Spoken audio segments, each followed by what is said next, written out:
Oh, yeah. Okay, there we are. Hey, everyone. How's it going? Thanks a lot for tuning in. Got about 37 people in there. You're watching the Tommy Temper Show. I'm back. I'm finally back. I'm back. We're having computer problems, and I've got my computer fixed here now. Finally fixed after, days and days and days of waiting for it. So, yeah, we're alive. Good to see everyone in there. Sorry for taking a bit to come back on here again. A bit of a learning curve again here to get the software and everything all going again. Got Sonia G in there. Good to see you. Dash and Grandma in there. Mama Red. Big ups to you there. Got a part of Bonza. Leo's in there. Hey, good to see you. Perverted Mossad. Where do you come up with a name like that? Mater in there. Good to see you, Mater. And Edward Cam in there. Looking good. Got MT Native in there. Hey, good to see you. Yeah, we got the computer fixed here now, and we're finally back on the air with a trial here with it, just to see that everything is going. I don't have everything all set up. I've got me in the studio here, but I don't have the actual studio behind me with motion. I've got the same graphic in the background there, but usually I have the studio in motion behind me, so I lost that video. Basically, I had to wipe my hard drive. This is what happened, basically. I had problems with the computer with audio, glitchy audio, and it was kind of a tick, tick, tick about every half second, and it was only happening on bass. If it was high frequency, like above, let's say 200 hertz, the audio was okay. But anything with bass in it had that ticking noise in it. So if you noticed one of my last videos that I did, not mobile, but in the studio here, had like cruddy audio. So anyways, the problem was something where I tried messing with it myself. I was running Windows 10, and on top of it, I installed Windows 11. Of course, that didn't help the problem anymore. It didn't make any worse, though. But the way my system works here is I'm running, say, for example, video works 100%. I never had a problem with video. But with audio, the way the audio works is I have to use audio cables, okay, which is a virtual cable. And it's a way of connecting things up. So to connect the window that I'm showing you, let's say a video, that audio connects with a virtual cable over to my OBS program. And then from my OBS studio, it connects with another virtual cable back over to the Windows to StreamYard in order to get the audio out here. But in order to get the audio into my headset, I also have to connect via virtual cable over to another program called Voice Meter. Voice Meter allows me the ability to either pipe the audio to my headset or to, let's say, an HDMI connection to one of my monitors for listening to it without headphones, that kind of thing. So it's kind of a complicated audio process, and I'm thinking, well, maybe it's a software glitch, and something with the software that I have installed is causing the problem. So then I got a hold of Microsoft. Microsoft did their thing with reinstalling Windows and doing whatever they could. They did it about 3 times by actually virtually coming onto my computer and messing with it. That didn't solve the problem at all. Then I ended up wiping my hard drive completely and then reinstalling Windows, so starting with a fresh install, and the problem was still there. And when I did that, I didn't have a really good backup of my program here, of my hard drive. I did do a Seagate backup, but when I reinstalled it again, it put some of my files on the computer, but it didn't reinstall all of my programs. I should have done a mirror image, probably would have been the better thing, and then reinstalled a mirror image, which I did not do. So that left me in a situation where what I'm working on here doesn't work, and I had to reinstall everything back in my computer. So, but anyways, I didn't do that yet because it didn't fix the glitch. Just having my computer with Windows on it, listening into my headset, the glitch was still there, and it was like tick, tick, tick, tick every half second or so. So I ended up taking the computer over to the place that I bought it at, which was Memory Express was the name of the company. Pretty good company. But what happened is I took it over there, and a couple of days later they looked at my computer. So there's part of why I'm not able to do any streaming at all, because I don't have access to my computer. And the girl there phoned me and said, hey, your problem is your hard drive. Your hard drive is in the wrong, or not in the wrong slot, but when I took your hard drive out of the slot that it's in, the problem went away. So I reinstalled it in a different slot, and that seemed to solve the problem. So I went over, picked up the computer, brought it home, plugged it in, and the very first thing I'm hearing is tick, tick, tick, tick again. The problem is still there. So then I took the computer back to Memory Express, and they said, well, the technician that did the work on your computer is going to be gone for about 3 days, holiday or something like that. So we're not going to be able to look at your computer for 3 days. And I go, well, come on, just get somebody else to look at it. And apparently the way they work is they pay the person on a job, right? So because that technician worked on my computer for a certain amount of money, and if it wasn't fixed right, then they want that same technician to look at it again, not somebody else. So then I was into the waiting game, because I had to wait for that person to get back in again. So then I get a phone call. Well, actually, I didn't get a phone call. It was taking such a long time that I phoned them back and said, hey, what's going on with this computer? And they said, well, we swapped your hard drive to a different slot or something, and the problem seemed to go away. And or we removed the hard drive. We're just going to remove the hard drive, and that'll solve your problem. And I go, well, that's not very good, because I want that hard drive, and also it's taken a long time. And they said, well, we want to keep it on test for another 3 days or something to make sure that it's working, or that it continues to work. And so the girl that did the job ends up phoning me back in a couple of days or whatever, and saying, yeah, it was your hard drive, so we're not going to install your hard drive again. I said, no, I need that hard drive. And she said, well, you don't have anything on that hard drive. And I said, well, I don't care if I don't have anything on the hard drive. It's a backup hard drive, and I want it in there on the machine. So she said, okay, I'll install it via a SATA cable instead of in a slot. And thereby you'll be able to still use it, and we'll see whether or not that solves the problem. And then I get a phone call back a couple of days later saying, yeah, we tested it, and it seems like it's working good. Now that was Saturday, so I got the computer back on Saturday, and then of course I don't have any of my software on the thing. I've got to reload OBS in there, reload voice meter, reload my even small stuff that's on there, like Spotify, pretty much everything. It was like starting from scratch again, with very few files on my computer, because whatever the hell kind of a backup that I did with that SATA drive did not work properly at all. And I lost pretty much all of my stuff. I don't even know if all the videos that I had saved on my computer are on there. I can't find them. I don't know what the hell happened to them. So it's almost like I've got a fresh computer starting all over again. And the stuff that I had saved, like what you see in the background here, was saved on my Google virtual on the cloud. So anything that I had on the cloud is working okay, but everything else here is kind of botched up. It's kind of a botchy thing. So that's where I am here again. Yeah, broken patriot. Yeah, exactly. So now we're into the situation where I've got the computer working, and I've got a bit of software loaded on here, but I can't really do everything that I was able to do before, because I don't have access to some of this stuff. Like, for example,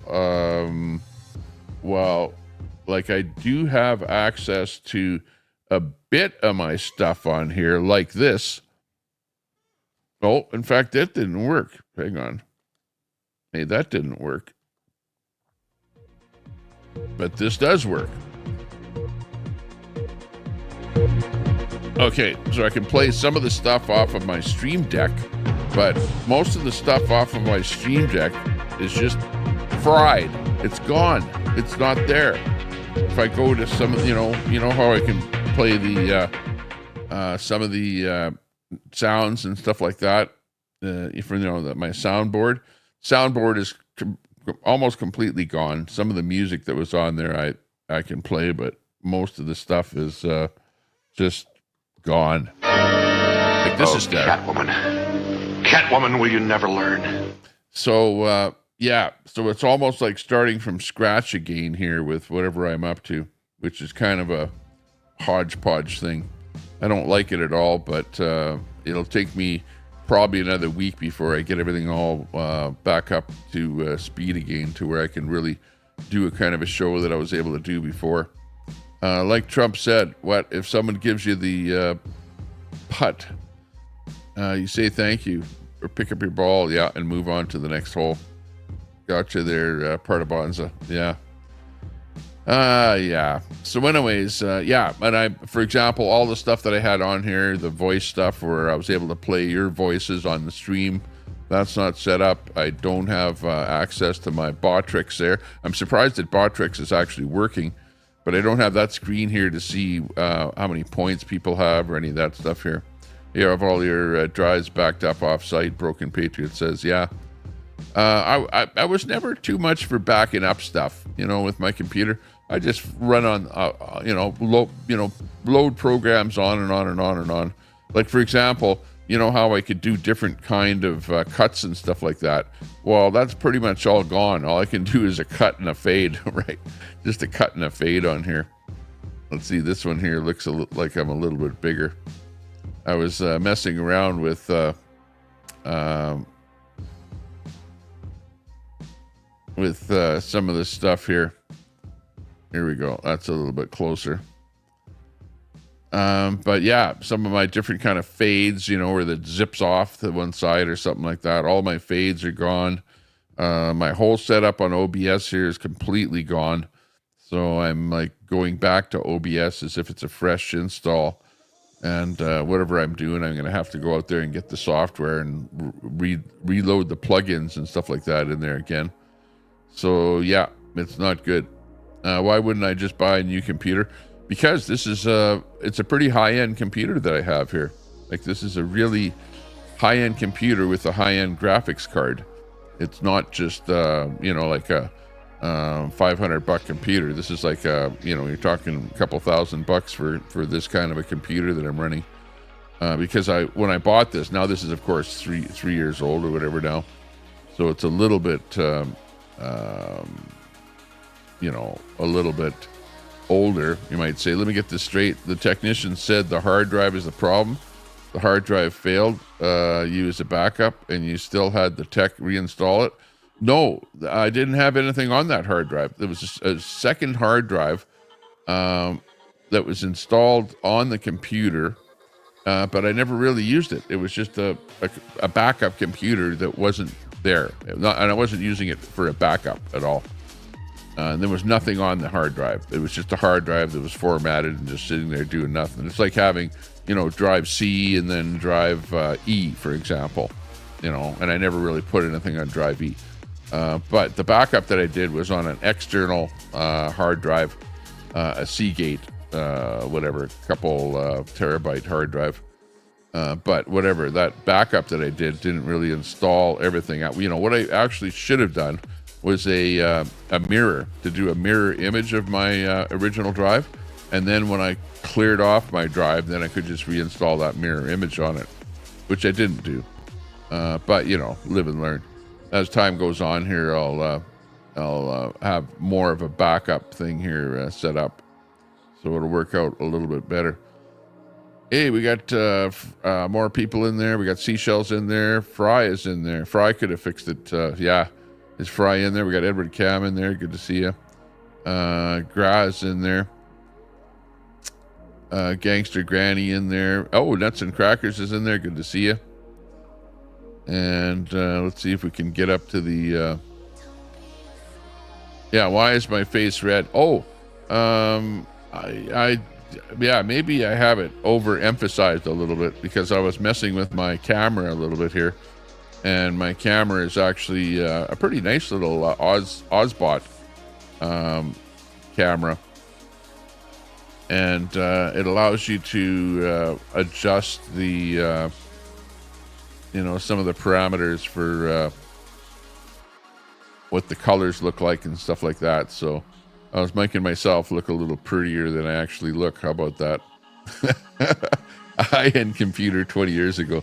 Well, no, this computer is only like 3 years old, I would say, about 3 years old. And the reason that I got it was because I was running the software on here that allows you to put, like a whole bunch of windows of YouTube videos that are live. You know how I was doing, like I could run about 13 separate windows on here of live videos on here. And you can't do that with a little laptop or something like that. You need a high-end graphics card in order to do that. So that's why I needed this computer with the high-end graphic card. Yeah, AI is graphic card driven. Yeah.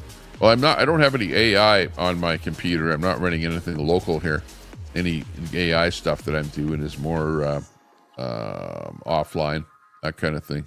Drew Peanuts, did the technician find your secret stash of Daisy black tape pics? Yeah, I don't know. Something on there. Yeah, what's happening out there? Lots happening out there in the real world. Wow.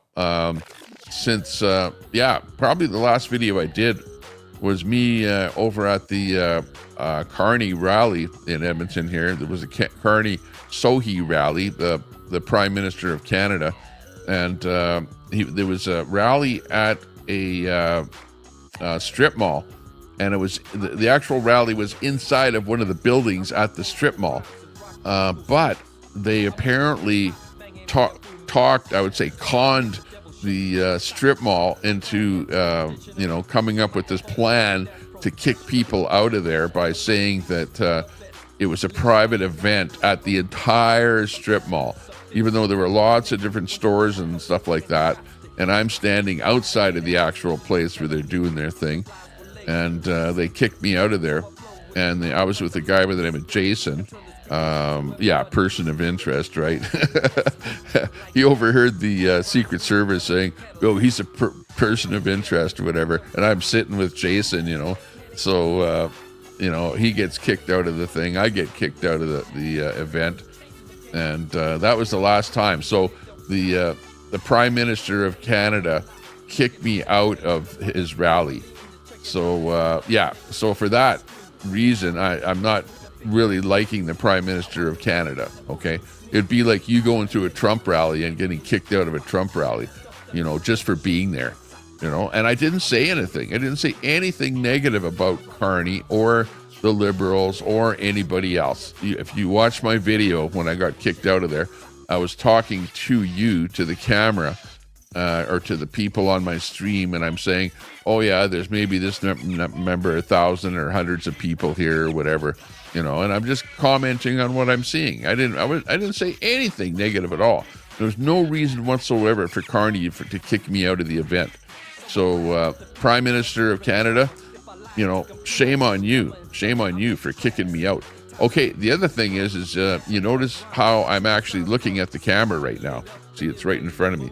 So what I've done is I've modified my whole area here. I've got 3 tables that I've set up here in front of me in a kind of a U-type shape. So I've got stuff on this side, stuff on that side, and I've got my camera right in front of me here now. Whereas before, if you remember, I used to sit like this and look at my monitor over there where it was placed over by the window. So that's another improvement here, is that I've got my camera set up looking right at me now. So I think that's a little bit more professional.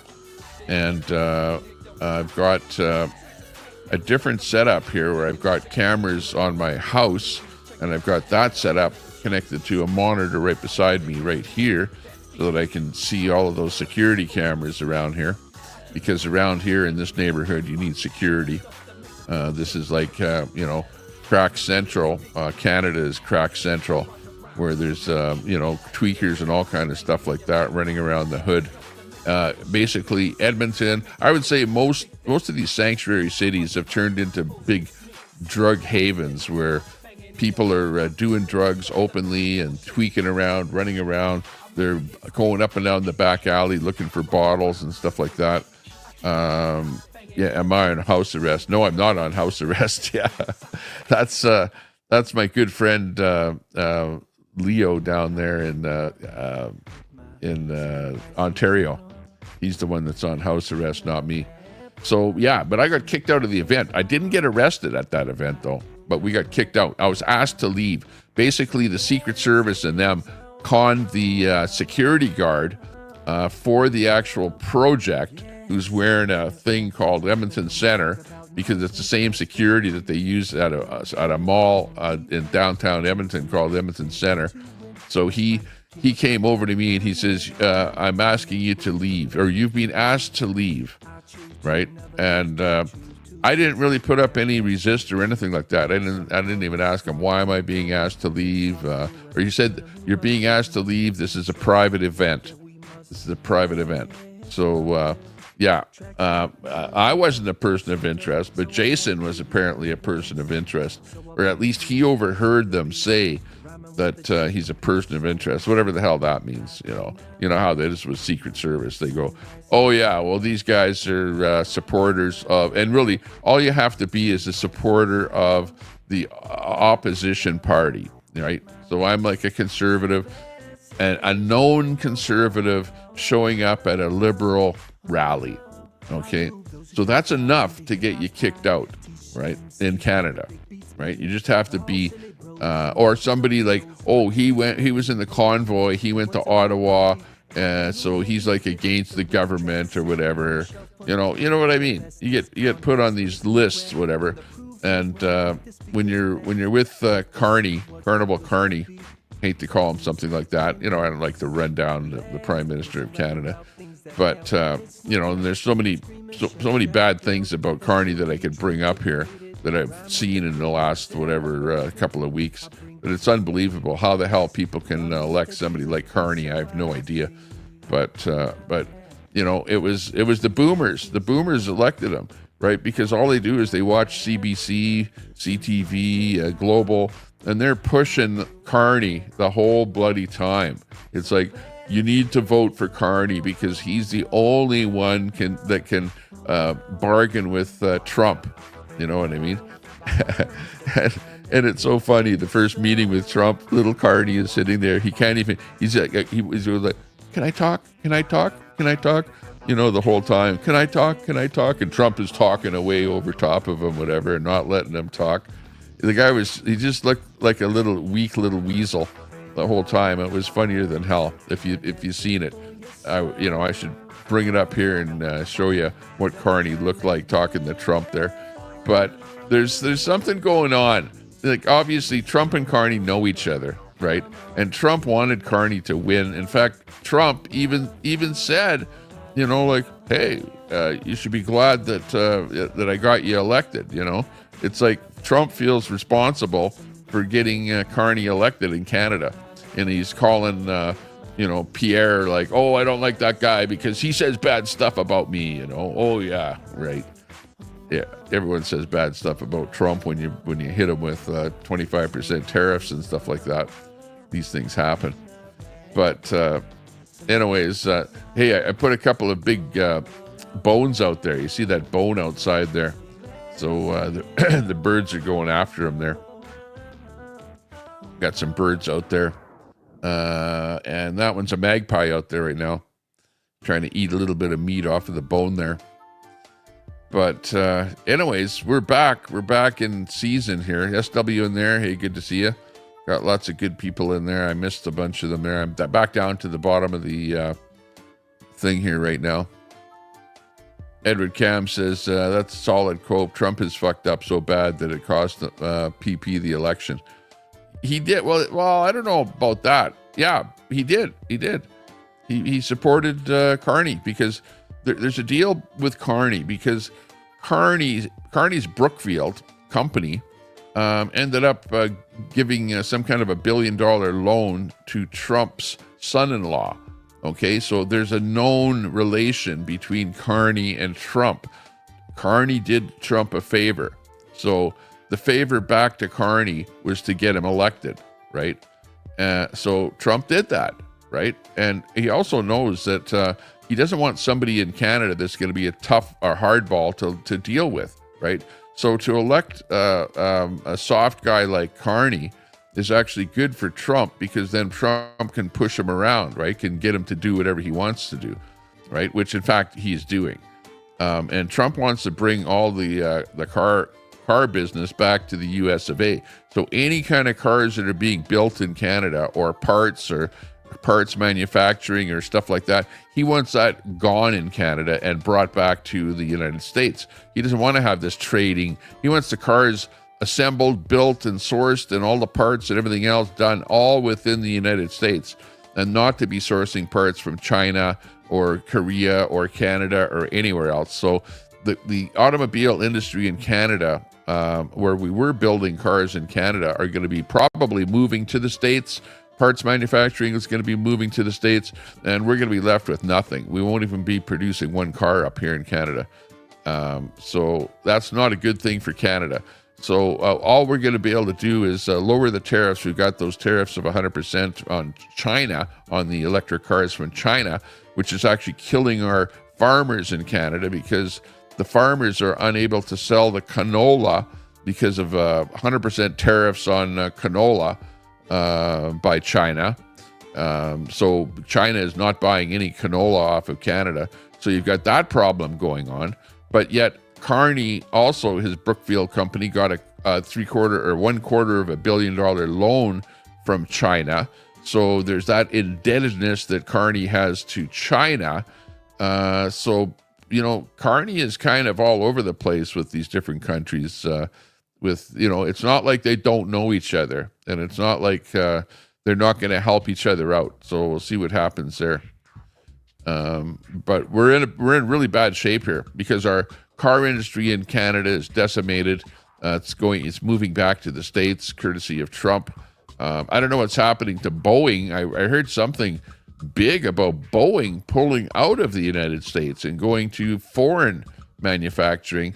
So Trump is really hit hard at a lot of different businesses, Boeing being one of them. But yet he made a deal with for Boeing to sell a bunch of planes to the UK, right? And has got the trade tariff thing settled up with the UK. But yet Boeing is pissed off at Trump because of the fact that they get parts manufactured all over the place, and you've got tariffs on lots of countries, so those parts are going to be costing a lot.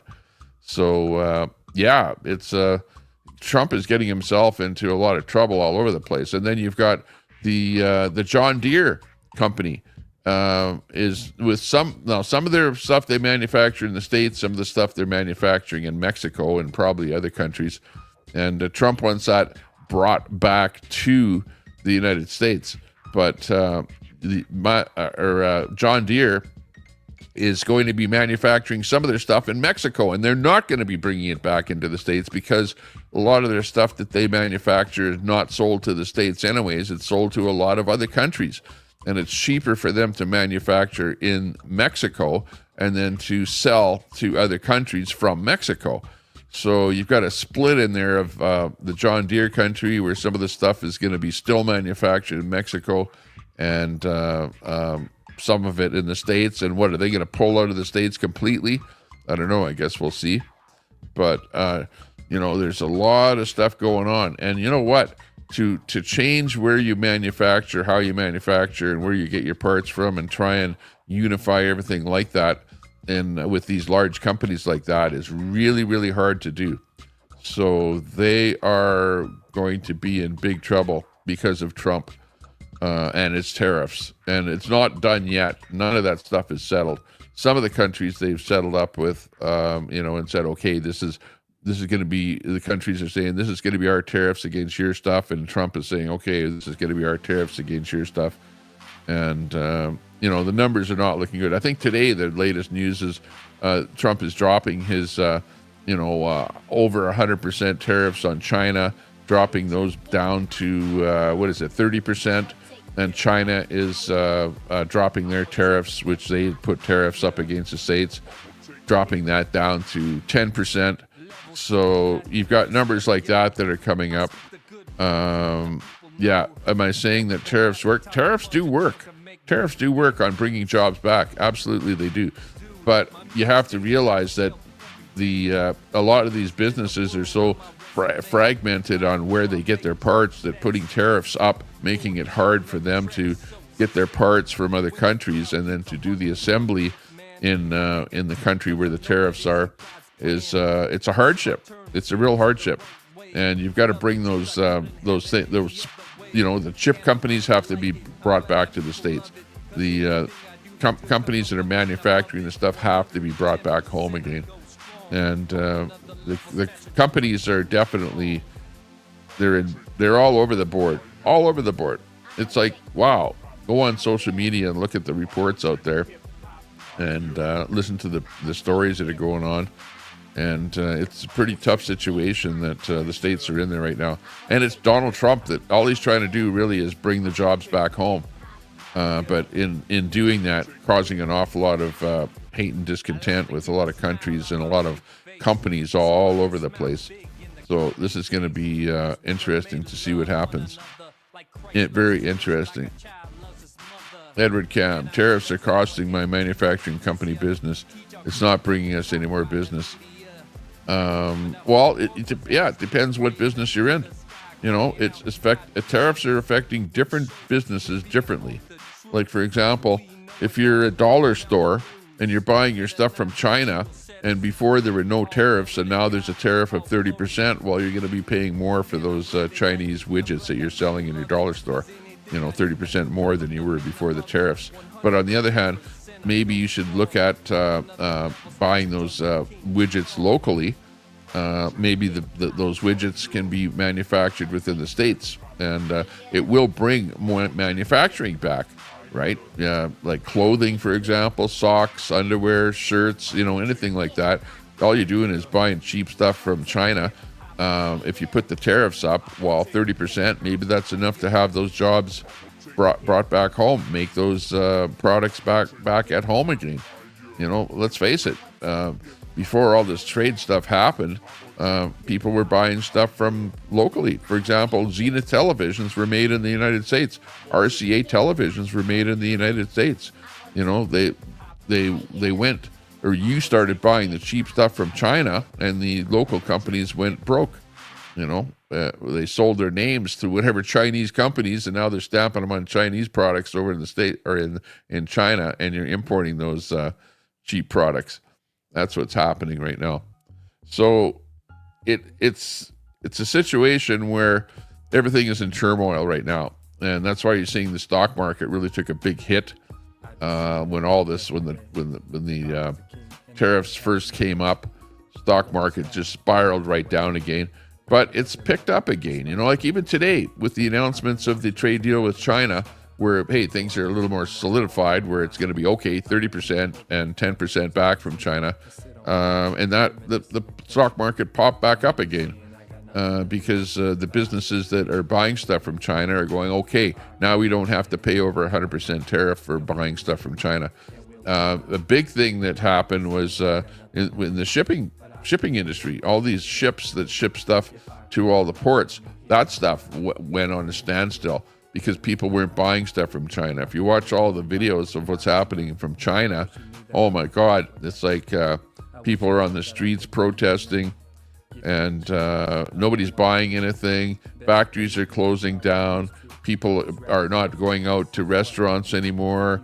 Restaurants are closing down. Malls are closing down. It's just a real shit show out there over in China. And, their economy is just crashing over the whole Trump thing. So now that they've come up with this latest thing, maybe we'll see that things are getting better, right? As each country renegotiates its tariffs, then the trade with that country will come back again. And especially the worst one was China, I would say. They were hit the most from everything out there. Crazy. So making this move is something I must do. In becoming your man, I must say what's true. Let's go. We got the homies on here on the backup music here today. Looking good.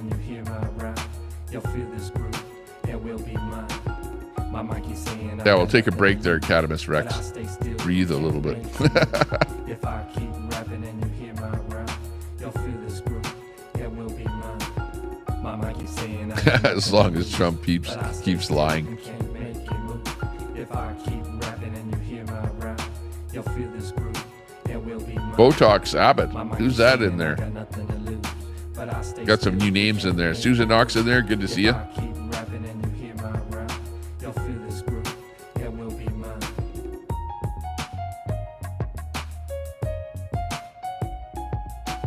SW, good to see you.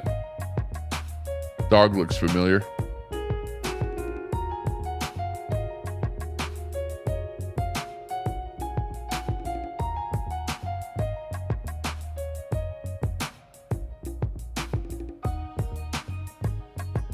Gary in there. Well, Gary, you know what I'm saying?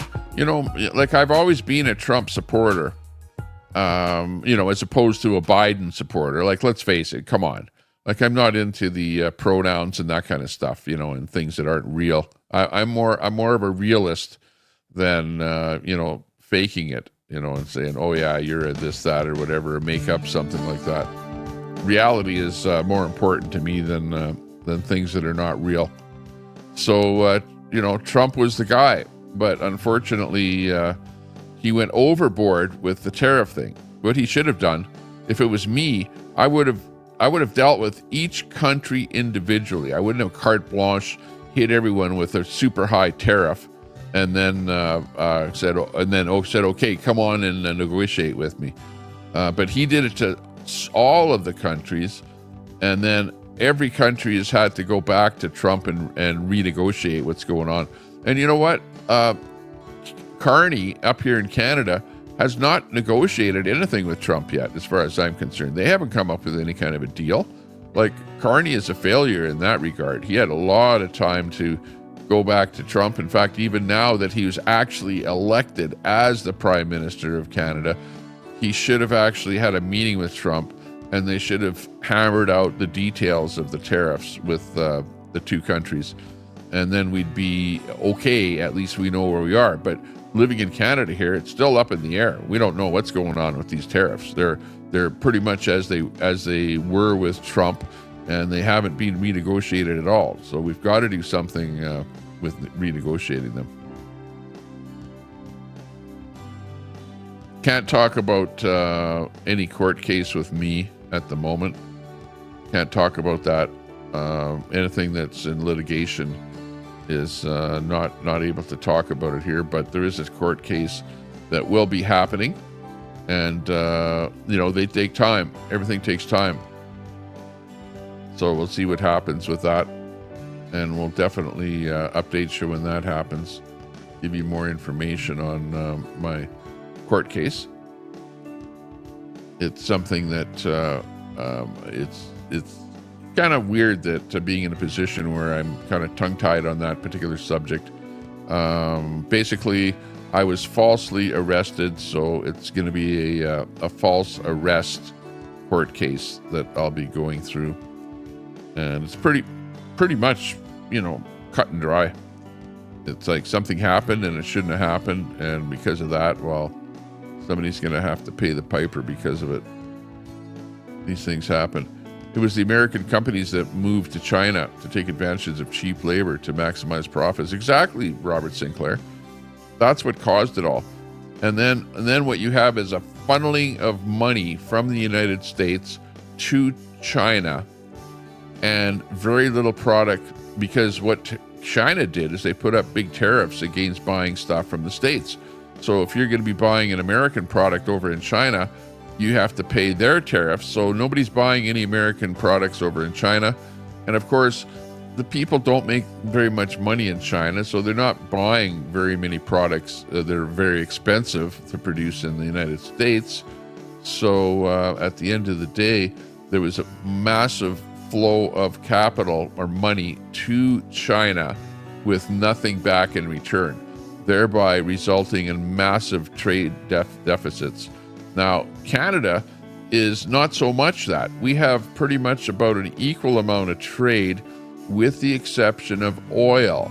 And we sell oil to the United States from Canada at a lower amount than the world trade price that you see. So in other words, because the only customer that Canada has to sell this oil is the United States, we've somehow gotten into this situation where the United States is going, wow, we'll buy your oil, but we're going to only pay you less. We're going to pay you less than what we would normally pay for the oil if we were buying it from Saudi Arabia or something like that. Now, of course, it's a different grade of oil. But that being said, even though it's a different grade of oil, you also have to take into account the fact that that oil is also at a lot lower price. But because the United States buys so much oil from Canada, that's where the trade deficit comes in with Canada. Okay. And Trump, either he doesn't see that or he doesn't want to see that. You don't need to buy that oil from us. You know what I mean? You can just stop buying that oil from us and just use your own oil, because the United States is the largest oil producer in the world. Look it up. Look it up yourself. The United States produces more oil than any other country in the world. Okay? And what they do with our oil, with our Canadian oil, is they take our Canadian oil, run it through the refineries in the United States, and then who knows what they do. Maybe they use it internally in the United States, or they even can sell it to other countries. So it's a money-making thing, buying Canadian oil. It's not like they're doing it and not making any money off of it, but they're just not making money from Canada. So on the books, it looks like a big trade deficit, i.e., you're sending more money to Canada than what Canada is sending to you, right? But the oil that we send to the States, they end up refining and then making a big buck on it by selling it either to Americans or back to Canadians via the East Coast pipelines, or loading it on ships down in Texas or whatever and shipping it off somewhere else. So, you have to take that into consideration when you're looking at deficits and why the deficit is larger for the U.S. Than it is with Canada. But yeah, I can't talk about that court case there, Boy Abbott, unfortunately. KMC 85. It's crazy how many don't understand negotiation. Guess no one ever negotiated for buying a house or car. If you didn't, then you screwed yourselves. Yeah, exactly. Well, that's why I understand negotiations, because I have negotiated an awful lot of things in my life. And I know what it's like to do negotiations with all kind of people on all kind of different things. And, I've also read the book, The Art of the Deal by Donald Trump. So I have a really good understanding of the way that Donald Trump thinks and the way that he negotiates, and of course it's not difficult to understand. Trump is like, ask for this, the other guy comes in here, you lower what it is that you're asking for, he comes up a little bit, you lower a little bit, he comes up a little bit, and then you finally have a meeting point. And at that point, you're both happy. You're happy at where that percentage is, and he's happy with whatever that percentage is, and you both make a deal. And that's the way Trump thinks, that's the way he does business, and that's what he's doing with all these countries all over the place. Z, whatever his name is, the Chinese emperor, ruler, sitting there twiddling his thumbs, doing nothing but racking up W's. Yeah. Well, they made a deal. But if you notice, the deal is not the same. It's like the U.S. tariff, the deal that they finally made with China is 30% for Trump, and Ping, what was it, 10% or something, right? I think that was what the latest thing was. So it wasn't like a 30% thing. He wanted to be able to get, and I think the reason for the 10% on China is the fact that American products are so expensive to begin with that you're not selling that many products to China, So China didn't really have to put that much of a tariff on the American products because they're so expensive already. Whereas the United States ended up putting a 30% tariff on the Chinese products because the Chinese products are so cheap, right? Because of cheap labor over there, right? And you guys are not going to be seeing these. I don't know what's happening with cars. Now, it's not on everything because different products are going to have different tariffs on them. I don't know if Trump left the 100% tariffs that Biden put on electric vehicles coming from China. And I know we did the same thing here in Canada where we put the 100% tariffs on these Chinese vehicles. But there's something happening with that. And I have a feeling that because we're not actually manufacturing cars in Canada here, all of that stuff went tits up, that now we're having to buy electric cars from China. So I believe this is what I think is going to happen is those tariffs are going to come off or down on Chinese cars coming into Canada, and we're going to be flooded with these little Chinese cars in here with the the $20,000 Chinese Seagulls and the rest of it, the BYD vehicles here. We're going to have all of those things running all over the place here. I think that's what's going to happen. We're starting to hear about that through the woodwork here already. That's what's going to happen. So look forward to be driving an electric Chinese car. The other thing is, because we were so stupid to elect Carney, the Liberals again, Carney also has up his net zero sleeve, right? Because he's one of the architects of this net zero stuff, which is the carbon tax everyone, carbon tax the big emitters, the big giant corporations, which of course they only pass that carbon tax pricing on to the end user anyways, so we all pay for the carbon tax. We never did get rid of the carbon tax. We only got rid of it on gasoline and on heating fuels and stuff like that. But the big emitters, the steel companies and whatever, anybody that's a big manufacturer, whatever, still has to pay that carbon tax in Canada. It's a screwy situation. Hang on a second here.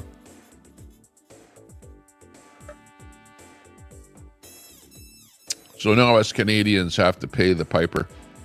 And we re-elected Carney, which anybody with half a brain knew how bad the carbon tax was and how hurtful it was to Canadians.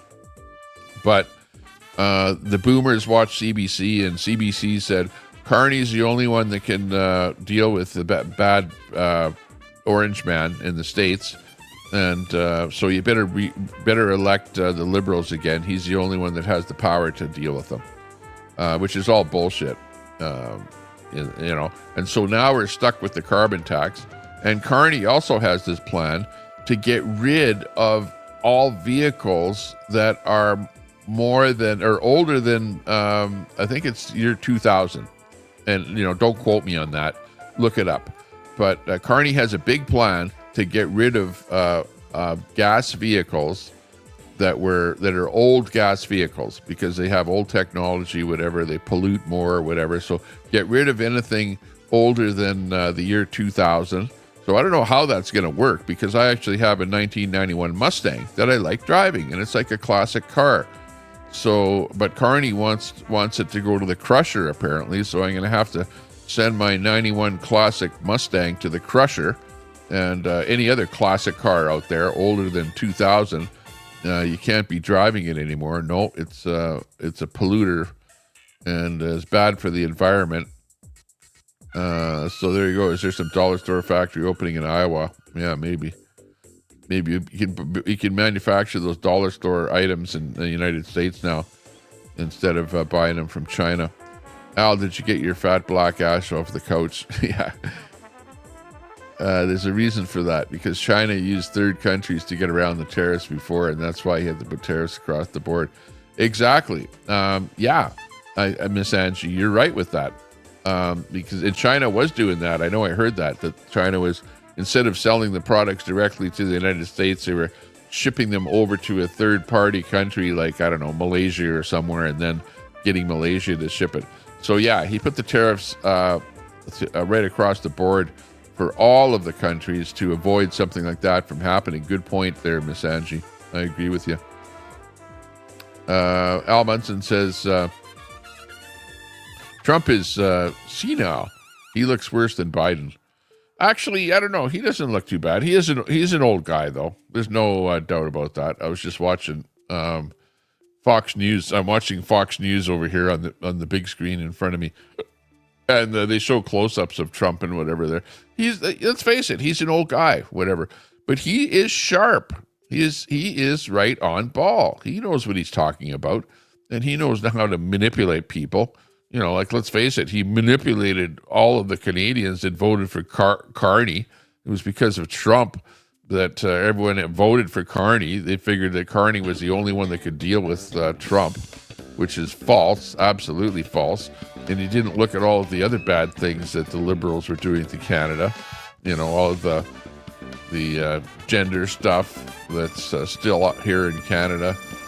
And, you know, you name it. It's just I feel really bad. I feel bad for people that live in Canada. You know, like me personally, I'm insulated from pretty much anything bad that happens in Canada. I've got so much insulation here that the worst of the worst could happen, and you know, at the end of the day, I'm going like, oh well. I tried to talk to people. I tried to tell people the difference between right and wrong. But the problem is that a country like Canada, and the bringing in of all of these immigrants, and you know, I don't know how many immigrants that the Liberals brought in, like maybe 1.2 million. Well, all of those are voters, and if you know anything about voters vote for the party that was in power when they came into the country. So if they came into the country when the Liberals were in power, then they look at the Liberals being their savior, and when it comes time to vote, they're going to vote Liberal, right? So the Liberals are not stupid. They bring a whole bunch of immigrants into the country. They're going to vote for them, and they get those votes. Yeah, I'm looking at Trump there on TV. Yeah, he's looking older, but whatever. He's an old guy. Can't hold. Look at everyone is going to get old. Whatever age you are, eventually you're going to get old, right? And you know, my mother used to tell me when I was a lot younger. She would say, you know, son, one day you're going to get older and you're going to find out what it's like to be an older person. So you better not knock old people, because eventually you'll be old too, right? Just remember that's what happens. You get old, and you know, then eventually you die, right? Everyone is born. Everyone lives their life. Everyone, when you're young, make fun of older people. Everyone does it, and it's just part and parcel of being alive. And eventually you die. Sometimes you don't get to be old. Sometimes you die when you're young, because you die, you know, die as a young person. A lot of people are doing drugs and stuff like that, and they die before they even reach 30 years old. So, you know, as far as I'm concerned, I've lived a really long life and a pretty good life, and now I'm at the point where I'm relaxing a little bit, taking it easy, and looking at everybody else, what they're doing, and going, you know what? You're all killing yourselves out there. You're allowing open drug use all over the place, fentanyl like crazy. You know, the people are going berserk. It's like zombies. You know.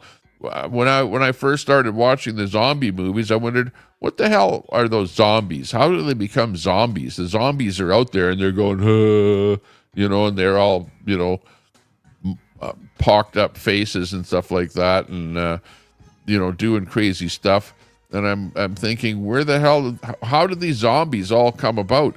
But you know what? Then they invented fentanyl, which turned everyone into a zombie. So now you've got a bunch of zombies running around on the streets all over the place, whacked out, doing weird stuff, dancing around and running in the middle of the streets and stuff like that, taking their shirts off and bent over, doing the fent bent, and running all over the place. Those are the zombies. Those are the actual zombies, that we've actually produced a drug that turns people into zombies. That's where the zombies came from. So it was like people before fentanyl was even a thing. People in the movie industry, you know, hey, good on them, I guess. Foretold what the future is for fast results. Get their attention, people. Trump has been in office for 4 months. Accomplishments have been huge. Yeah, I agree with you, Gary. Like, Trump is actually a good guy. Trump is trying to do good for your country, but there's going to be pain before gain. And if you're in a company that is suffering some pain, eventually, because of those tariffs, you're going to see more and more people employed, more and more jobs coming back to the United States, and you're going to have a happier. More people are going to be able to buy a house, have a place to live, and not be living on the streets in tent cities and stuff like that. Trump doesn't like that, and I don't like that either. I don't like to see people living in tents and stuff like that. If you guys saw, I manufactured a mobile human shelter, and we went out on the strip to where there were a whole bunch of homeless people, and we raffled off. Didn't charge anyone any money, but we had people, line up and get in on the raffle. Did the spin the wheel, and that young girl won that mobile shelter. And as a matter of fact, we have 3 more shelters to give away that are sitting, that are manufactured, ready to go. So we'll be going back out there again and doing more giveaways of those mobile shelters there. So look forward to that happening. And when it happens, I'll do the video.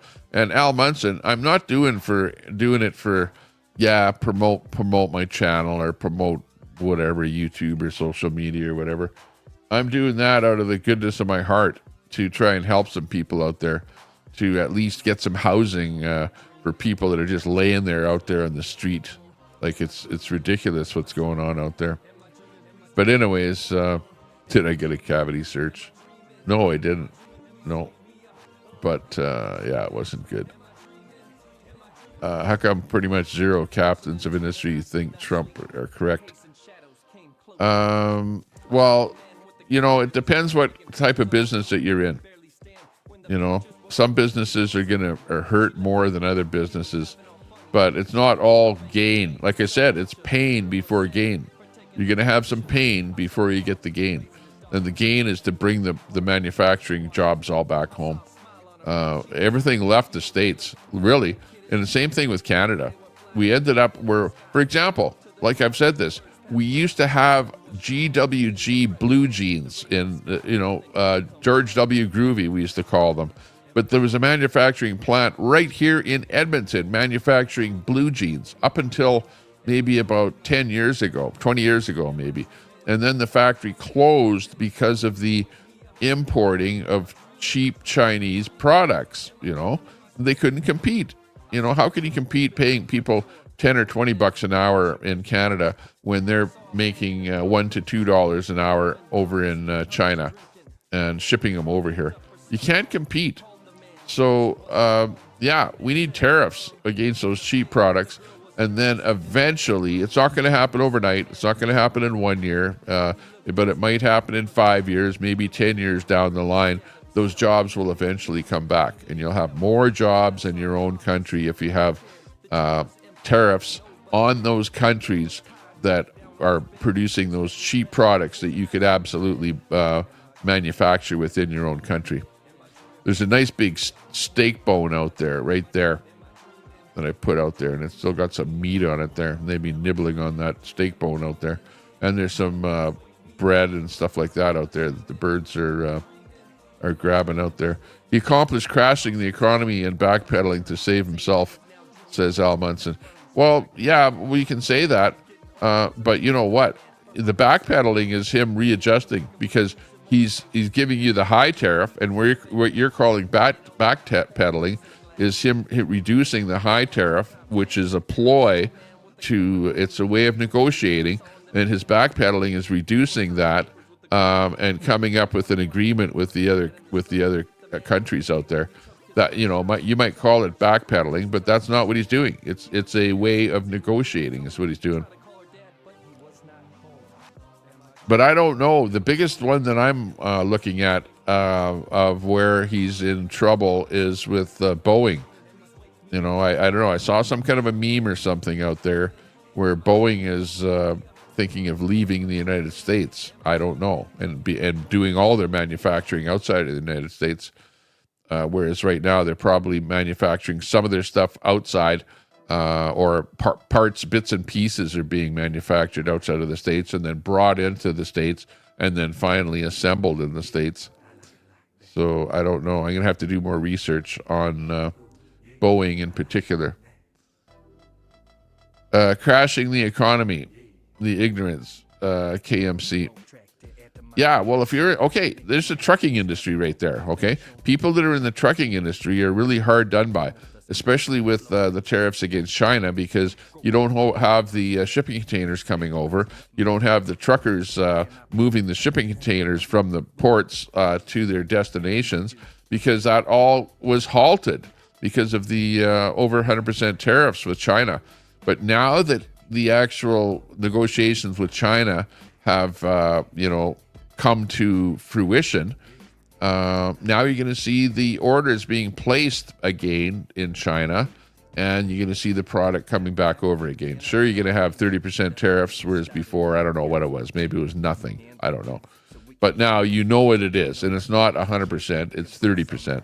So China is going to have to live with that.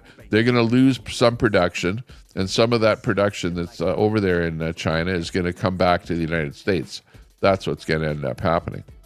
So watch for that. Watch for it to happen. Isolationism worked well for Japan, like 300 years too.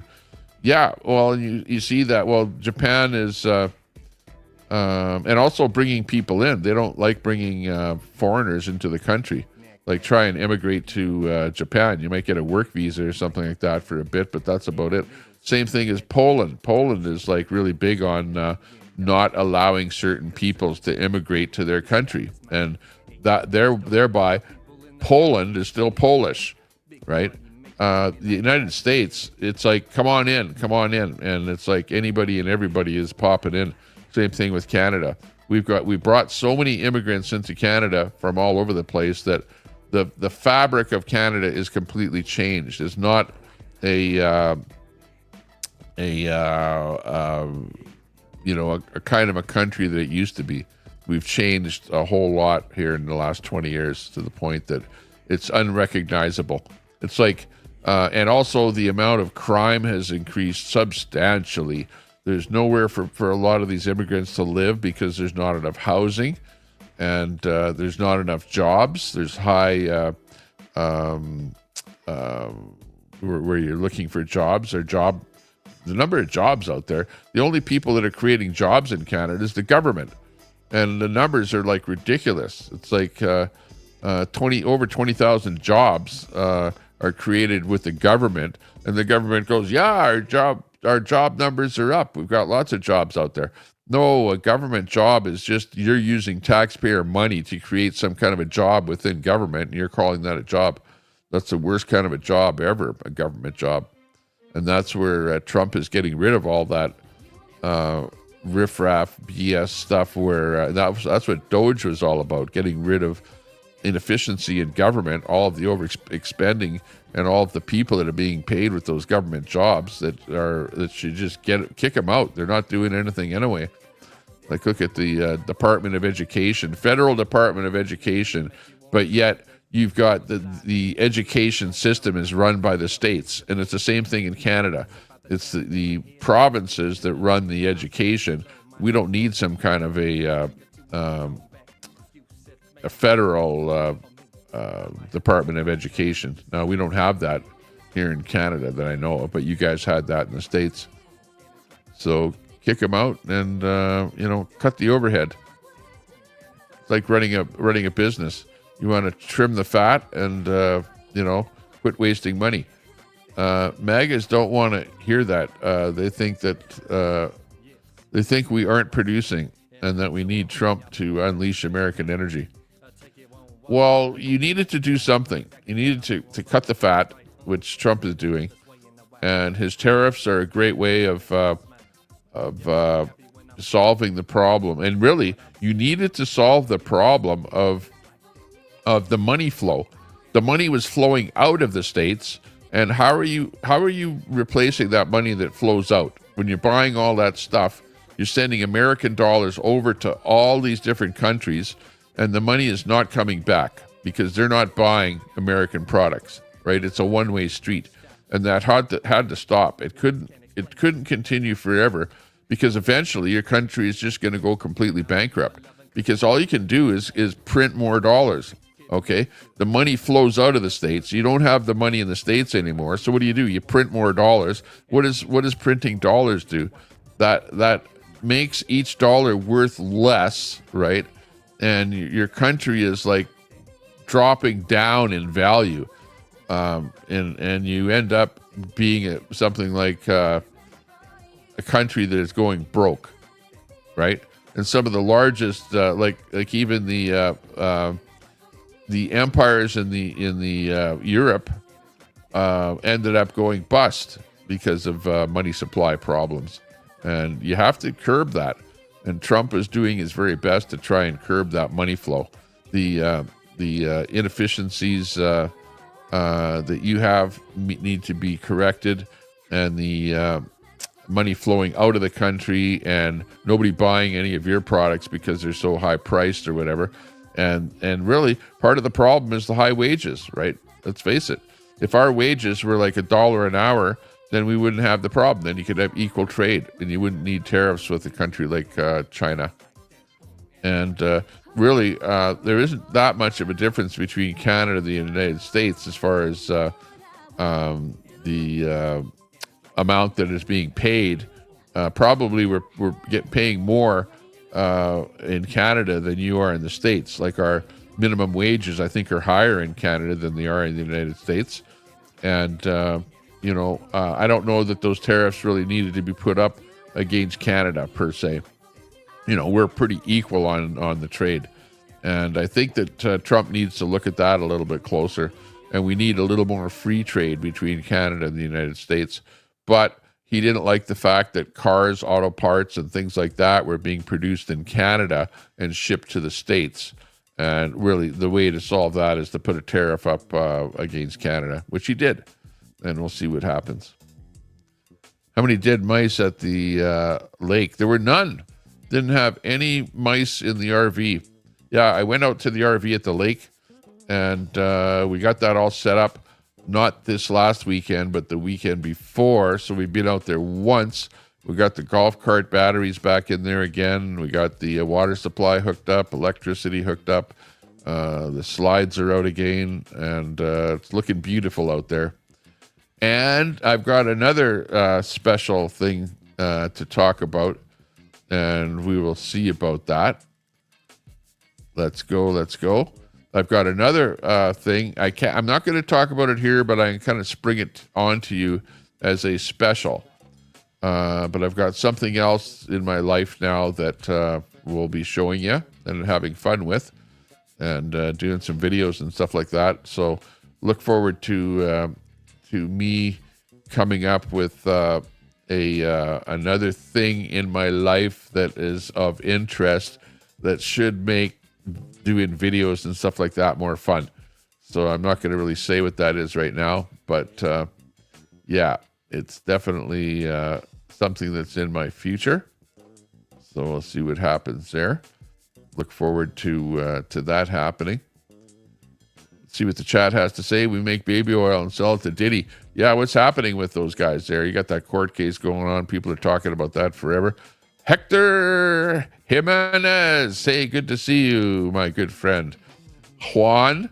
And my brother's name is Juan too. But buenos dias. Good to see you. I haven't practiced any Spanish for a long time. Hey, we're going to have to go down to Mexico. If I fly anywhere, we'll be flying over the States right into Mexico, I think, because us Canadians are pretty much boycotting going down to the States. Hey, young one, how you doing? What's up? Oh, you were watching. I saw your text come in on the chat there while I was on here. But yeah, nice to see you. Hey, we got somebody else in the studio here. Young one is in here to give us our mail. Oh, let's see what we got here for mail. Don't want to don't want to dox myself there. Oh yeah, I got a couple of monitors here that I have to hook up here and do that. Oh, community services. What's this? Huh. Getting some letter in from the government, from the city here. Why is the city sending me something here? I hate these things from the city because it's usually some kind of a fine or something like that. Find new music and old favors. Oh, Sirius XM is trying to sign me up here because when you have a vehicle, the vehicle has Sirius already built into it. And now they're trying to get me to sign up to Sirius. I don't need Sirius in the vehicle. There's radio stations all over the place, so we just listen to FM. But hey, good to see you. Arriba. Hector in the house. Big ups to you. Let's get it moving along here. Looking good. What was I arrested for? False arrest. It was a false arrest. I can't talk about anything at all, but I was arrested and it was a false arrest. So I was released, and that was the story. It's going to go to court because it was a matter of I was incarcerated and I was caused a great deal of pain, and it's a pain and suffering kind of a thing, and you don't get away with that. Not with me. Maybe Tommy got popped for being a Russian asset. Yeah. Well, I heard, hey, there was one of the podcasters here in Canada came out and said that he got an email from some kind of a Russian operative to give them financing, some money or something like for whatever, podcasting in a way that would be disruptive to elections and or the government of Canada or something like that. Oh, just hang on a second here. Let me just cut off for just a half a second here and just talk to young ones here. I'll be right back.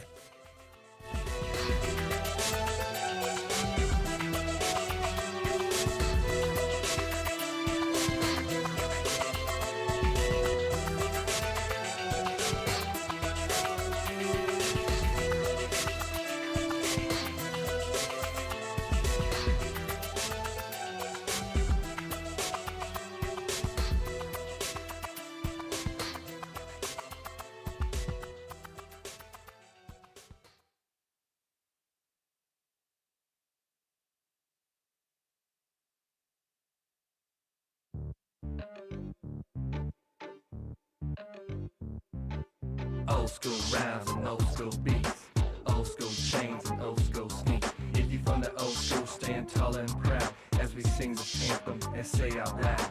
Old school rhymes and old school beats, old school chains and old school sneaks. If you from the old school, stand tall and proud as we sing this anthem and say out loud. Adidas shoes, Fila sweats, fat gold chain around my neck. Whip my boombox straight to my ear.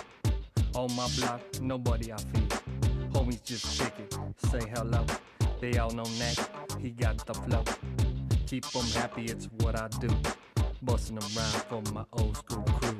Old school rhymes and old school beats, old school chains and old school sneaks. If you from the old school, stand tall and proud as we sing this anthem and say out loud. Old school rhymes and old school beats, old school chains and old school sneaks. If you from the old school, stand tall and proud as we sing this anthem and say out loud. Got to take a trip to the stove and get a bottle of that 040. Just how many? 102. Let's get two, one for me, one for you. And now we sipping, damn it's good. Old school chillin' up in the hood. Feel good, got that daytime brew. Keeping it real for me and you. Old school rhymes and old school beats, old school chains and old school sneaks. If you from the old school, stand tall and proud as we sing this anthem and say out loud. Old school rhymes and old school beats, old school chains and old school sneaks. If you from the old school, stand tall and proud as we sing this anthem and say out loud. Yet the tone the time says 10 o'clock. Cell phone ringing, it just don't stop. Got to find some girlies to chill with. Sip some Dom P and be real with. Lay low cause I'm from that old school. Ladies be chillin', they know that we cool. Let's cool out and light up some smoke. Sit back, relax, as thoughts provoke. Old school rhymes and old school beats, old school chains and old school sneaks. If If you from the old school, stand tall and proud. Okay, as we sing we're this back again. Hey, CJ in there with that membership for 12 months. CJ, much appreciated. Big ups to you there, bro. CJ coming in there with the fire. Is that the Calgary Fire? How's those Edmonton Oilers doing there? I don't know if they're playing tonight or what's going on there. They lost that last game, the Edmonton Oilers. I don't know if you saw that, but they lost it in the last second of the game. That was at oh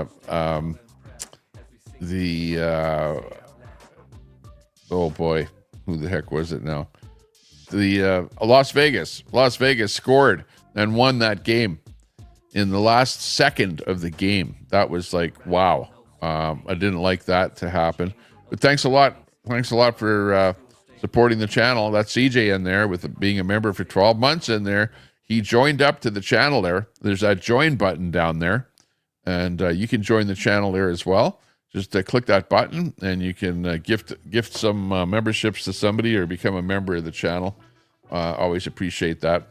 I'm going to be doing more political type stuff on here, like little political segments where it's not just me going live, but it's also me doing a video, like a short video, let's say a 10-minute video on a specific topic, and doing more stuff like that. So yeah, you want to definitely sub up to the channel and hit that bell, turn on the notifications. Lauding Trump for foreign interference in elections. Yeah, well, he definitely, I don't like that Trump interfered with the Canadian election. And he didn't really, it's not like he was constantly hammering saying, vote Carney, vote Liberal, whatever. But, he was talking badly. He wasn't even mentioning Poilievre's name, just saying, well, that guy was talking badly about me, and this guy is not talking so much badly about me.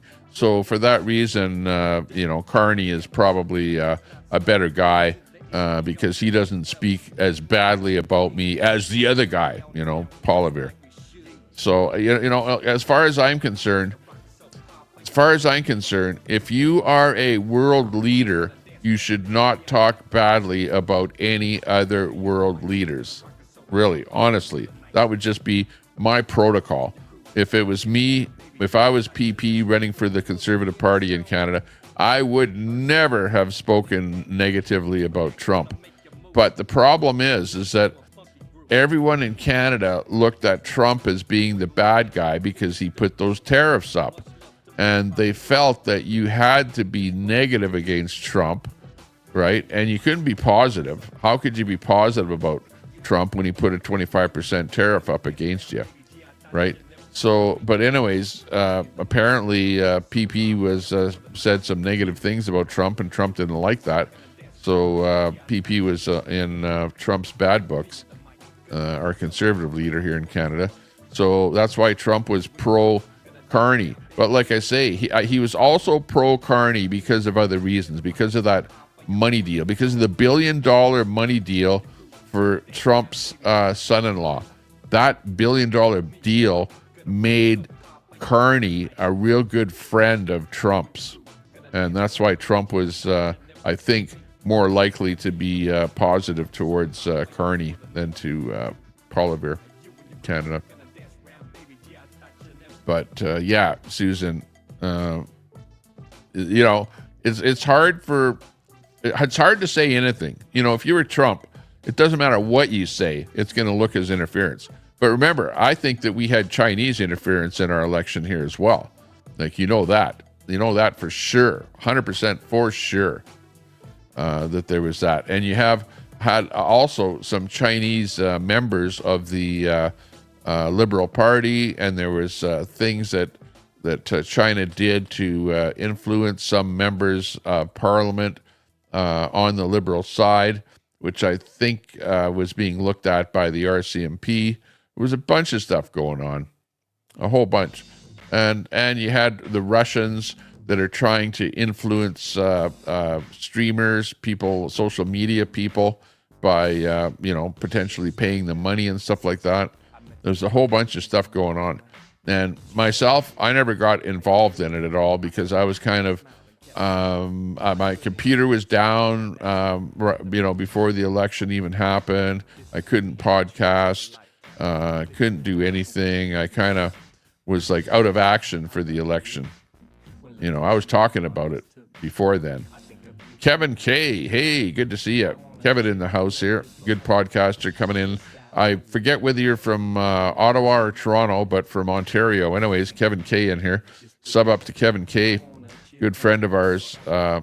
Definitely runs a couple of channels there. Helps other small channels. He's got a channel out there where he helps small channels get their word out there and get you more subs and stuff like that. And also does podcasting, boots on the ground. I kind of ran into him when he was streaming with the convoy events that were happening over in Ottawa. So good to see you there, Kevin, in the house. Big ups to you. Just talking about the politics and stuff that are going on here right now. We are the zombies. No, the zombies are all the people out there taking the fentanyl out there in the streets. And I know some people don't even want to talk about that. I hear people going, they don't use that name or whatever, thinking that it's, YouTube is going to give them a strike or something like that. I don't know. I just talk about the way it is. And if I get some kind of a strike or whatever, well, there you go. It is what it is. And I'm just playing some music in the background here, thinking that I'm finding out whether or not any of this music has going to give me some kind of a copyright strike. So we'll find out what kind of strikes I get on this broadcast here. If we get a music strike, then I'll take that song out of my mix here. But I'm apparently playing music that is copyright free. But I've done that in the past and found out that it's not copyright free. So I don't know. We'll find out. Sandy Foster, you're looking good. How you doing there? Young lady. Shared on Reddit. Thanks a lot, Kevin. Big ups to you there. Yeah, big crowd over there on Reddit. Love zombie movies. What's worth, trolls or zombies? I don't know. About the same. Why doesn't Danielle Smith do something about it? Do something about what? Danielle Smith is, well, this is what's happening with Alberta. Alberta and conservatives don't like the fact that the Liberals got in power. So conservatives in my province here, Alberta, are talking about separating from Canada. But you know what? I look at it as being, I'm going to vote for separation. In fact, I already put my name on the list because there's a list going out that you can put your name on that if they get enough names on the list, then we can apply to separate from Canada. So I've already put my name on that list to separate, and I'm all gung-ho for separation. Absolutely. Like, Alberta has been taken advantage of for so many years that it's about time that we did something about it. Now, will Alberta separate? I'm like in that camp of looking at Quebec and going, well, Quebec has been threatening to separate for years and years and years and years. Have they separated? No, they haven't separated. But have they gotten a lot of perks out of Ottawa because of their threatening to separate? Absolutely, they have. So if it's good for Quebec, it's good for Alberta.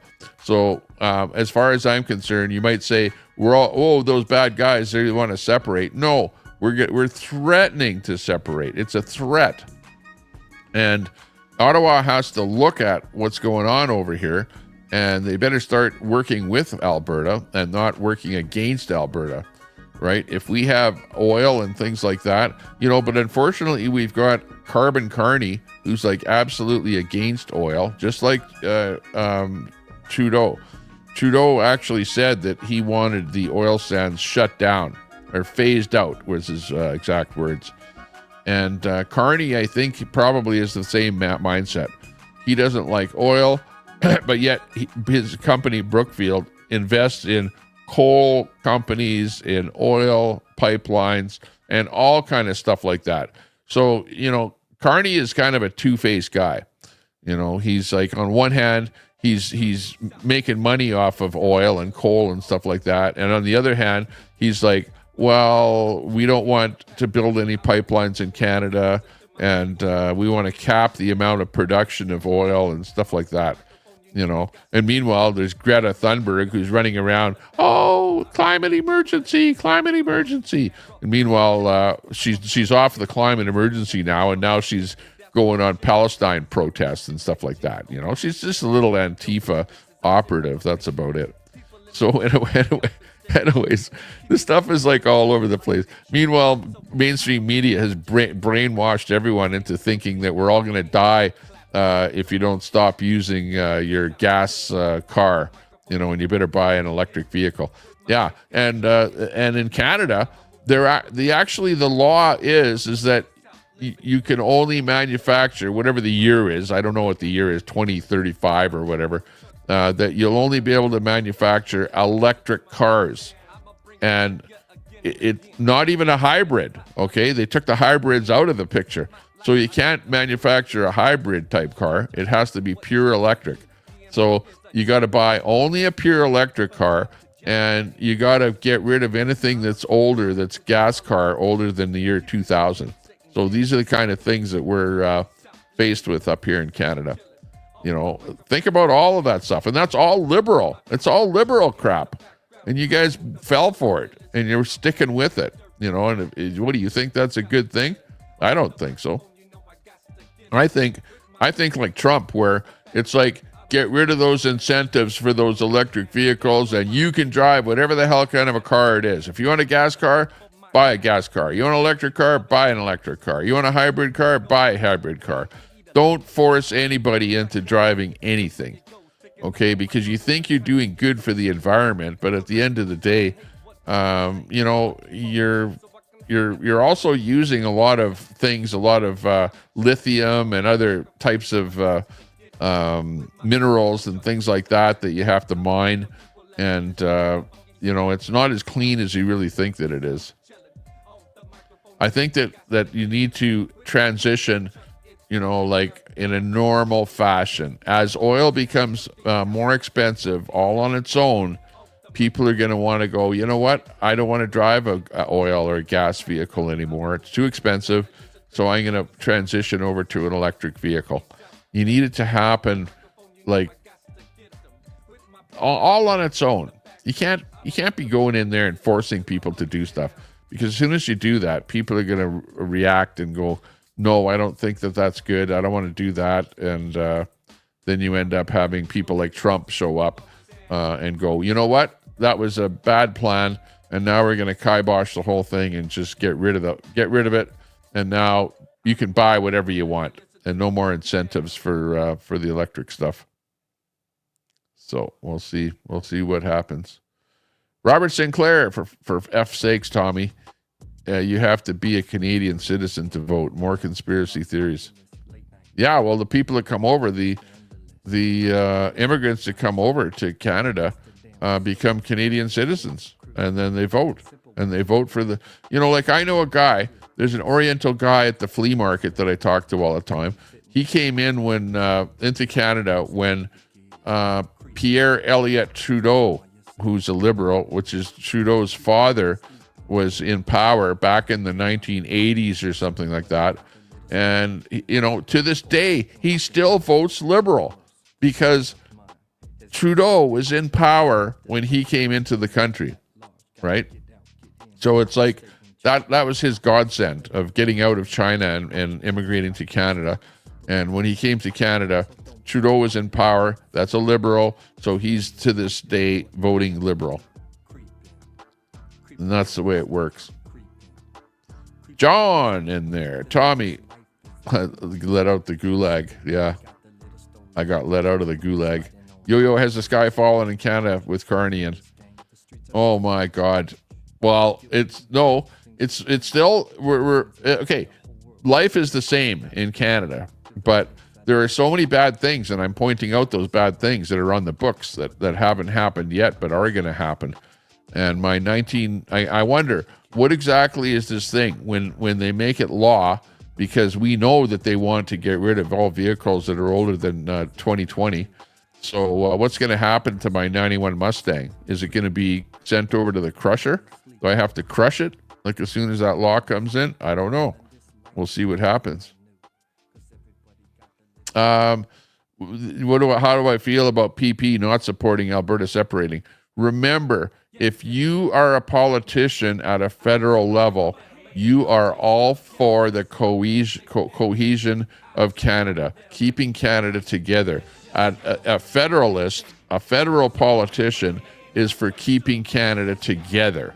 Okay, so any federal politician is never going to say, I'm for a particular province separating. He doesn't want to see Quebec separated, doesn't want to see Alberta separated, doesn't want to see Saskatchewan separated. A federalist wants a complete Canada, and he's going to stand up and say, no frickin' way. I've talked to the people that own Canada, like Carney, Carbon Carney. I've talked to the people that, he actually said this to Trump. Mr. Trump, I've talked to the people that own Canada, and they don't want to become the 51st state. Now, who the hell are the people that he talked to that own Canada? Who is Carney talking about? Carney is such a clown, He doesn't know what the hell he's talking about. He's talking about the King of England, of course. He's talked to the King of England, thinking that the King of England owns Canada. Well, the King of England does not own Canada. We have become our own country. We've broken away from the UK, from the monarchy, and we still have the monarchy on our coins and crap like that, and we're still part of the Commonwealth. Yeah, but the King of England does not own Canada. So what the hell Carney is thinking about when he said that, I have no idea. I think it was a Freudian slip or something when he said that, right? But he didn't talk to me. Didn't talk to me as an Albertan. And do I, if Alberta does split from Canada, Alberta can become its own sovereign country, right? Its own country. We don't need to be the 51st state. We can be the country of Alberta, sitting right here in the middle of Canada, overlooking the states. And we can negotiate with the states however we want. Or we can become the 51st state. We don't need to become the 51st state. And just because Alberta says that it wants to separate, that doesn't mean that Alberta will become the 51st state. But PP or anybody that is at a federal level should never ever talk about having one of the provinces separate, right? So PP is doing a good job on not doing that. I don't have an ankle monitor. No ankle monitor on here. We're doing okay there. If you have a moment, check out a series of videos on what's that? Demolition. Oh, Super Salty. Hey, good to see you. Coming in from San Diego. Check out that video. Yeah, he's got some good videos. He's runs trucking and demolition and stuff like that. Always working on something down there. So check out his videos there. Give him a sub up there. I don't know if my sub button is working there. If you type in my chat there, link, ! link, it'll pop your link in there. So more than welcome to do that on the stream here. Have you made any new developments with your dog houses? I've got 3 dog houses right now. And what we're doing actually is we're doing some artwork on the side of the dog houses and or the mobile human shelters, as people have called them, dog houses. But we got some spray paint and spray painted something on the side of it. But we also got a guy that's an artist, and he wants to do some artwork on the side of the thing. So, and then he's also a musician, so he wants to come out with us when we give away the mobile human shelters. So be on the lookout for that one when I do that video. And that I'd like to do that coming up here pretty quick too. It's got to be a nice day. If it's a nice day, we can take him out there. I don't want to go out there if it's raining or whatever, but a nice sunny day, go out there. And we're going to do a song and dance. We've got Flava Flav, my good friend Andre, who wants to do like a rap show. So we might have about a 2-hour song and dance type routine where we're rapping and jumping around and having fun with, providing some entertainment for the homeless people. And then we'll give away the mobile homeless shelter.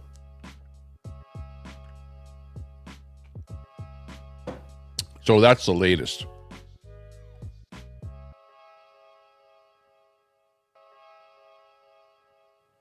Okay. Yeah, I'm an hour behind in the chat. The chat moves quite quickly on my thing here, and it's hard for me to stick with everyone here. They got Chinese and Korean sweatshops in Italy, Canada, and America. We want those sweatshops. Bring the sweatshops home. Trump got a new plane. Yeah, that's the other big thing from the Middle East. I don't know what country it was there, Qatar or one of those countries there, have given, the government, apparently that it's some sort of a library, so they've given the plane to the American library, and Trump has use of that, and they want Trump to make that his new Air Force One plane. But of course, they have to sweep that airplane for bugs, because who knows what kind of bugs are going to be on that plane. There's a bunch of monitoring bugs on the plane or something. Who knows what's on it there. But they got gifted. The United States got gifted that plane. And that plane is going to be available for Trump. I think I even heard that if Trump is no longer the president, that he's still going to have use of that airplane. So something with that going on there. Got to read up on that whole story with that. So is America going to not use robotic factory workers? Yeah, if you build new factories, you're going to use robots. Robots are in the factories, but you need people to program the robots and to keep those robots operational. So you do need people in the factories, and you need people to build the factories. We're not yet at that point with technology to where you can say, okay, we're going to build a factory and we're going to use robots to build the factory, and everything is going to be a robot and there are not going to be any people. There's going to be people required to build these robot factories, the robotic factories, but they absolutely will be using, like the Tesla factories, the gigafactories and stuff like that. They've got so many robots and robotic type of things building their whatever it is, cars, Y cars, X cars, cyber trucks, and all the rest of it. And now the very latest thing is going to be the robo taxi, right? Isn't Elon Musk going to roll out the robo taxi? That's going to be the next thing. Of course, there's robot taxis out on the streets in the States there right now. I have not seen not one kind of a robotic autonomous vehicle rolling around in Edmonton here at all. But it's something that is coming. It's coming our way. It's just a matter of time before we're actually running those cars all over the place. So I'm probably going to be looking at the robo taxi up here in Canada before anything else, because it seems like when he does stuff that they end up all over the place. I don't know if everyone still has a hate on for Musk because of his association with Trump and Doge and stuff like that. I think that Musk is kind of stepping away from Doge. He's coming up with his last little things that are going on there. And there's also some word on the streets there that they're trying to kick him out of being the president or whatever it is of Tesla. And whether or not that's going to happen, I don't know. Things change very, very quickly. And you have to really keep on top of what's happening. Very fancy plane, absolutely. Probably gold-plated everything. Just like the White House.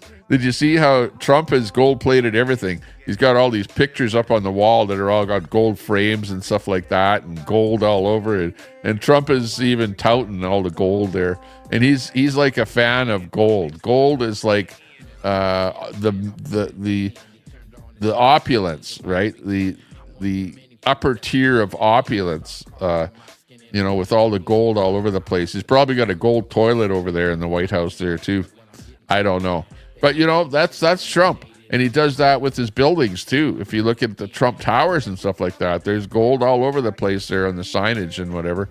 And he just looks at that as being, hey, you made it, and it's the best thing in the world, and it shows that you're better than whatever other countries because you've got a bunch of gold all over the place. Go figure. Myself, I'm more into silver, right? The poor man's gold, right? Where's my little silver thing here? Hang on. Where's my thing? Check it out. Remember my little it's my little thing where I show it to you. You take a look at it. You see what the dice says there. There's a 4 in there. That's a 4 in there right now. Let's see. Let me move my mouse here off of my lap there. And come a little closer to you, and we'll play the dice game here. Hang on. Check those. Okay, I'm going to move the comments over to the... Okay, here we go. Okay, there's a 4, right? So what I'm going to do is I'm going to close my eyes. I'm going to put a different one on here. Now, you guys think I'm cheating because I'm taking this and I'm feeling the numbers on the dice. And, of course, yeah, there are numbers on there, and you can feel them. But honestly, I usually do this trick where I give this to you.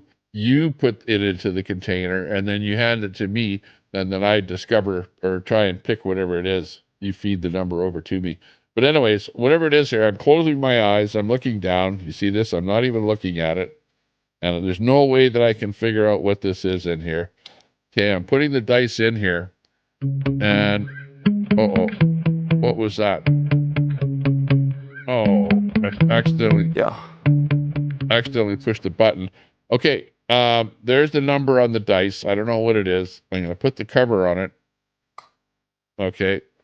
And I'm going to try and figure out what this is just by feel alone. Okay. I don't know what the number is on there, but I'm going to guess that it's a number. Oh, man. I don't know what it is here. I'm going to guess that it's a number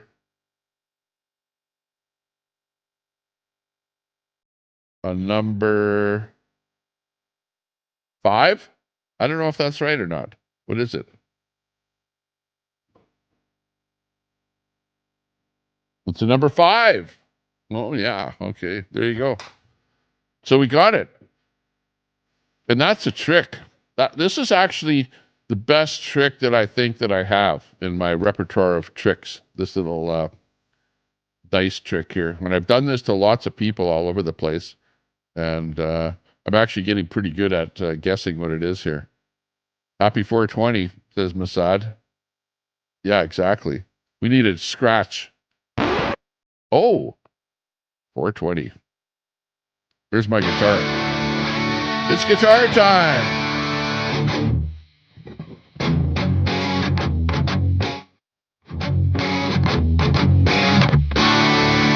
Oh, yeah. How many fingers you're holding up? Yeah. 1. Here, this is the Carney. You can. This is Boomers against Carney. For me, it's not like I'm not the boomer.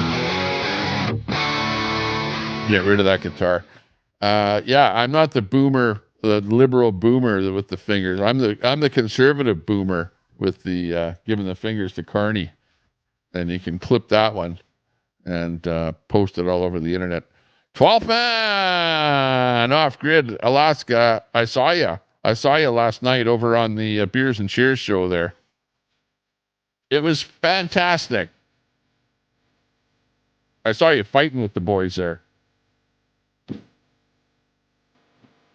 They were getting you heated up a little bit there. Those guys over on the Beers and Cheers show there. 12th man. I don't know. I didn't watch LC, so I don't know if you were on LC show. I know LC and you were kind of always fighting, so I didn't have a chance to go over to LC's program there and see whether or not you went on his show. But yeah, we're gonna have to do more of those shows where people come on as guests over here, and that'll be fun. Looking forward to that. The StreamYard panel. They were trying to get you to come up, Tommy. Yeah, well, that was it, because they wanted me to talk about me getting turfed out of the Carney event. The Prime Minister, Carney, had an event in Edmonton here, and I went to the event with my camera, and I was simply standing there talking about, with the camera in my hand, saying, yeah, there's maybe a couple hundred people here, maybe 300 people here, and it looks like more people are showing up, and we're waiting for Carney to show up, and blah, blah, blah, blah, blah. And I was just, all I was doing was commenting on the Prime Minister showing up for an event, and then the Secret Service got a hold of the security, and the security told me to leave. And they didn't say why. But apparently I'm in the Prime Minister of Canada's bad books. So for that reason, I am not going to ever talk kindly about the Liberals or Carney, right, at all. Because you turfed me out of one of your rallies, and you're the leader of our country. You just screwed yourself, okay? In fact, I'm going to vote to separate from Canada. When that vote comes up, I'm voting to separate from Canada. That even pushes, doing stuff like that even pushes guys like me, which I have a voice out here. 81 people watching, not much of a voice, but I have a little bit of a voice, and my voice is not going to be stifled, right? And Carney burnt his bridges with me by doing that. Now, you know what? It wasn't Carney in particular, because I don't believe that Carney said to the Secret Service, oh, is that Tommy Temper coming to one of my rallies? I want you to boot him out of my rally. No, it was the Liberal Party of Canada that somehow found out that I was a person of interest, or whatever you want to call me, a right-wing podcaster. And because I'm a right-wing podcaster, that is a right-winger that went to the convoy to Ottawa, that I'm all of a sudden a bad guy, and that's pathetic, absolutely pathetic of the Liberal Party of Canada to treat people like that. That is, it's, you're like, oh, we're such an equal type of government. We're for equality, right? We want everyone to be equal and to be treated equal, but yet you guys don't treat everyone equal. You just find out that somebody is conservative, and right away it's like, well, you can't come to our rally. Well, how do you think that a conservative becomes a liberal? You don't get more people on your side by treating them poorly, and that's exactly what they did. So shame on the Liberal Party. Yeah. Cadmus Rex, yeah, also a person of interest. Well, they never said that I was a person of interest, okay? It was Jason, the other guy that I was with, that he's the one that said that to me on my podcast. And I know you were watching it, Rex, so you saw that. But they never said that I was a person of interest. But obviously, I probably am a person of interest for whatever reason, because I'm conservative, a conservative podcaster. And also they kicked out a couple of other people at that same event that were right-wingers, right? So they don't want to have a right-winger at their event, because a right-winger might stand up and ask Carney about Epstein Island or something like that. It's like, can I ask you a question? Oh, what do you have to do with Epstein Island? And why were you and your wife with Jeswald at a party over at some place over in England? Like, tell us all about that. Like, they want to shield themselves from people asking questions like that. It's like rebel media, right? Right-wing media. Trying to talk to somebody like Jagmeet Singh, and Singh is like, I don't want to answer any questions from your organization. No, can't go there. And the same thing with Rachel Notley. There's a clip out there of Rachel Notley where she is being followed by rebel media, right-wing media, and Rachel Notley, NDP from Alberta here.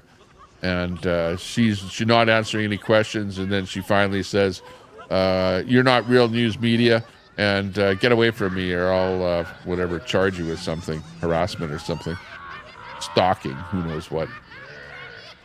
So yeah, craziness.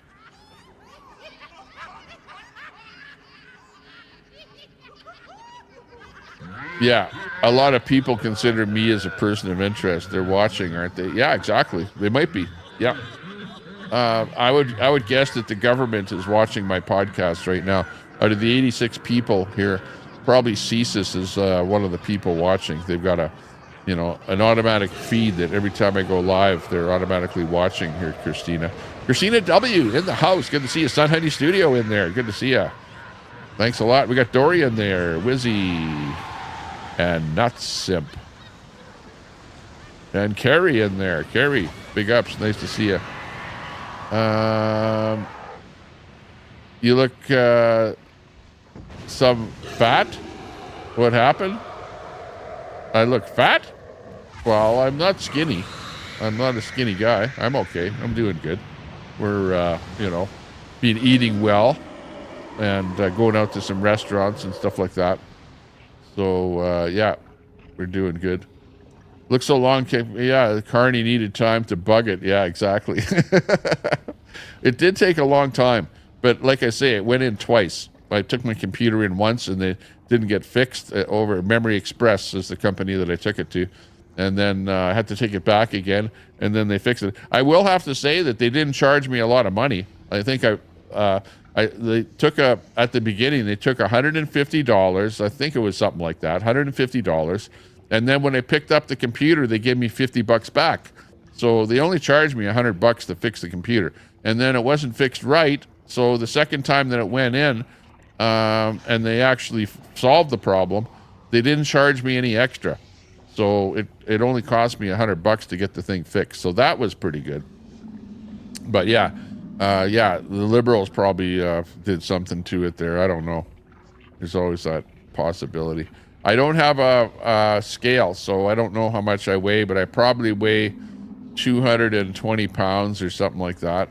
I don't know. I haven't weighed myself in years and years. We have a scale here, but I haven't stepped on it in a long time. I don't really care how much I weigh. I'm a little bit overweight. I have a bit of a belly on me, but it's been pretty much about the same for a long time. It's not like I'm getting bigger and bigger and bigger as time goes on. But depending on how much water that I drink, or, like here, I always have like a big glass of water here. You can see how big it is. And I'm always drinking water. And as long as you're drinking water, you're full, right? But if I don't drink a lot of water, then, your face kind of becomes more hollow and your skin on your hands becomes more wrinkled or whatever, you know what I mean? But if you're hydrated, then you're looking normal, like a normal person. But if you're not drinking a lot of water, then you end up looking a little bit different. Not as fat as Queenie. Yeah, exactly. Well, I know. It's funny. It's like, hey, when do I ever say, hey, I'm looking a lot thinner, I lost 20 pounds or something. I'm feeling so much better. Meanwhile, you're like 400, you come down from 420 down to 400 pounds and you're going, yeah, I'm feeling a lot thinner, Well, that's not me. Like, I don't like to talk about health. I don't like to talk about how well I am or how ill I am or whatever. I'm just a kind of a guy that likes to not talk about myself, and I'm smart enough to not talk about what's going on with me on social media, because it will come back to bite you in the ass, right? It's like Queenie. Queenie is in there and she's talking about Vagisil and green mayonnaise and you name it, and it comes back to bite her all the time, because people use that when they talk about her all the time, because she talks about it. And you do yourself in when you do that. For me, the worst thing is the bit with the hat that happened, but that was her that did it. I didn't do that, and I wouldn't do something like that.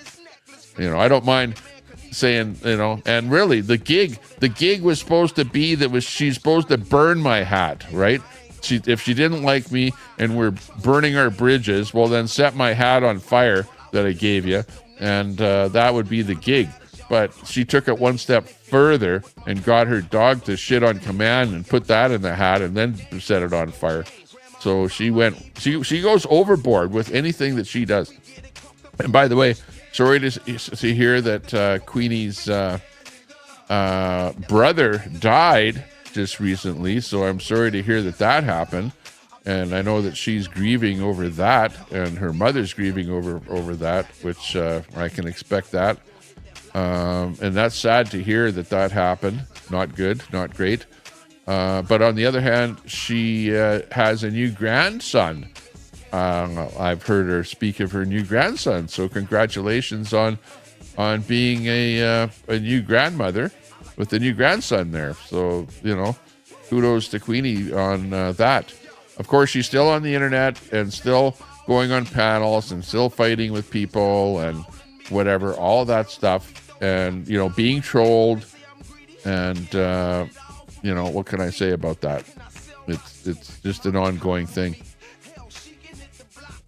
Yeah, if you shave, you notice it more. Yeah, I don't like to go online while with not shaving, right? Because when you're older and you have like a white beard like I have, like I'm blonde. I was blonde when I was a kid, right? So I don't have dark hair. So any kind of a beard that I have, I just look like an old guy with a unshaven old guy, So I always look better when I shave. So I don't really like to go online without shaving or having stubble or whatever. Some other guys, they have stubble all the time, and I look at them and I go, man, the guy's too lazy to shave, whatever. To me, that's what that comes across as. You're too lazy to shave if you have a bit of stubble. Queenie showed her, and it's on MCFs there today. Yeah, well, I saw that clip. I saw a clip of Queenie, whatever, there, and she was on MCF. I don't think she actually. I think I heard that it was she held up her camera or her phone or something in front of her camera, and her phone had some exposed picture or something like that on it, in order to give a strike to MCF. And for that reason, I would be leery about bringing her onto my stream, because if she's doing that to other people, then she would probably do that to me as well. Sassy, sweet, 20K, good to see you. Yeah, nice to see you as well. Big ups. See, you've got a avatar there with the American flag on it there and the fist. It's the Trump fist. The Trump dance. Big ups to everyone out there. Good to see the trolls and everyone from Troll Central on there. I actually went on Troll Central the other day, and I told them, because there was all these things swirling around about why I'm not on the air and that I got a strike. I did not get a strike, but I just had computer problems, and I use my computer to go online here, unless I'm doing something mobile. Remember, we're all baby oil free zone. Yeah, exactly. Christina, friendly advice.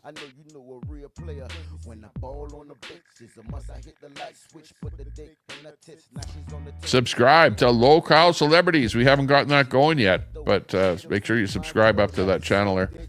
One of these days, I'm not going to go live on Tommy Temper, or if I get a strike on Tommy Temper or whatever, then we might go live on some of the channel, like everybody else does that you're not supposed to. Drink more beer, yeah. Well, I do have a beer belly. Maybe my belly became a beer belly because I used to drink a lot of beer. I don't drink that much beer anymore, but I still do drink beer. I was out at a bar or whatever the other day, and I had a beer, and holy geez, it was like about a liter of beer. It was a giant mug of beer, and I drank that whole thing and got a little bit tipsy. So yeah, that can happen. Dick do disease. Belly sticks out farther than your dick. Yeah, dick do. Yeah. Don't have a belly so large that you can't see your willy when it's time to go and do something. Willy. Yeah, women are like that. They call your thing. They have a name for your thing, right? Every woman out there who has a hubby or a boyfriend there, they have their pet pet peeve name for your boyfriend or husband's dick, like Willie or something like that, which is funnier than hell. Botox. No Botox. Green mayo mixed with guacamole. Yeah. Not into the green mayonnaise. Black-eyed peas. Yeah, Queenie's brother died. Queenie's brother died, so she's grieving over that. That's, I wouldn't make fun of that. I wouldn't make fun of that at all. That's, when a person that is close to you, whether they're close or not, whether you get along with them or not, they're blood. You're part of your bloodline, and nobody likes to see anybody else pass away. These things happen. Yeah, I have a new monitor here. Actually, this camera is kind of cool too. I have this little camera, and it kind of is an artificial intelligence camera, and I hate that because remember when I was live here, I'd make a hand gesture, and depending on your hand gesture, it would zoom in on you or whatever. Well, yeah, this is that camera, but it also has the ability to do presets. So I got this preset here so that the camera will go over. There's my monitor, which is looking outside, and my drink sitting right here. Drink sitting right here. But I can move that camera over from one preset over to another, which is kind of cool how it does that. And back over to me again here. Problem with that camera is I've got chroma key on it, so anything that's green doesn't show up.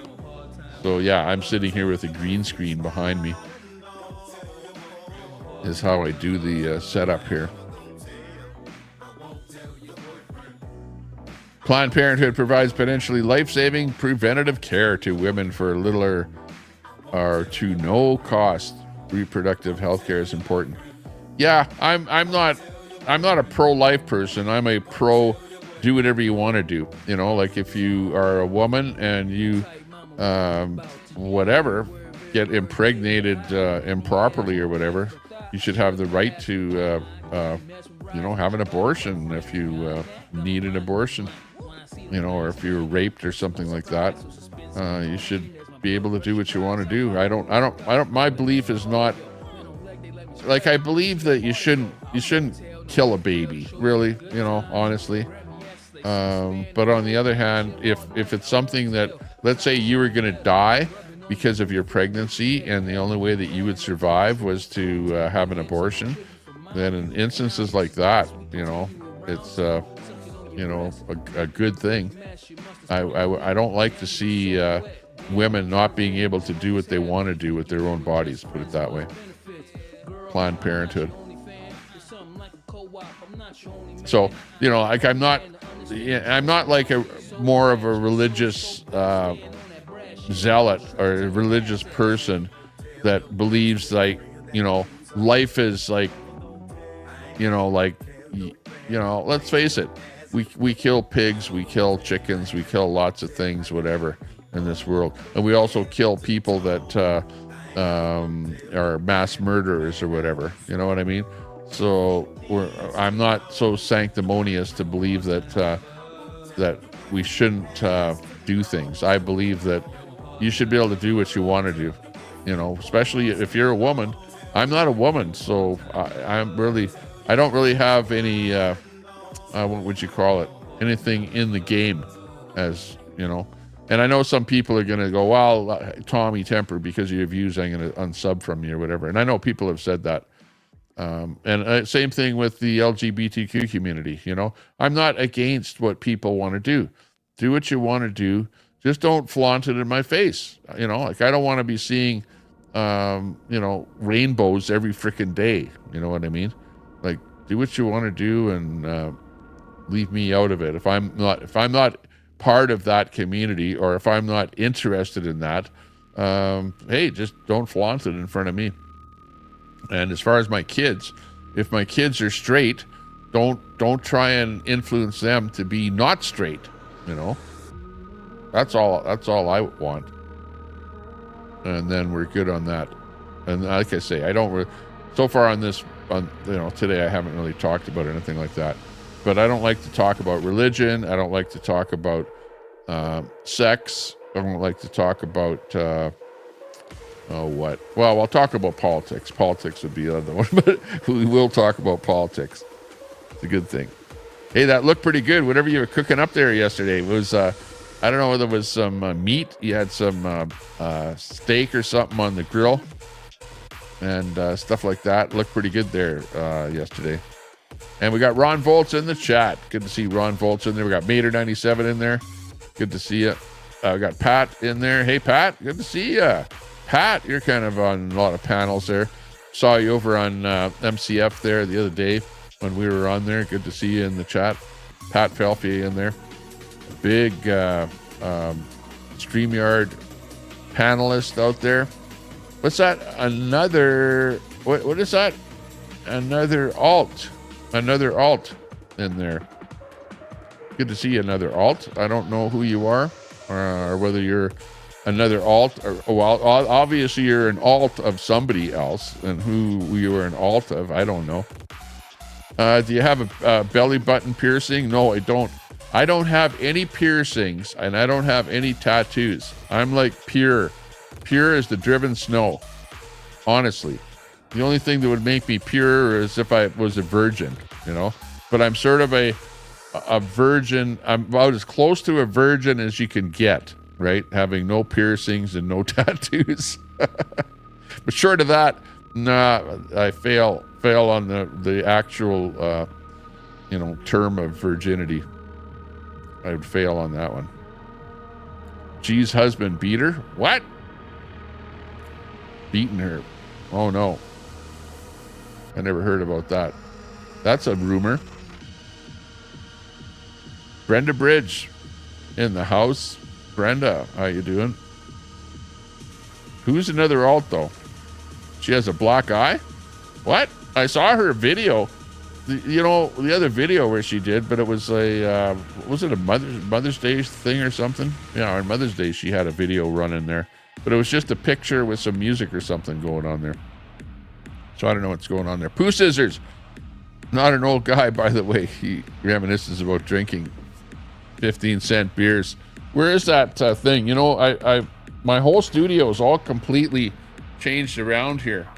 And I've got this, the original postcard that you sent me. But who's that guy? Who's Alex? Alex McClay.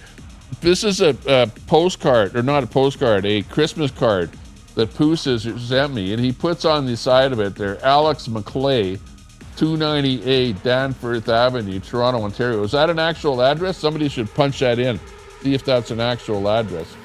298 Danforth Avenue, Toronto.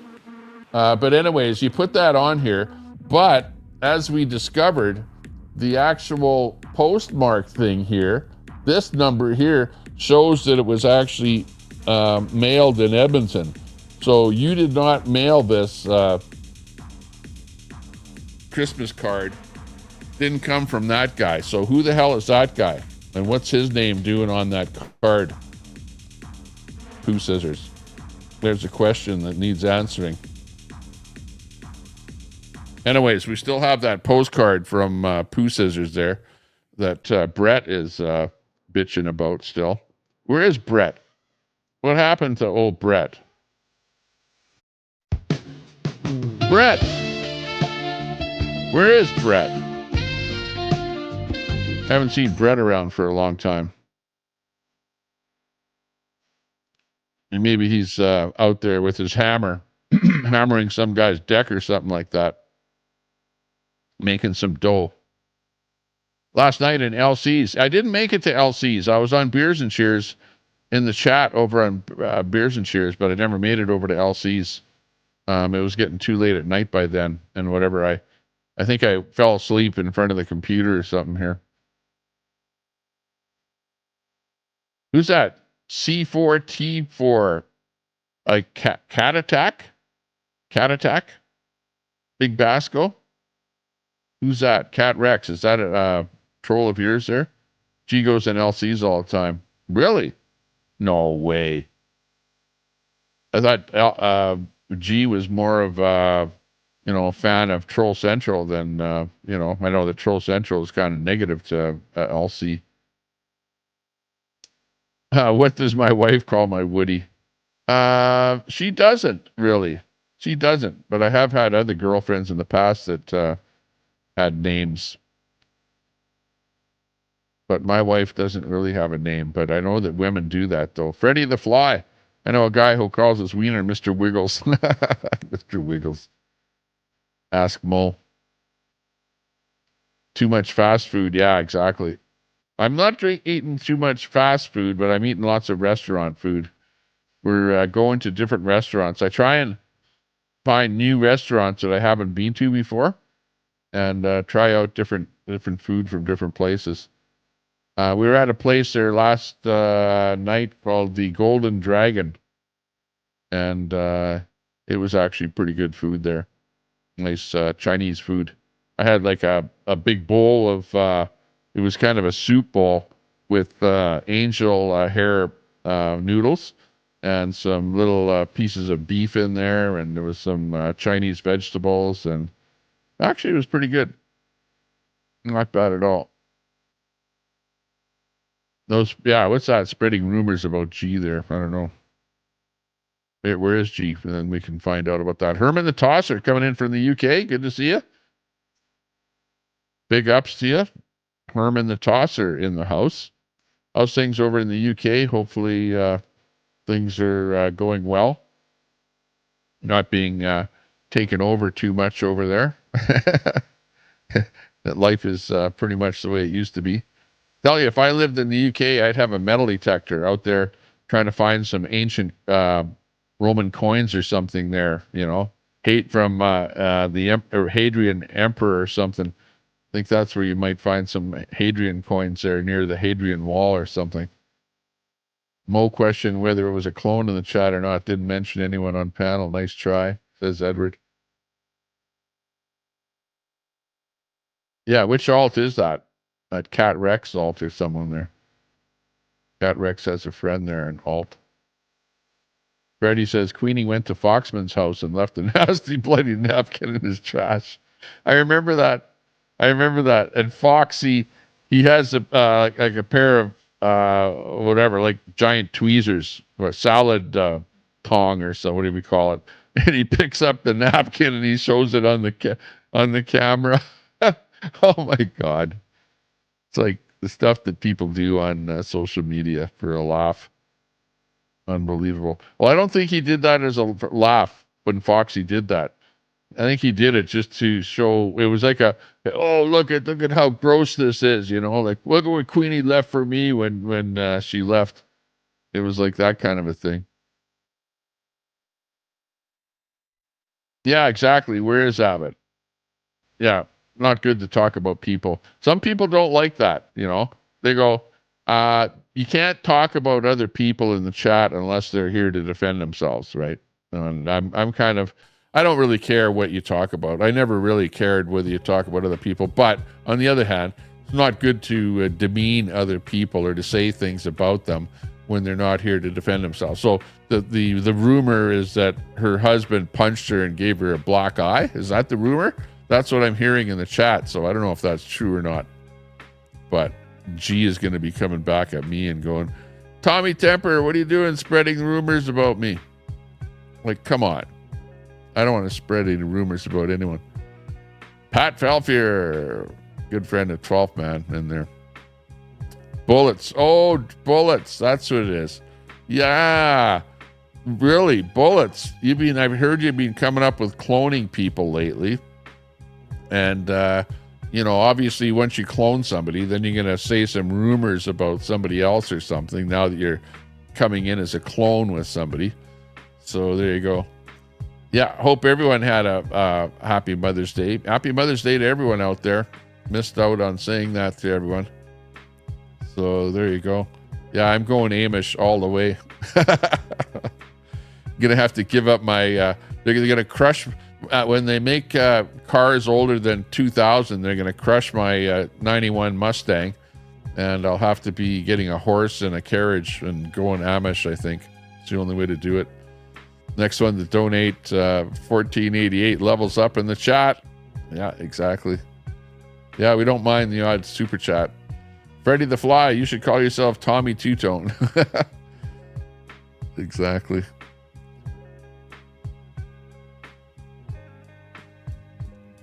G will go on cam. Yeah, yeah. Now G has to go on cam to show her face there so we can find out whether... Yeah, but she can always put makeup on over top of the black eye, you know? And with the cameras these days, you can modify how you look, you know, and make yourself look pretty. Bigger eyelashes and stuff like that. Like this camera here has that ability to do that in the software that comes with the camera. So if you're going to upgrade... I would absolutely recommend that if you're going to upgrade your camera, if you're a podcaster, upgrade to the Ozbot camera. You know, spend $150 for the camera, and it's on a little gyroscope, so it'll, you know, by the software you can get it to look out wherever you want, and you can also zoom it, you know, to whatever 3 or 4 times zoom. And it also has the features to make your eyelashes look bigger and some face makeup and whatever. See how nice I look? Actually, you know, the color is a little bit enhanced on the camera here right now. But, you know, I'm naturally a little bit pinkish, you know, in my face. I don't have any makeup on, but the camera is enhancing my face a little bit here so that we're looking a little nicer than I normally would look, which... I go, hey, that's not bad. I don't mind that. Jack, about his criminal record again. Oh, which Jack? Which Jack you talking about? Somebody's going to go over there. Attack. Cat attack.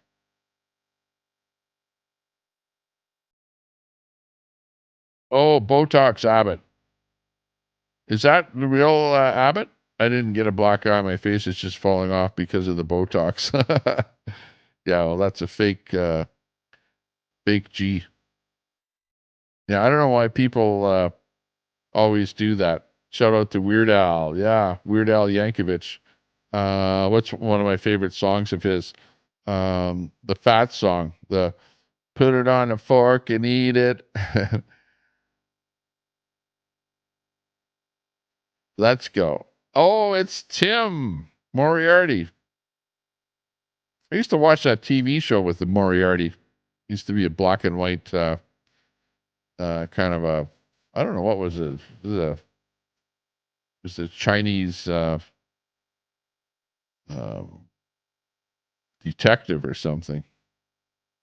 Gee Abbott, if you need to talk to someone, my wife Tammy is used to dealing with black eyes. She can help you. That doesn't sound good. See you over in News to Share Cam. Oh, News to Share.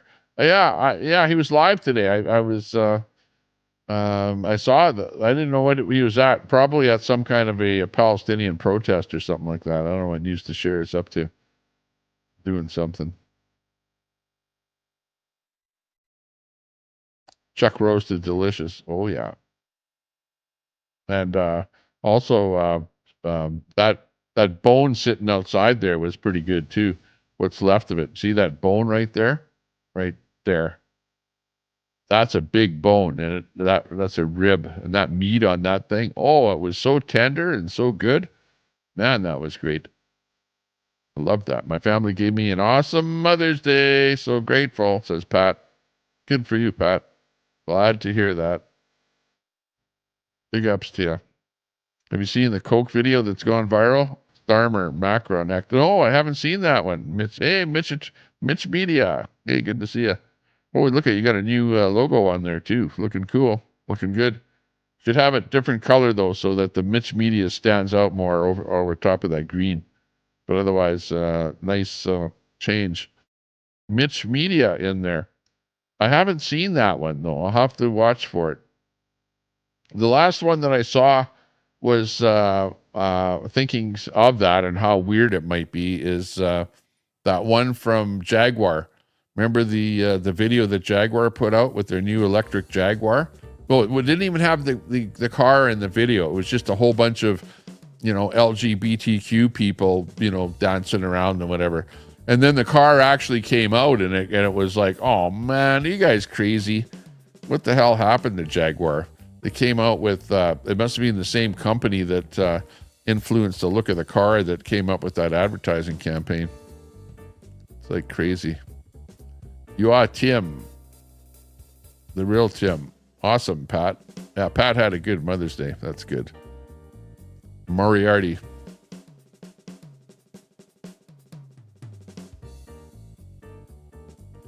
He said sex twice for conception purposes. The man is pure. Exactly. Exactly. You got it, Pooh. Hey, it's Erdem too. Hey, good to see you. You sticking with the same name, the same avatar, same picture. That's nice. Good to see you. Tim Bullets is spreading rumors about G.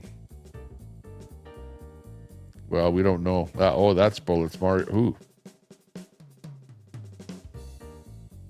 Tim Moriarty says, I'm not Bullets. Yeah, I don't think that's Bullets. I don't think so. Docs, no docs, and Cat Attack. Maybe Cat Attack is Bullets. That's who I'd suspect is Bullets, but I don't know. You guys, you change your screen name so often, it's hard for me to keep track of what's going on here. It's your face that isn't. Yeah. See there. That person who's not Abbott is more likely spreading rumors. And that's obviously somebody that got doxxed by Abbott or was part of Abbott's program and whatever got made fun of and is now attacking Abbott, I would say. Is more likely it. Butterflies. Hey, Butterflies. What's up? Well, can't find anything better to do about lie about G. Now doxing people. Yeah, but come on. Does G really deserve to be protected? Look if you're going to come out with a hit channel, and really G has done little videos about Daisy and who else? RV and, like even me, like lots of people. So, if you have a hit channel, which G's channel is a hit channel, well, I'm calling it what it is. And you may not think it is. And you might think, well, yeah, but they're such fun videos and whatever. They're only fun if you're not the one being made fun of, right? But if you're obviously some people are more butthurt than me. So they're going to come back and hit hard back at her again. So, in a lot of ways, G kind of deserves the backlash that she creates, It's her own, she's the maker of her own demise, should we say. Spoiling the DNA evidence. Why are you doxing, Tommy? Oh, about hey, I wasn't doxing anyone because I believe that that's a fake name and a fake address, Freddie. Like, if I was doxing anyone, Pooh Scissors would be complaining about the fact that I put that on there. But that's a fake name. In fact, look up that address. Is that a real address? I don't know. The N key on Bullet's keyboard gave out. Now he can't do his towers. Oh, no.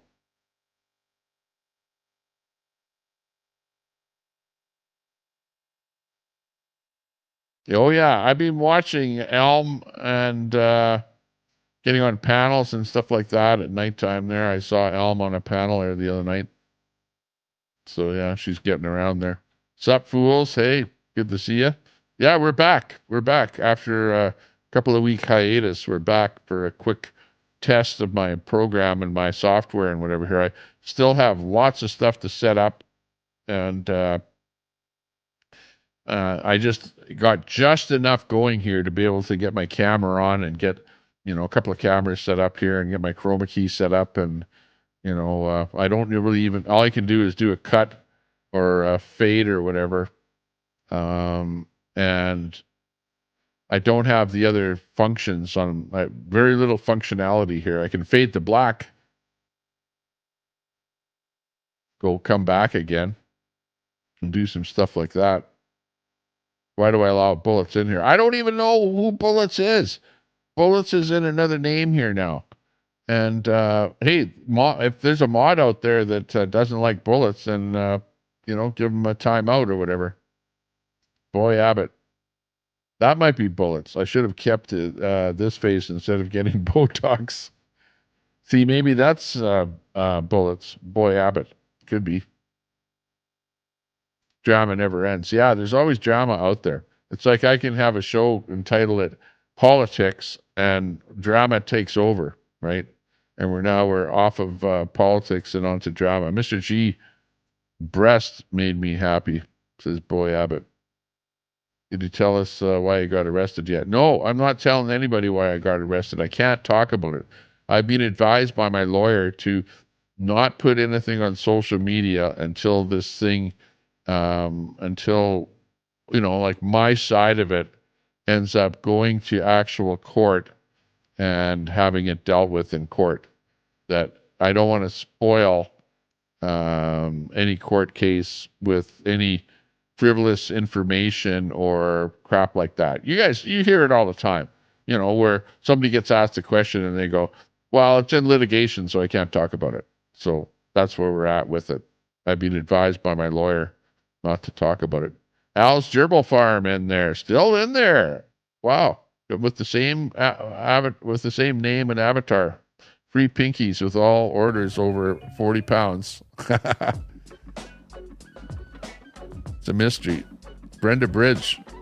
Why are all these alts with G names in them allowed when the ones with weenie names were banned? I don't know where they're all coming from. You got me. Same old. Here in the UK invasion. Well, yeah, you guys are being invaded. Hey, we're invaded. Hey, the United States is being invaded. Canada's being invaded. UK is being invaded. France is being invaded. Sweden. Like all Western countries are being invaded. Really, honestly.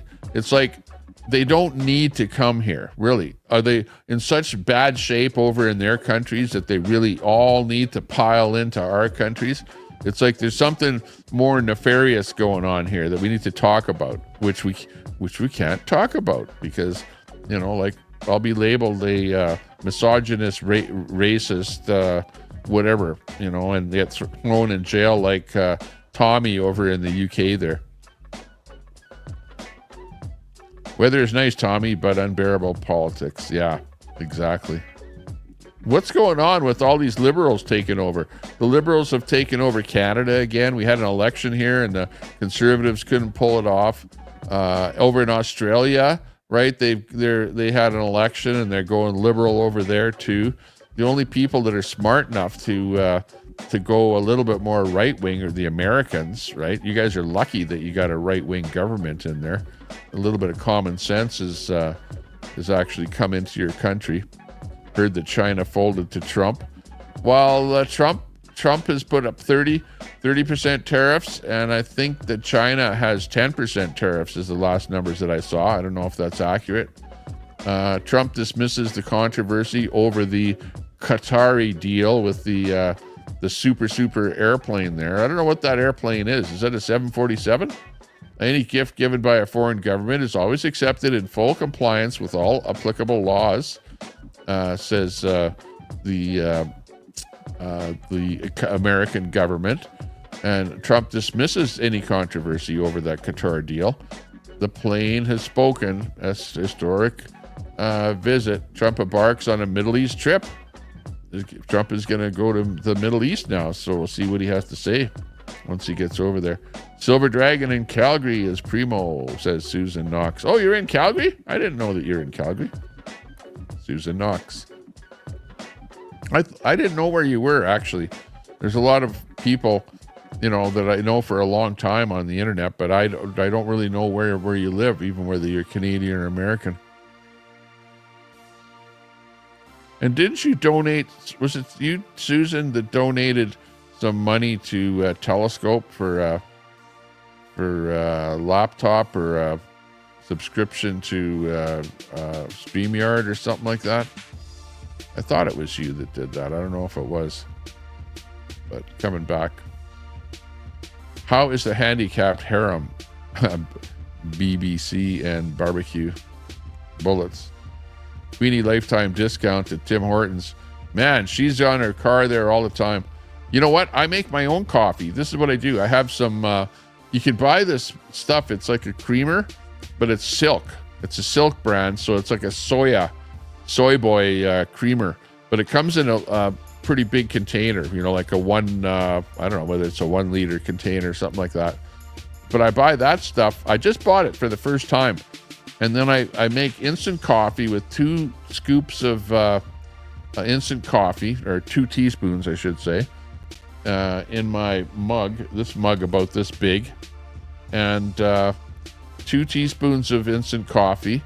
And then you fill it with the boiling water. And then you add a little bit of that creamer to the top of it. And it's got sugar and whatever in it already. And I have 1 cup of that in the morning. And it tastes great. Has a nice flavor to it. No bite. And tastes like a supreme type of a coffee that you might buy at Starbucks. I don't like Starbucks coffee. I don't like Tim Hortons coffee. To me, it tastes like restaurant coffee that's been left sitting for about 3 hours. You know what I mean? When you go to like a restaurant, like a Chinese restaurant or something like that, and you order coffee. Oh yeah, they come with that coffee thing, and it tastes yucky. I don't like coffee like that at all. I like something that has a little bit of some nut in it or something like that. And a little bit of nice cream. Carney not here to defend himself. Yeah, exactly. Yeah, but on the other hand, hey, you can say what you want about people that are celebrities, like government officials, and get away with it, because they're not going to come back and sue you anyways. Co-sider doesn't like the MAGAs. Oh well, can't beat them all. He beat her bad. Okay, so that's got to be bullets there. Another alt. You know, bullets. What do you got? About 5 alts on the go. Edward Cam, between Daisy, Tammy, and Elm, you've got a blackout on your DSM-5 bingo card. Yeah. Tommy, Mr. G didn't punch me in the face. My Botox. The Botox falling apart.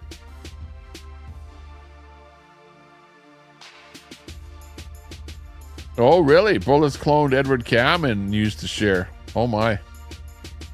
What was News to Share doing? A Palestinian riot or something there? Hillbilly wouldn't survive where I come from. Yeah. Only beats his dog. I don't have a dog. I've got 2 kids, but I don't beat them. I don't hit them at all. They like me. My kids like me. We get along well. My wife likes me. I'm not a violent person at all. I'm a diplomatic person. I don't fight with people. I use words to, diffuse situations as opposed to getting violent with people. It's the police that get violent with people. Really. They go like, my way or the highway, 2 Cams and a Jerry at least.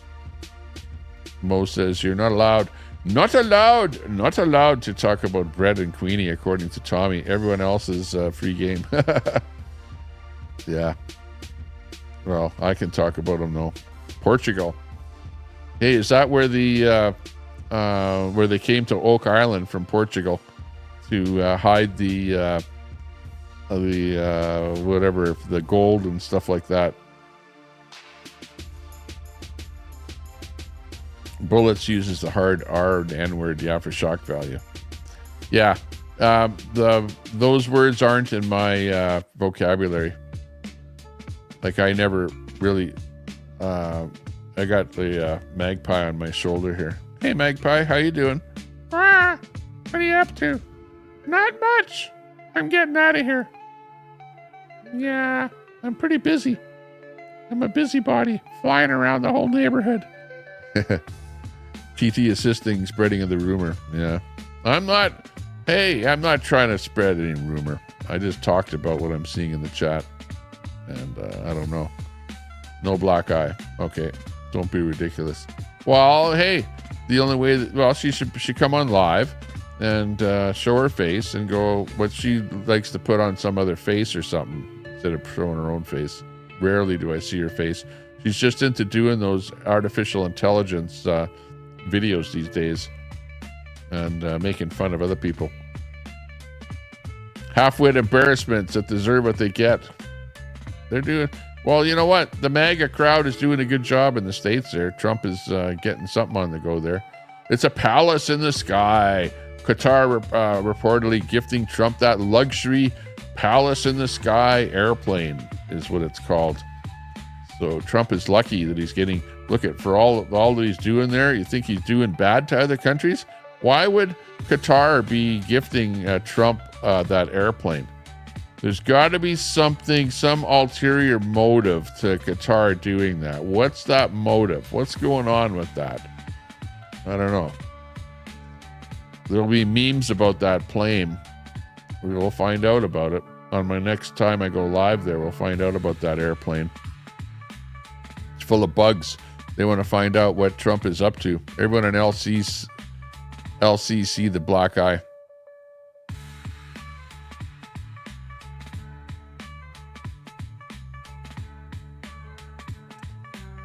Yo.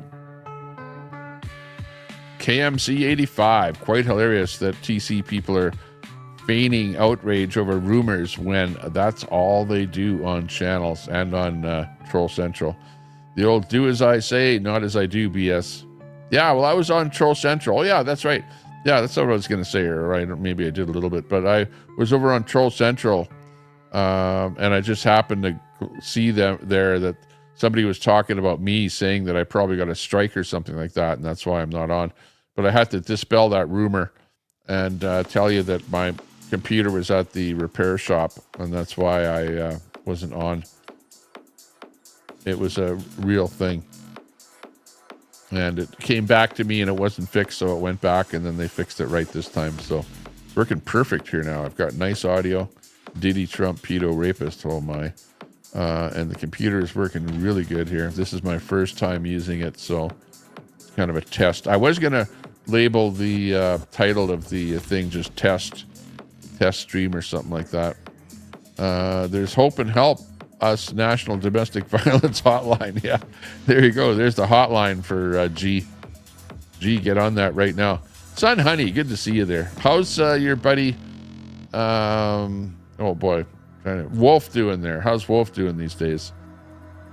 I know Wolf was saying something. He was trying to put me down there the other day, so I gave him a super chat. He was trying to put Tommy Temper down on. I don't know if you saw that, Son Honey. He was saying some disparaging things about me, Wolf. So I actually gave him a super chat, and I think that kind of shut him up a little bit there. But don't say anything bad about me. Heck, what do you have to say negative about me? I try and keep my head above water and not say bad stuff or, put anyone down or stuff like that, Try and be on everyone's good books. But, yeah, there are guys like LC. That LC, I don't know what he's up to there. He's always got a goat or a sheep or something on his stream there, and he's always in trouble with his girlfriend or wife or whatever there doing stuff. And he's got kind of a rank panel with people on there that are just blitzoed right out of it. So, yeah, LC, I don't know what he's up to with his show. But it's, the hell in a handbag type program. What can I say? People do what you want to do. Philly cheesesteak tonight. Oh, that's good. Yeah. Well, if you're going to have a Philly and cheesesteak sandwich or a restaurant, at least do it right. Make it really good. Who cares how much it costs, but make sure that it's worth it, so that when you eat that thing, you're full and you go like, holy cow, that was a good Philly cheesesteak. But a pizza? I don't know. I probably eat too much pizza. Got the screenshot posted in your email. Yeah. Tommy Temper Show at gmail.com is my email. Just in case you didn't know. Tommy Temper Show, all one word, at gmail.com. I don't look at it that much, but once in a while I look at it, so don't expect me to see anything in there like instantly. Unless you tell me you sent me something, then I'll look at it. So using a word twice is considered word of the day. What is the word of the day? Where's our Spanish guy? We need a Spanish word of the day. Hector Jimenez. The word of the day. Remember, you used to give me the Spanish word of the day. Used to be fun doing that. Sometimes people that train in martial arts get the black eye. That's true. Especially when somebody is going to pull a punch and accidentally punches you instead of pulling the punch. Hey, I had sumo wrestling on TV. I saw it there, and I recorded a couple episodes of sumo wrestling, so I'm going to have to check that out. Speaking of punch in the eye. What's the soup of the day? Pea soup. Hang on. No. Hold the pea. Hold the... Oh, yeah. No. It's the other way. Turtle soup. The soup of the day is turtle soup. No, hang on. Hold the turtle, make it pee. That's the joke. The soup joke. Good thing your face is fine. Good. Pope called Trump Bruta Figura. Okay, now I don't know what the Pope's real name is, but it's some, whatever his name is, but they're calling him Pope Leo. So where the hell does this Leo come from? The guy's name is not Leo, or maybe it's his middle name. I don't know, but does anyone know about that? That the Pope is Pope Leo, the 16th or whatever. I don't even know. But Leo is what sticks out of my mind.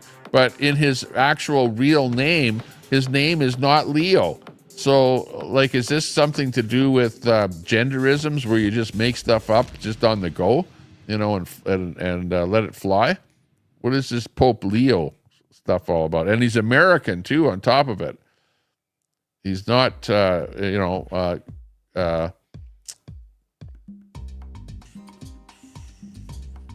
Italian. He's not Italian. No, Tommy, it's really me. Yeah, Botox Abbott. Yeah, well, I don't know if that's G. Abbott or not. I'd say that's not G. Abbott. Not you. Nobody comes out with a name like that and says that's me. And quit changing your name. Just make it G. Abbott and leave it at that, so that people know who the hell you are. Because if you keep changing your name, well, nobody knows. Look at my face. It's definitely me. No, your face looks like, I don't know what. It just looks weird. It looks like Frankenstein face or something, Like it looks like my face when you're overdone it a little bit. Here, let me change my face so that y'all know what I mean. If I go into my images here, let's say I need a little more saturation here. Okay, there. Okay, you're looking like my face. It's like, holy smokes, Tommy, what happened to you? It looks weird. And maybe a different color or something here. Hue. Oh no, there. Okay. I look like, what's his name? Hang on, what if I went the other way? Oh no! It went the wrong way. And now I don't know where the proper setting is. I'm going to be messed up here. So this is not looking good at all. Now I changed these settings and I don't have a button that I can push that says default. But, yeah, I think right about here is more likely. What about this one? What does this one do? That's a contrast one. Makes a bit of difference there. Hang on, let me put it back to normal.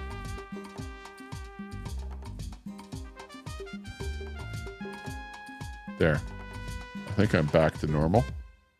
As close as possible to match up with everything else. Got the anti-flicker on. What's this? Exposure. Auto exposure mode. Compensation. 0.3. What's this? Oh, wow. That goes really weird. And that's like overexposed. Right there. It's good enough. I'll leave it there. Auto exposure. Yeah, I'll leave that on. Focus. What about focus? Face global. Autofocus. Manual focus. Oh, I can manually focus? Oh, we can make your picture sharp, or we can blur you into a blurred image. Oh my God.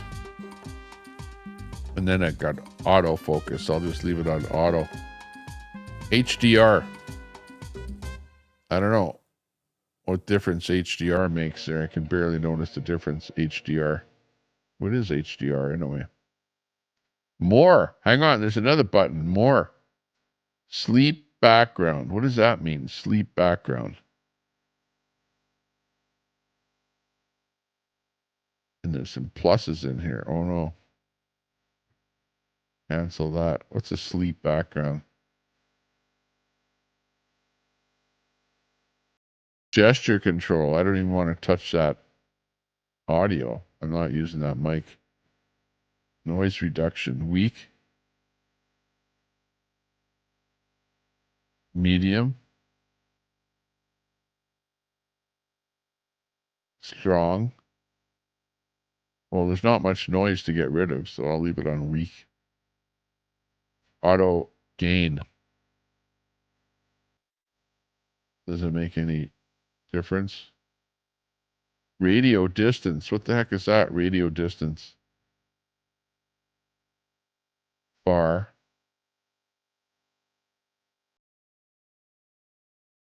Close.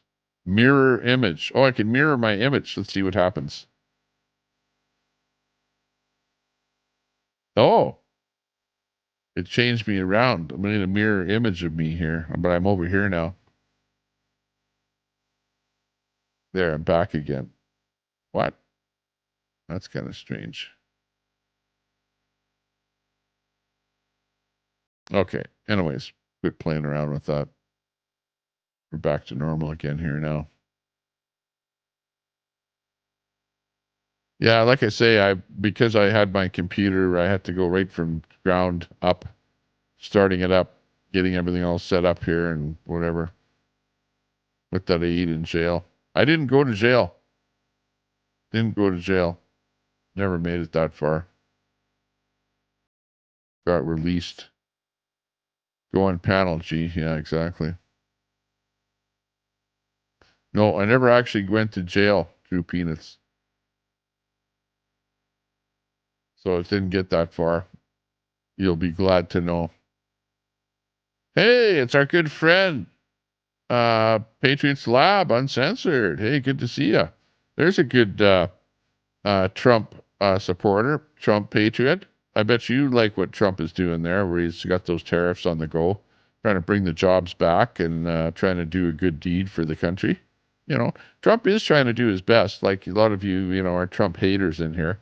Got a lot of trolls in here. Drop your link.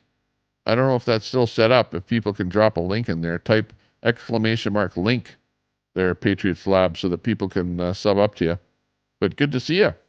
You're a real music man there, too. I remember you in the days of the convoy driving down the road. Did you have a convertible or something there? Convertible, and you're playing tunes and stuff like that, driving down the road, Patriots Lab. Got some good memories of you from back in a couple of years back. And I know you're doing stuff going live and whatever with some other people that are doing some StreamYard stuff. So check out the Patriots Lab Uncensored. I drink quite a bit, but I don't really consider myself drunk, although others probably do. Well, yeah, but your mannerisms, you come across as if you've been drinking, you know what I mean? Like when you're on the streams and stuff like that. And also because you kind of talk slow a little bit. And I don't know if you're normally like that, but people just take that as if you've been drinking or something, So then they accuse you of being drunk all the time. But no, actually, a lot of the time you're making sense. And then I see you over on that Black Guy's channel, where you're the only white guy doing your thing there, having fun over there. I don't know. I don't really watch his channel that much, just because he's like. It's always black this, black that, black the other thing, And I'm not like white this, white that, white the other thing. I'm like, I don't give a shit what you are, who you are, what you're doing. You know, I'm just a guy doing my own thing, and I don't care about people's color. I like everyone. Like my mother said to me, son, I don't care who you marry, whether it's a white girl, dark girl, or whatever, wherever they're from. Just be happy with whoever you're with, and don't be prejudiced against anybody. So that's how I kind of have lived my life. You're retired, so you can do whatever the hell you want. Yeah, buy your own little chunk of land, have your own little place to live, your own little hacienda, and not be living out there in the street, right, 12th man? I know, that's what you were talking about there yesterday, and I agree with that. If you buy your own little, even just a little chunk of land where you can put a trailer on it or whatever, your own, little building or whatever, and call it home and be happy with what you have, that's a good thing. It's a good thing. Everyone's entitled to their own opinions. Yeah, exactly. Jim in the house. Jim Nalgren. Steve Banyan says the Pope's election was rigged. I don't know. I don't know how you can tell that. It's a bunch of cardinals all getting together in a closed room, trying to make a decision on who is going to be the best representative for the, whatever you want to call it, clemency, or no, not clemency, but for the Catholic religion, right? He's like the spokesman for all of Catholics worldwide. So they get together to try and pick the best guy for the job, and it's always like a really old guy who's just about ready to die. So at least he looks like he might survive for a few years before that happens. So whatever. I don't really have too much else to say about that. You're muted, mate. Say something. Who's muted? Troy on the job. UK is going to start deporting soon, says Bob Cox. Canada has room for all these illegals, Tommy. Yeah, exactly. Well, that's the next thing that's going to happen, is that everyone that's going to get deported from the US of A is going to jump the border over up here into Canada. So, because we're liberal and our borders are still open. People are still coming over the border, and whatever. It's like, if you come over, you get $3,000 a month. Meanwhile, if you're a senior citizen here in Canada, you got $1,200 a month, to live on. So, they're actually paying the newcomers more than they are the people that have worked all their lives here in Canada. So there you go.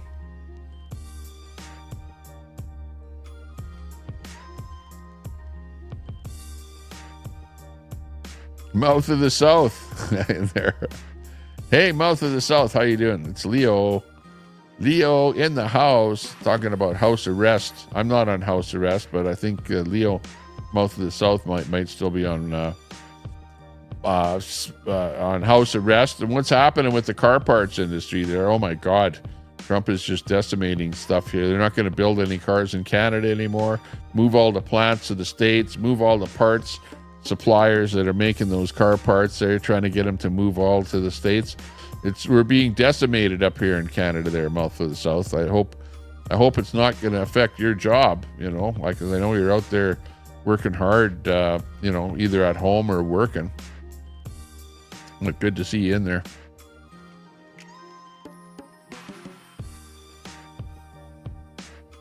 All whites should go first. What? They're the best. What's the difference between a proctologist and a bartender? A proctologist has to deal with only one asshole at a time. That's a good one. Yeah. What's the difference between a prostitute and a prostitute? I forget what the answer to that one is. It's something about hopping on beds. This guy reading chat from 30 minutes ago. Well, I'm trying to keep up. But it's hard. Swamp Piggy bought 3 bags of low-grade weed with her welfare money instead of buying food for her kids. So no, that's the latest, is it? Hey, shows you're still watching. Tommy, you look younger than usual. I am. I've been like on a sabbatical vacation for 2 weeks. You know, just eating a lot and drinking a lot. I actually had a big mug of beer there a couple days ago. I'm drinking a lot more water. I'm looking after myself, you might say. Hey, is that who? Hang on, was that Mechanic Eric in there? Hey, Mechanic Eric, popping into the chat. There's a name from back in the days of the convoy. Good to see you around. That you're still around there, Mechanic Eric. Checking out the YouTubes to see who's live and whatever. Good to see you. Thanks for saying hi, popping in here. We're just I was away for a couple of weeks here because I've had my computer down, audio glitches, and it turned out the audio glitches were coming out. It was some kind of a timing, you know, click, click, click, click every half second on my audio, and it turned out that it was my hard drive plugged into a slot on my motherboard. So we ended up changing it over to a SATA interface, and that solved the problem. So now I've got good audio again. And I've been plagued with bad audio for, I would say, about 6 months, maybe 6 months worth of sort of, it would come and go where I'd have crappy breaking up audio, and then I would reboot my machine, and then it would go away, right? And it, you know, and once in a while I'd have to reboot about 2 or 3 times before the audio would be good again, until finally it just crapped right out to where it was always bad audio. So then I figured, okay, software. I reloaded all my software. Wasn't software, and it ended up being that hard drive in a slot was the problem. So an extra hard drive that I wasn't really using. But we got it working again, but I had to reload all my software on the machine here again, so I'm kind of limited as to what I can do. But yeah, I should do a panel. Panel would be a good thing to do. Could have fun with a panel here. It would be, maybe my next stream will be a panel. We'll get a bunch of people on here if I do a panel here at nighttime or something like that. Soap in the mouth worked for you. When my boys were growing up, I never hit them. You can get their attention a much better way. They're growing up and they're doing good. Yeah. Well, I used to get a strap, you know, when we used to do really bad stuff, like really, really bad stuff. Then my mother had a leather strap, and she'd give us a strap on her hand. But, you know, they used to do that at school, too. I think that's where she got the idea from. You know, the corporal punishment at school would be to get your hand strapped. I never got strapped at school, though. Never got the strap. But I did have to go to the principal's office a couple of times. And I can tell you what happened. This is what happened at school. I went over to the water fountain, and I saw that somebody wrote F-U-C-K on the wall by the water fountain, right? And then it came time where the principal or wherever the school found out about it, that somebody had wrote that. And, you know, this is back in the days where it was like taboo to even do something like that. So we had every class got us where the principal came into our class and talked to us, and they said, don't do that. Don't be writing any graffiti anywhere around the school. You know, and I remember the exact words of the principal were, if you're going to do something like that, you know, like write it down on a piece of paper or something, but don't write anything like that on anything around the school, right? And I was like in grade, I don't know what it was. Had to be grade 4, probably grade 4 or 5, something like that. So, you know, I had actually seen the graffiti, so I knew what it was. I saw it. I knew it was bad. And I got the word from the principal to not do stuff like that, not to write on the wall. Okay, don't put graffiti on the wall. You know, and he actually said, don't do it. If you're gonna do stuff like that, write it on a piece of paper and throw it away or whatever, right? So I'm sitting there in science class, and the teacher's doing his own thing, whatever. And I got a piece of paper in front of me on the table, so I write FUCK on the piece of paper, and the teacher sees me, and because I'm not paying attention to what he's teaching, I'm writing FUCK on a piece of paper, and he comes over to me and he goes, "What are you doing there? What are you writing there?" And he grabs a piece of paper and it says fuck on it. and he says, "What are you doing there? You go into the principal's office." And he sends me to the principal's office, with the piece of paper that I wrote FUCK on. And, in my mind, I'm like, oh my God, I'm in trouble now. What the hell did I do? What did I get myself into? I'm going to get the strap at the principal's office. This is not looking good for me. I was going to get a hold of my parents, and my parents are going to find out about that, And I got to, and in the office, it's like the principal gives me a lashing, going, "What are you doing? Why are you doing that?" Blah, blah, blah, blah, blah. And of course, I'm not going to say, "You told me to do that," because then I'm kind of admitting that I'm the one that wrote it on the wall, which I didn't write it on the wall. I'm listening to him saying, "Don't write stuff on the wall, write it on a piece of paper." So I wrote it on a piece of paper only because I saw it on the wall, right? And I'm just trying to go with the program. And it turns out that, he didn't give me the strap, but I also did not tell him that I wrote it on the piece of paper, because you told me not to write it on the wall, but to write it on the piece of paper. Because if I would have said that, then he would have said, "Yeah, you're the guy that's writing that shit on the wall," right? So I had to eat it. I had to eat it at that point, right? And just take the verbal abuse from the principal and move on with life, But from being in grade 4, I still remember that to this day. So that's like the establishment telling you what to do, and you do what the establishment tells you what to do, and you still get in shit for doing what they tell you what to do. So that was my first experience with the establishment, and with me being the bad guy at the end of the day, right? So, but anyways, that's my story, and I'll stick to it. And probably Troll Central or whatever will take that and spin it around into something else. Hard to keep up with chat. Yeah, take time to engage. Good to see you there, Mechanic Eric, in the chat, though. Got Christine in there. Christine, good to see you. MT Native in there. Drew Peanuts in there. Says, "I went to private school, so I have some pretty kinky stories about trips to the office for paddlings and other fun torture devices." Well, I never actually got strapped at the office, though, but there were other kids. There was one, like the guy, there's always the smart aleck in the class, right? Who's like trying to make fun of the teacher and stuff like that. Or people that would blow spit wads that would stick to the ceiling or whatever.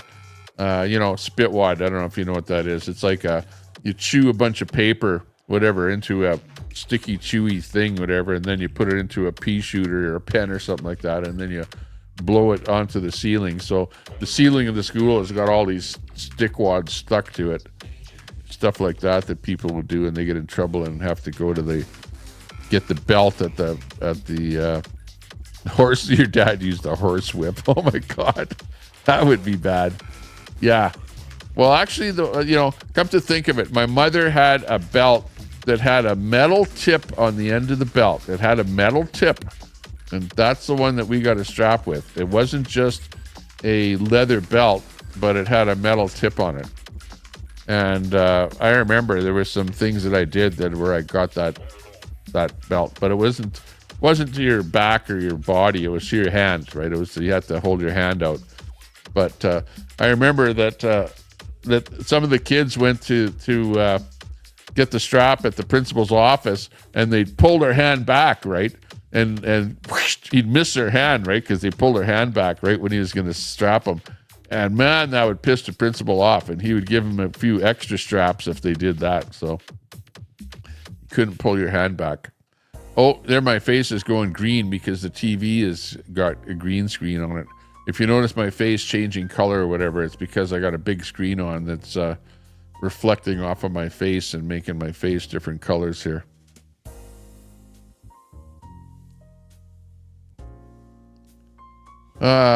Just keeping people engaged, waiting for Tommy to see their comments. Yeah, exactly. I'm close at the end of the comments here. Trying to get to them here. Got some good comments here. When I found out that the hot ass vice principal spanked my ass for being bad, I ended up in the office at least twice a week. Yeah, that's a funny one.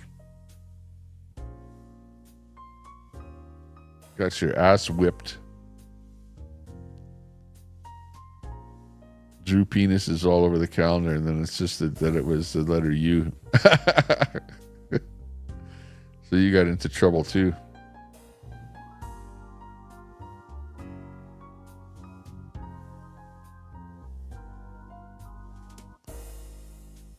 D, does that have corporal punishment? Yeah, they don't have corporal punishment anymore. With my kids at school, they don't have give them the strap anymore. They just pull them into the office and give them a talking to. You know, it's all verbal now. It's all moved to that. Newfie Princess, hey, how you doing? Oh, is ABD in there? A beautiful day. I don't know if ABD is in there, or you're just saying beautiful day. But hi to ABD if you're in there. I missed you. Wooden board. Oh, wow. You guys had a wooden board. That would be a hurtful thing there too. Newfie Princess. Wow. Hey, Newfie. I heard you're getting taken to the cleaners by Sticker Chick there. What's with that all about? Why are you into the Sticker Chick realm of things there? She's like a Ant simp, which Ant boots everybody, you know.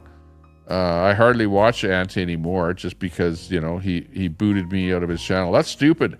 It's really, really stupid to block people from your chat because, you know, you lose a whole, like Ant has blocked everyone from the days of the convoy, right? Whether you like him or not, maybe he's got one or two friends, whatever.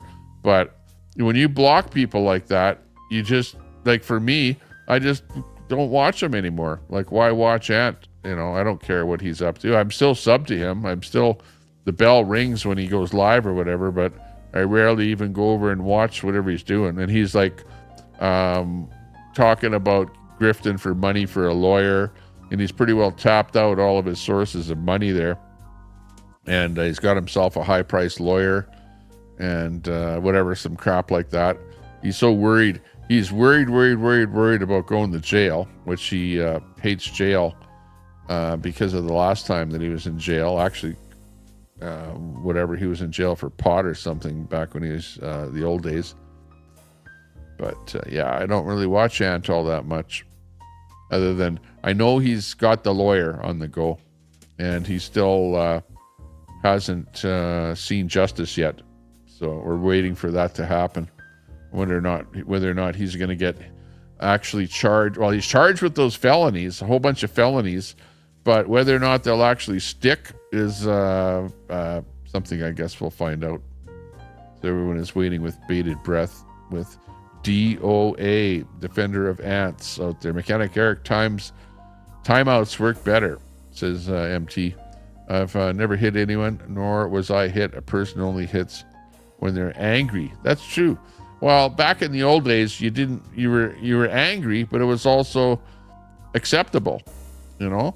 And the world has changed to become more liberal to where you don't hit anymore, you know? And people go, well, yeah, the reason that everyone is so bad and kids steal and are, you know, do all kind of bad things out there is because they weren't hit. They weren't didn't see any, you know, physical justice to their you know, so that they were afraid of getting incarcerated or hit. When my kids start acting up, I make them watch this and tell them they'll end up like these people if they don't shape up. Yeah, right. So far, they're straight A. That's a good thing. Christine says, Troy, free friends get together amid all the police escort. Ooh, that's interesting. Police escorts. you're spanked, you've lost the game. Yeah, you should usually be able to. The timeouts work. Timeouts work really well. I know our kids, we have to give a timeout there once in a while. You know, go and sit over there by yourself, away from everyone, and for whatever 5 minutes until you settle down a little bit. 12th Man says, I got my ass spanked a few times as a kid at home and at school, except they used a paddle with a bunch of holes drilled through it, so it wouldn't have any air resistance. These days, they should use a mosquito, electronic mosquito swatter, you know, that goes bzzz, give you an electric shock there when it touches you. It's a nice, warm, sunny day. Oh, that's what you're talking about. Not a beautiful day, but it is a beautiful day. Yeah, I haven't seen ABD here, and I haven't seen Brett here today. Don't hold a grudge against it, but I think there are better ways. I've seen it with my own eyes. Yeah, absolutely. You know, I think life is better without having to. I think that maybe when you hit your children, then, you know, then they end up hitting their spouses or something when they get older. Maybe that's where it comes from. I don't know. So it's maybe a good thing. DOA, we met in West Virginia. Really? Did you? MT was very stubborn. Timeout didn't work on you. Wet toilet paper, towel, and throw it on the bathroom ceiling in school. Wet toilet paper. Oh, that's funny. Yeah, everyone did something stupid.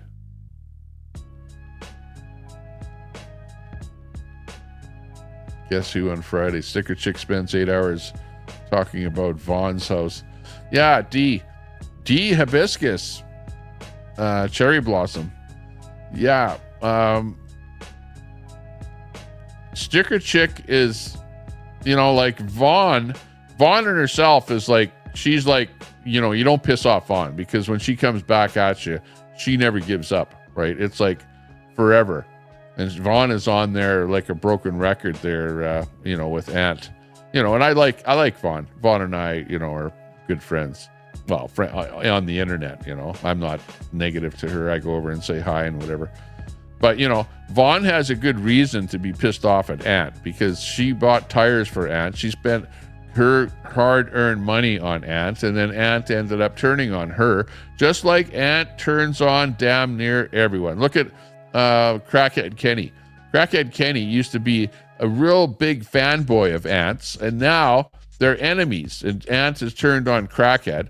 In fact, I went in Crackhead's chat, and Crackhead banned me from his chat because he was a fanboy of Ant's, and now they're enemies. You know, it's like whoever Ant associates with, he'll use you for whatever he can, and then he'll toss you aside. And that's just the way Ant operates. You know that. I know that. We've seen it time and time again. And Sticker Chick doesn't know that, but Ant is using her as well. And she's actually hitting on being the hit channel for Ant against Vaughn. But at some point in time, Sticker Chick is going to be tossed aside by Ant. And she's going to see what Ant is really like. She's like embroiled in the whole thing.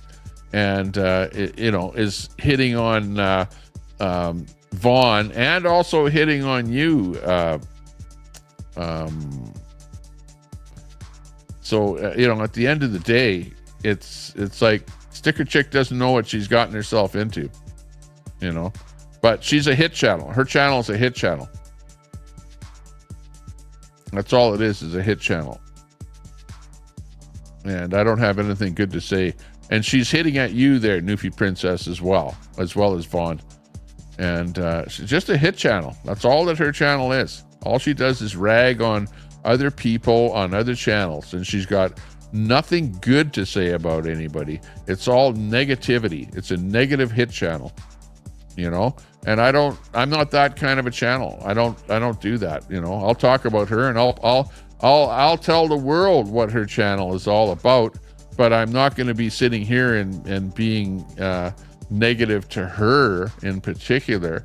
She's doing what she wants to do. It's like G is operating a negative hit channel. Everything that she does is like something negative about somebody else, you know? And a lot of people are like that on the internet, where they're just all negativity. And I'm not like that. I like to be a little more positive. But when you're surrounded with people that are negative, it's hard to be positive.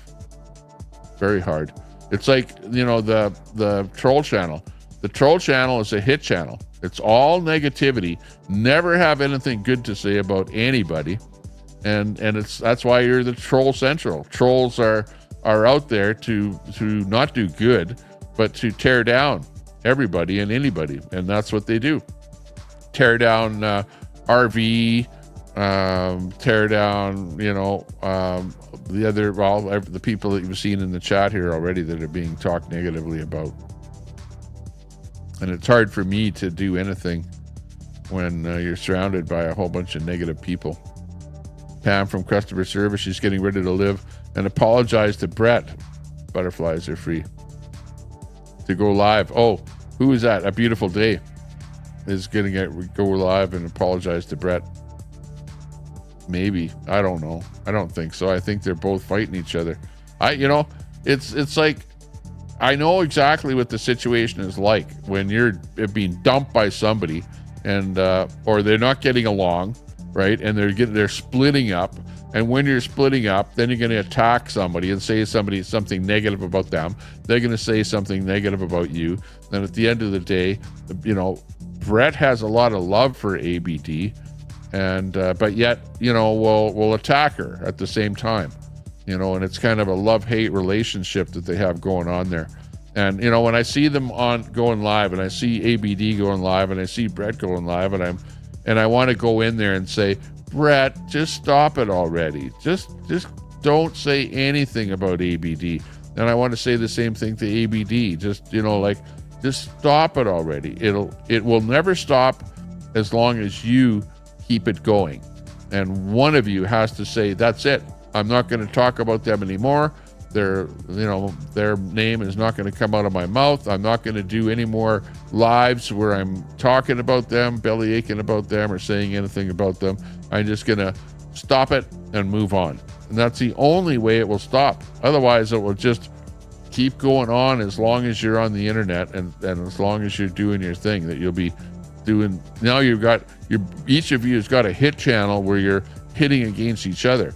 And at the end of the day, it's not good for either one of you, honestly. It's just, you need to move on.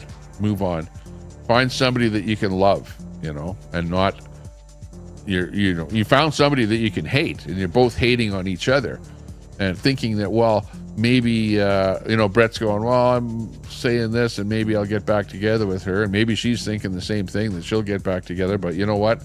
Us people here just sitting on the sidelines watching, at least myself, all I can say is I don't think the relationship is going very far, and attacking each other is not very good for your psyche. You've got to stop it and move on, and it's going to go on forever. So that's my bit. That's all I have to say on that story.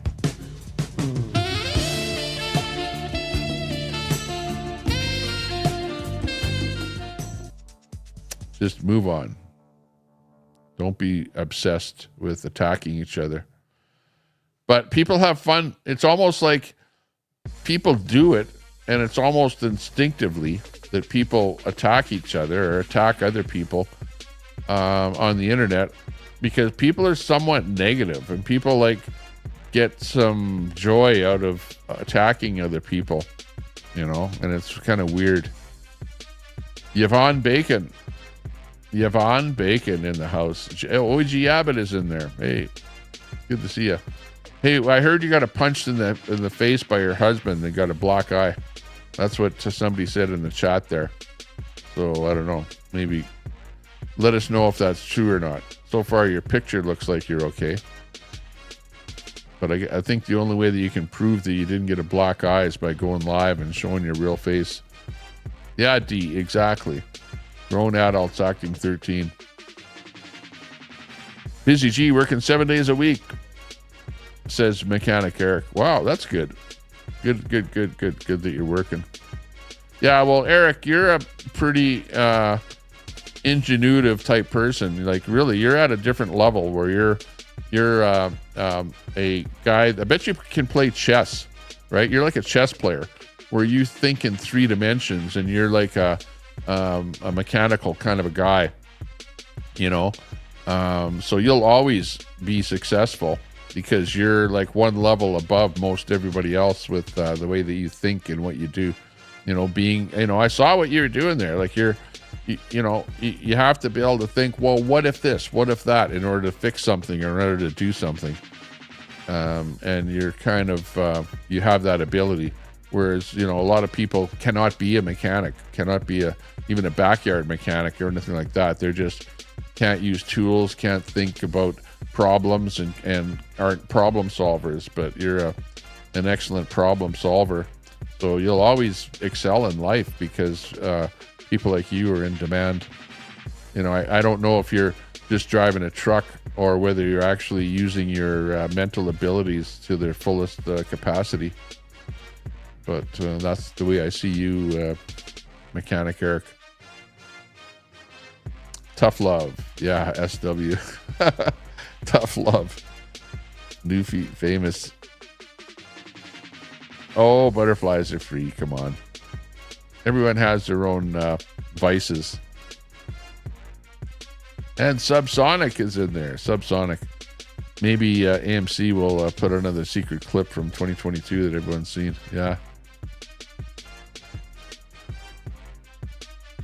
Staying busy is a good thing. Absolutely. Just wait, Tommy. She'll start restreaming you and keep files on you. SC, that is. Yeah. Actually, I don't mind people restreaming me. I like it. I like it. You know, the only thing I don't like is being doxxed.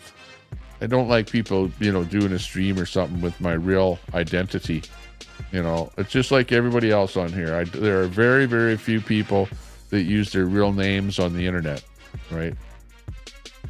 Right, Tim? You know, and if you do, all I can say is, well, you're doing it because, you know, you started that way, you know, and you maybe didn't know any better. But on the internet, it's not a good thing to use your real name. Use a different identity and hope that people don't dox you with your real name. Go watch Ant, you troll, says Newfie. Butterflies, yeah, right.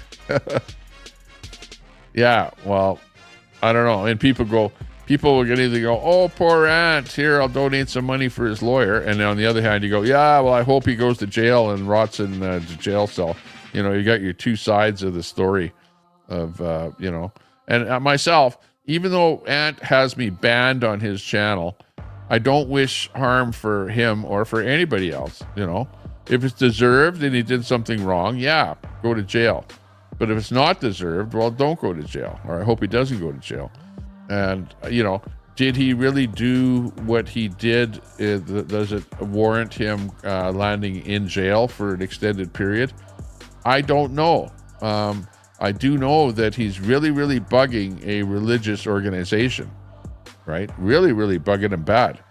So, you know, they're not going to sit back and take it, obviously, and they didn't. And he got hit by the Church of Scientology for doing the stuff that he did against them and their parishioners. And, you know, all I can say is I saw the stuff that he did, and he was yelling at little old ladies that were sitting there minding their own business, trying to have lunch outside of the Blue Building, you know? Like, all I can say is, you know, shame on him for doing that kind of stuff. You know, and he got handcuffed and everything else by the police many times for, you know, he got swatted. And, you know, maybe it was the church, maybe it wasn't. I don't know who swatted him. Nobody knows who swatted him. Maybe it was him swatting himself. I don't know. There's a lot of controversy on that whole thing. But he took a lot of heat. Put it this way. Ant took a lot of heat for going against the Church of Scientology is the bottom line. And, you know, being swatted and stuff like that. If he wouldn't have ever gone to California, he wouldn't have got swatted. He wouldn't have been facing all these felonies, and he wouldn't be in the trouble that he's in. And is he going to go back? Like, after this whole thing is over, is he going to go back and bullhorn little old ladies in front of the blue building? Probably not, because he probably has learned his lesson. Because in life, you learn lessons. And this is a learning thing for Ant. And, if you're giving him money to, pay for his lawyer, all I can say is shame on you, because Ant did it to himself. Ant got himself in that trouble. Okay? And it's not up to you to pay for his way out of that situation, honestly. You're not responsible for his wrongdoing, because it is wrongdoing. He was doing some stuff that was wrong. Even if it was a sign that says, I don't know what that sign said, flea market or something that was going on there, donations, or I don't know what was on that sign. Somebody put a sign up somewhere, and he rips the sign down, and he goes around moving a bunch of barricades and causing a bunch of trouble and bullhorning people and whatever, doing a bunch of stuff. He's the maker of his own madness. He got himself in that trouble. And it's not up to everyone else to donate to him to get him out of that trouble.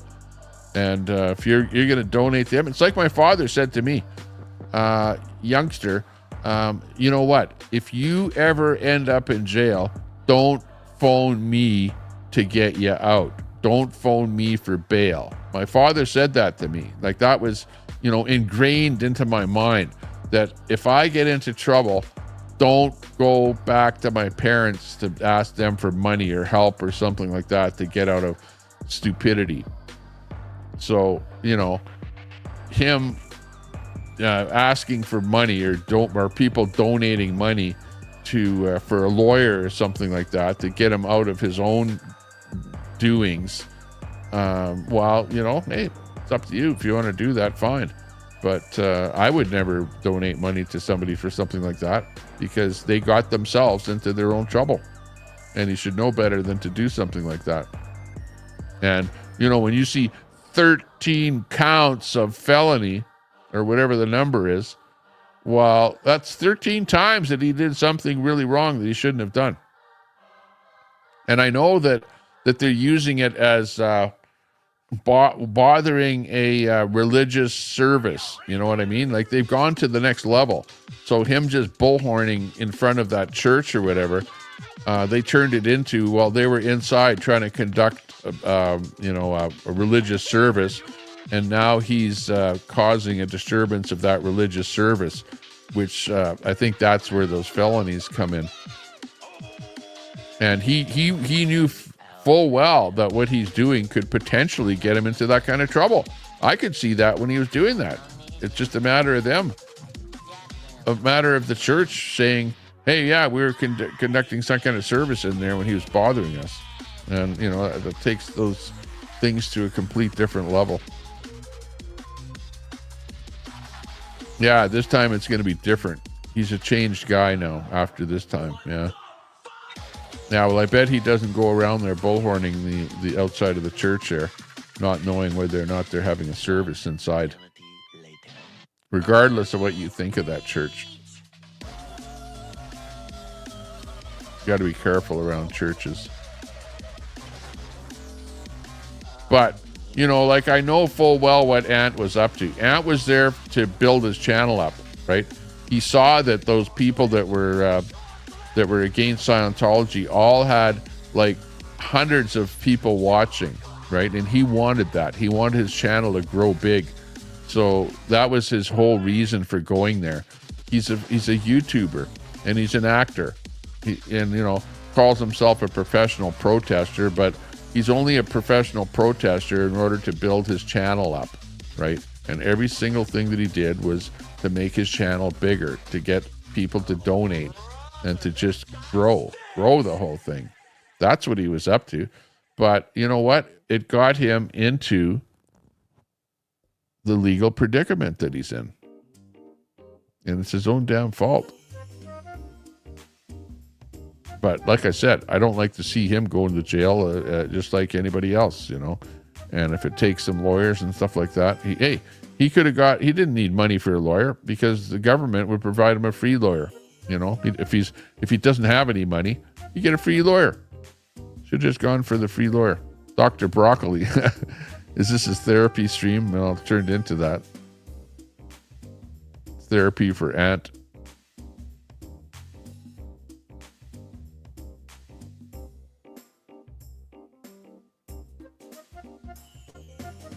Exactly, Dory.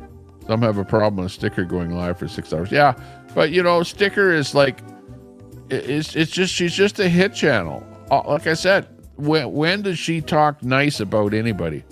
It's not a nice channel. No, the people that she always has on her panel are always so negative, and they're always talking about Vaughn, hitting back at Vaughn. But the only reason that they're hitting at Vaughn is because Vaughn is hitting at Ant, right?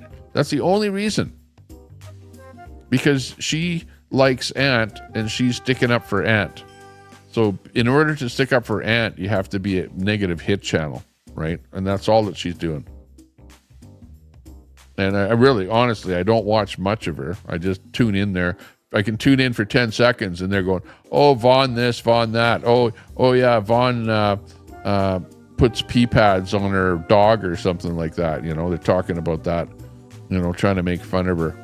Or lately, they've been talking about Newfie Princess, right? So, you know, and I'm a friend of Newfie Princess's, right, Newfie? You and I are friends. I've never said anything negative about you. I know people make fun of you, and they're like, ha, ha, ha, she's this, she's that, or whatever.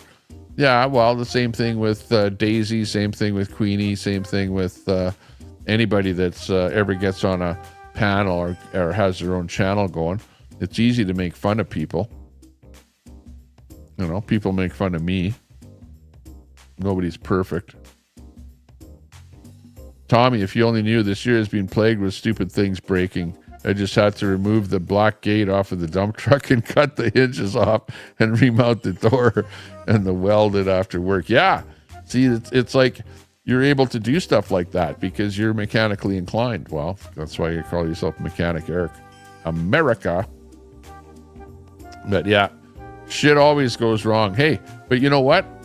My way of thinking is this: if shit doesn't go wrong, you're not making money, Eric. You're not making money if stuff doesn't go wrong, if bad stuff doesn't happen, if things, you know, don't need fixing. You're not making money.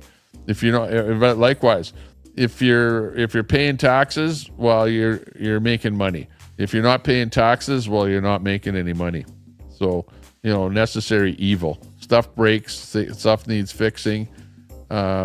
People are doing bullshit stuff, whatever. And, you know, if stuff like that is happening around you, well, then you're making some money. But if there's nothing happening around you, well, you're not making any money. You're just sitting there. So feel good that stuff is breaking. Because at least you're out there giving her, you know, and not just sitting on the couch doing nothing. 14-hour days are not fun. No, I know. I remember I used to work at a bicycle shop, right? Bicycle store. And I actually became the head mechanic at the store. And they went from doing 8-hour days to doing 12-hour days. And it used to be on a 12-hour day, you come home and then you got an extra day off, right? Or at least I did. But it got to be that on a 12-hour day, you just come home and you'd have enough time to eat, watch a couple hours of TV and go to sleep. And that's it. And that was your life. You know, like you had less of a life when you had a longer hours than if you had an 8-hour day. Seems like when you had an 8-hour day, at least if you got off at 5 o'clock, you had enough time to, you know, go and eat something and then maybe go out and play some baseball or something with your friends or go for a bike ride or do some stuff like that. But 14-hour days, oh man, you don't have any life at all at the end of that. That's a long work day. Serious question. Should people post pictures of another chatter's home? No, they should not, Betty White. They should absolutely not. That would be like doxing, and I would not like that at all if people did stuff like that.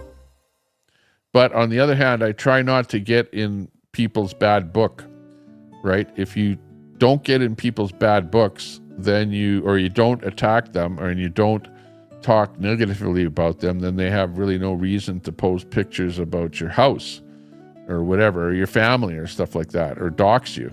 It almost seems like the nicer that you are, the less you get attacked, right? But if you talk negatively about other people, then they have more reason to attack you, and then they end up doxing you and doing stuff like that. So, yeah, it happens. Newfie, my home is decorated in a sort of mid-century modern with a contemporary twist and a splash of vintage antiques. Eclectic, but also streamlined. Hard to explain. Yeah, that's interesting. You're an eclectic person, G. That's interesting. Yeah, I would think so. Sounds good. You sound, you're a nice person, G. Honestly, at least you try to be. But your channel is kind of a hit channel. But on the other hand, some of the stuff that you do is like kind of not involving doing hit pieces on other people, and you're just doing AI type stuff. Or your Mother's Day thing was kind of nice, where you're just playing music and you had that nice graphic on there. So you're sort of a nice person with a bit of hit type stuff on the go. Newfie, you put her family in danger. That's not good. Don't want to do that.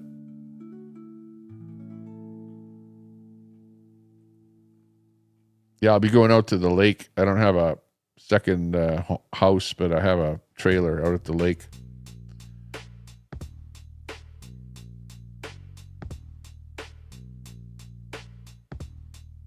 Oh, Butterfly says, Tommy, maybe you should hear some of the things Newfie isn't the princess. Yeah, but hang on. Why is Newfie doing that? Newfie's doing that because she's getting hit on by Sticker Chick, right? It takes two to tango.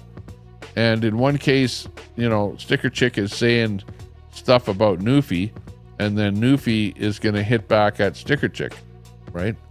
And like, who's got the hit channel, Newfie or Sticker Chick? And who started it? Who started saying stuff about the other person first? And these things escalate. That's what happens. That's exactly what happens. But for example, does Newfie dox me? Does Newfie say stuff about my family? Does Newfie do anything negative to me? No, she doesn't. Why? Because I don't have a hit channel where I'm constantly trying to hit at her, right? But Sticker Chick is a hit channel. So if anybody deserves to be having those things done, it's Sticker Chick in my mind. Because look at what Sticker Chick, okay, does Vaughn have anything against Sticker Chick? I don't think so. Vaughn talks about Ant all the time. Vaughn has a beef with Ant, okay? And then Sticker Chick goes in there and sticks her nose in where her nose shouldn't be, into the business between Vaughn and Ant, and ends up with a hit channel against Vaughn, and constantly talks about Vaughn all the time, right? Doing a hit job on Vaughn.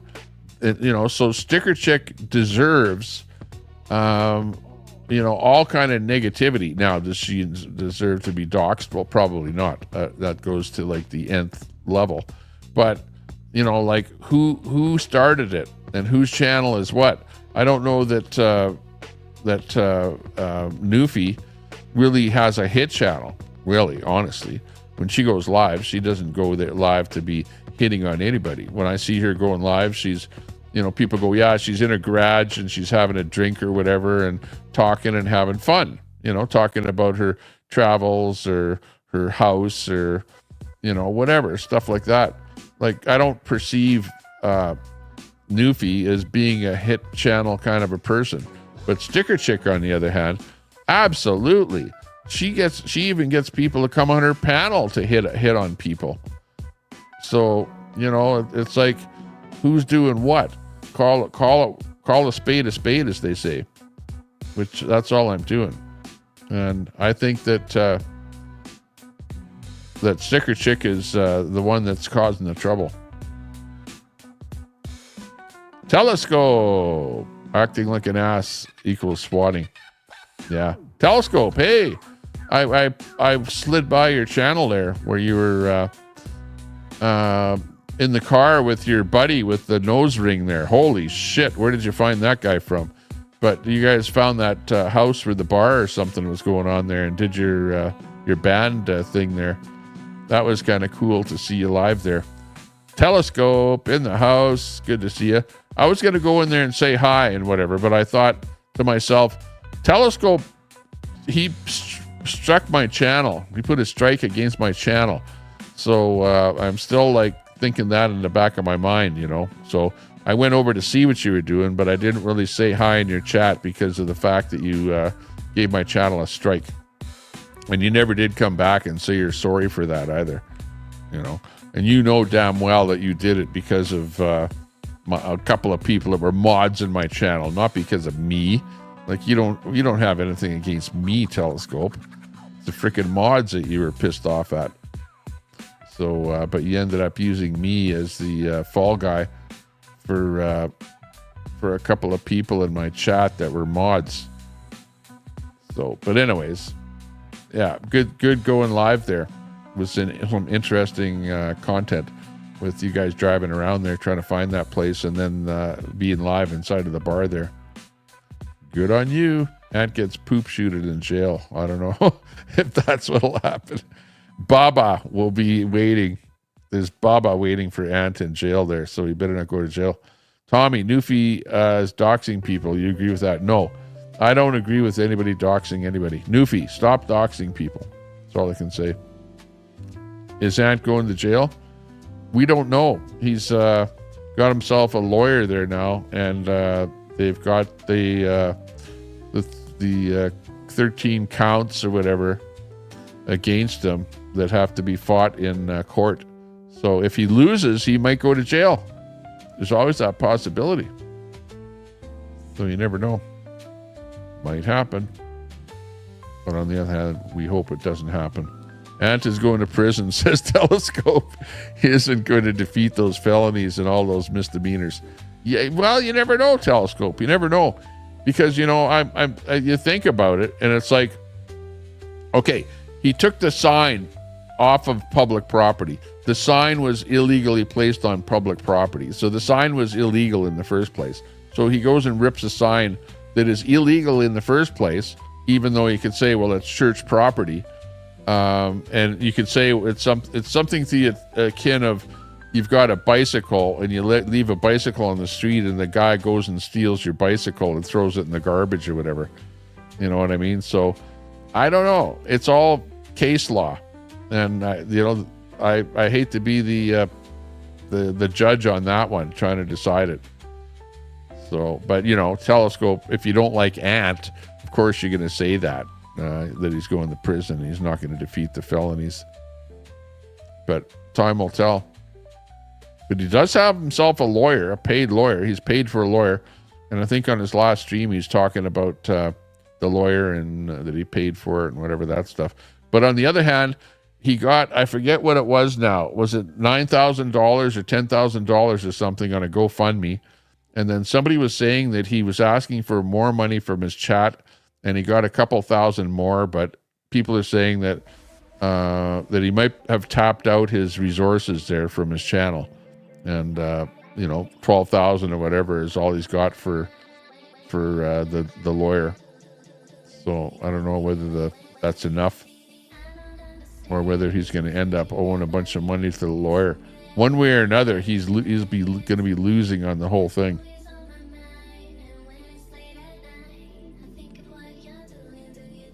We paid good money to watch Ant go to jail for a really silly cause. Prison time.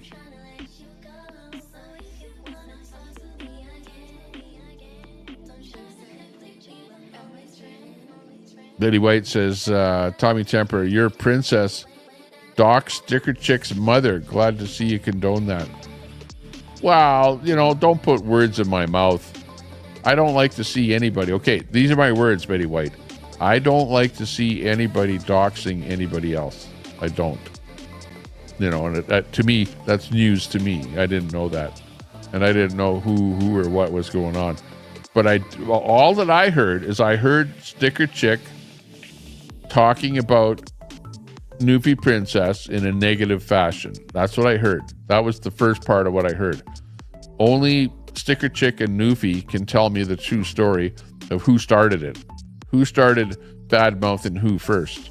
And you know how it works. When you get into these bad-mouthing situations, if it escalates, it gets to the point of where you dox the other person because they're attacking you. What do you do to get them to stop attacking you? You end up escalating it to the next level, and it moves to doxing. And after doxing, then it moves to making a personal appearance at their property. Telescope can tell you all about that, right? And delivering a pizza to your house or trying to intimidate you, because it's intimidation is what it is. And I don't like any of it at all. But, like, who started intimidating who first? And, at some point it moves to that level, right? Of doxing and then showing up at somebody's house and then punching somebody in the mouth or whatever, until finally somebody goes to jail or something, or somebody gets some ROs or something like that. Salt Man, my dad said the same thing. Yeah, about going to jail and bailing you out. I don't seriously know the difference. See, I don't know the full story with Sticker Chick and Newfie Princess. But just think if you were Vaughn, okay? Think if you were Vaughn and Sticker Chick starts attacking you and you're Vaughn. Like Vaughn doesn't go to that extent, because Vaughn is like, she wants to be a nice person. She doesn't like Ant, and she's going to talk negatively about Ant. But when Sticker Chick kind of comes in the picture and then starts attacking Vaughn over and over and over and over again, night after night after night, and brings people on her panel, and all the people on the panel are all attacking her and talking negatively about her, eventually Vaughn is going to go berserk over that whole thing, and if anyone is going to do something like that, Vaughn might do something like that. But I think she has everyone has their certain level of integrity of how far do they go, and to what level are they going to attack somebody else. And doxing is just another level. That's all it is. I don't like to see it being used, and I hate it when people dox me. I don't like it at all. Right, Pooh Scissors? You know that. I don't like intimidation. Ant's family won't even help him. Yeah, why should they? Why should they? Look at all of the stuff that Ant has done to get himself into that trouble. 13 felonies, not just one, 13. Crazy. I just hope Ant can stream from his ass phone in jail. Be able to get the Bubba video. Newfie Princess says, Betty, you're full of shit. Stop lying. There you go. What about Trump's 34 felonies? Yeah, what about him? He got charged with them. Okay, Trump is charged with 34 felonies. Did he go to jail? Hey, did he? Were they real or were they fake? To me, I think they were fake felonies. All they were is just paperwork and crap like that. And call, it's like Trump. He didn't try and hide anything. Everything was above board. But those felonies were like all made up bullshit. Like really, it was the whole reason for the felonies were not because he did something wrong. They were to prevent him from becoming the president of the United States. So there's a big difference.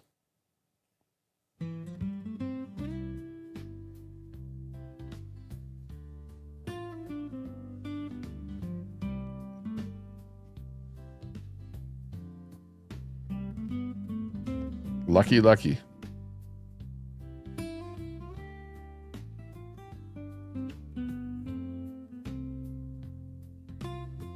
And I'm behind the chat. Plus, he's going to be in California state prisons. If he was scared in Berkeley County, can't imagine him in California state prison.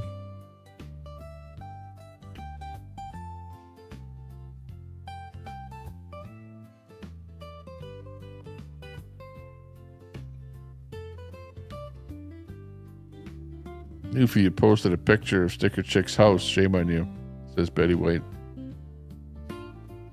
I'm going to have to look at Newfie Princess's community page there.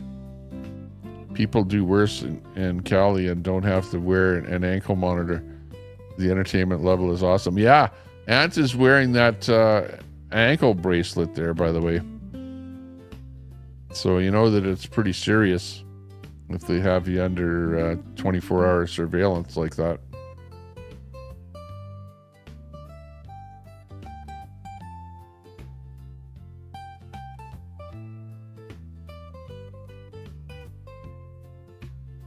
And Newfie Princess with a $6.99 super chat. Chommy, huge issue with Dee and Betty attacking me and lying. Please deal with it.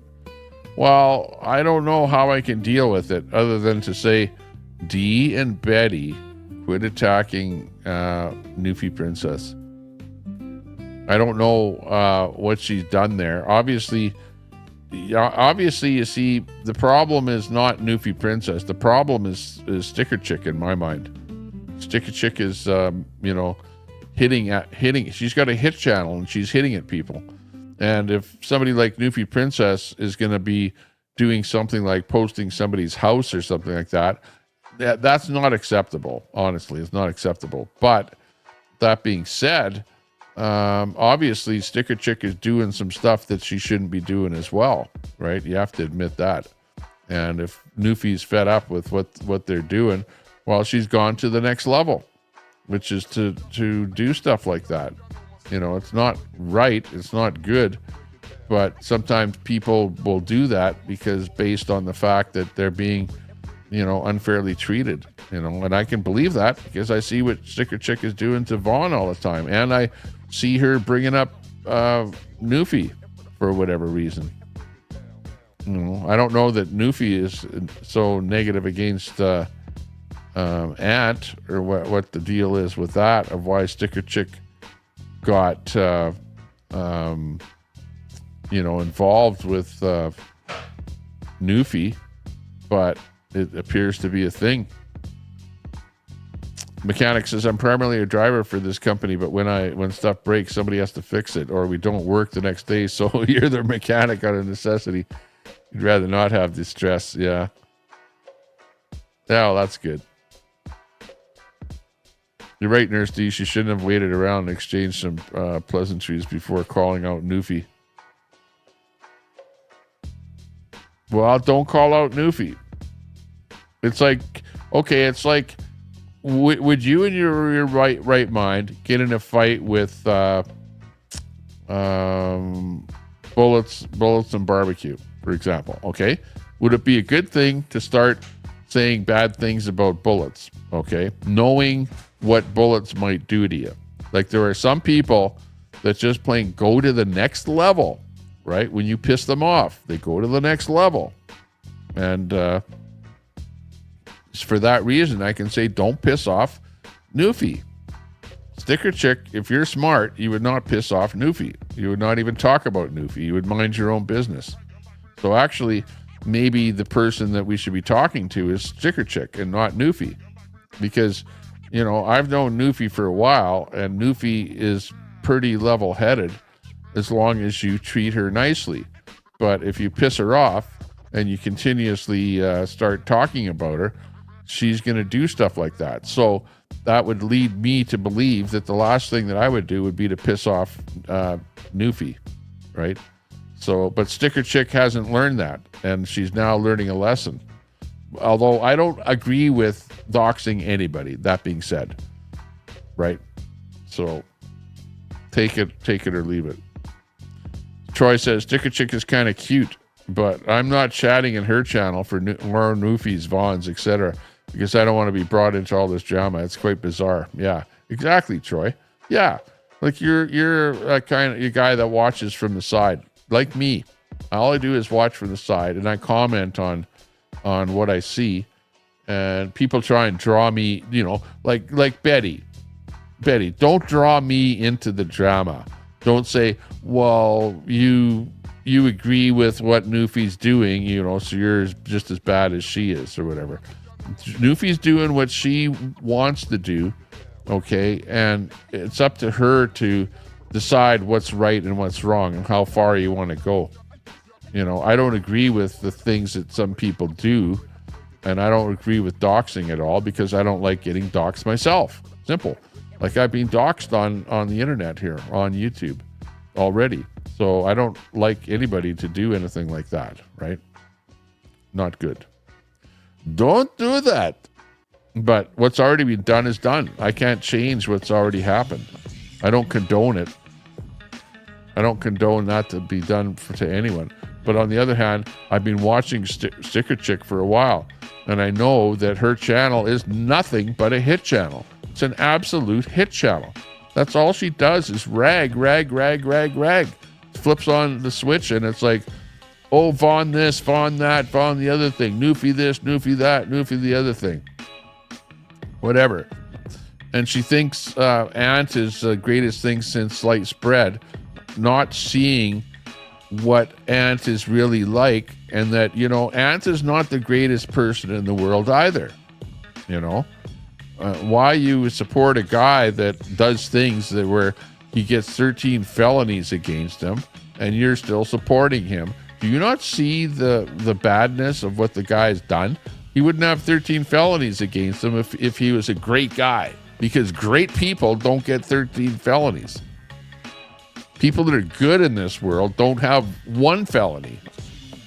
They don't see the law. They don't get involved with the law if they're good people.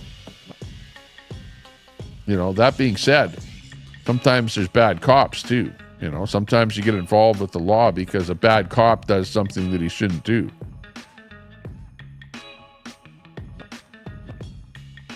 There you go. Thank you, says Newfie Princess. Yeah. I'm just saying it the way I see it, that's all. But I don't know the Newfie, I don't know the exact particularities of why Sticker Chick is attacking you. You know what I mean? I don't know. And I don't know whether you attacked Sticker Chick first or whether she attacked you first or how it all came about. And in reality, you have to go back to the beginning. All I know is that I see her on her channel attacking you. I see that. So I know that you're pissed off at Sticker Chick and you're doing whatever you can to get her to stop. And whether what you're doing will get her to stop or not is enough, I don't know. Time will tell. But if Sticker Chick was smart, she would stop attacking you, right? And she would stop attacking Vaughn, because that's all she's doing is attacking people. That's all that her channel is about. It's just an attack channel. But thanks for the super chat there, Newfie Princess. Thumbs up. The house and show were different experiences. The house was the home that was used in Silence of the Lambs for Buffalo Bill. Okay. The venue for the show was 30 minutes away from there. Okay, gotcha. Yeah, because I saw you guys, you were on your GPS and you're going through that bridge. And that was a neat bridge where it looked like a tunnel. It was a tunnel, and then it ended up being a bridge. And then you guys come out, and then you had that cool house that was there. But then that was when your stream stopped. And then the next thing I saw that you guys were in the bar there having fun. And I was thinking, wow, I'd like to restream that.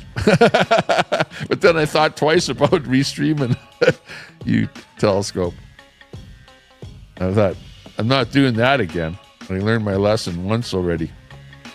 Tommy, it's 6:20 Central. What time is it when you see the message? 5:40. Hang on, am I 20 minutes behind in the chat? 5:40 right now. Holy jeez. Yeah, I think I'm 20 minutes behind. But I did get to the super chat. So that's the main thing. Thanks a lot. Thank you very much for the HGI on. Thank you very much. Thank you very, very, very much. I keep hitting the fast forward thinking I'm behind on live, and then I remember Tommy is really old and we have to circle around conversations every 30 minutes. It's not deja vu, it's old people. No, I'm just, hey, look at, if you've never experienced StreamYard, okay? StreamYard is like, it's not like your chat in a YouTube window. StreamYard is like the chat sits stationary, and I have to use my mouse to scroll down on the chat. So consequently, I'm not defending Newfie's bad behavior or whatever you want to call it, Betty White. So don't make me the fall guy, Betty White. Don't. And that's bad of you to try and do that. Okay, please don't do that.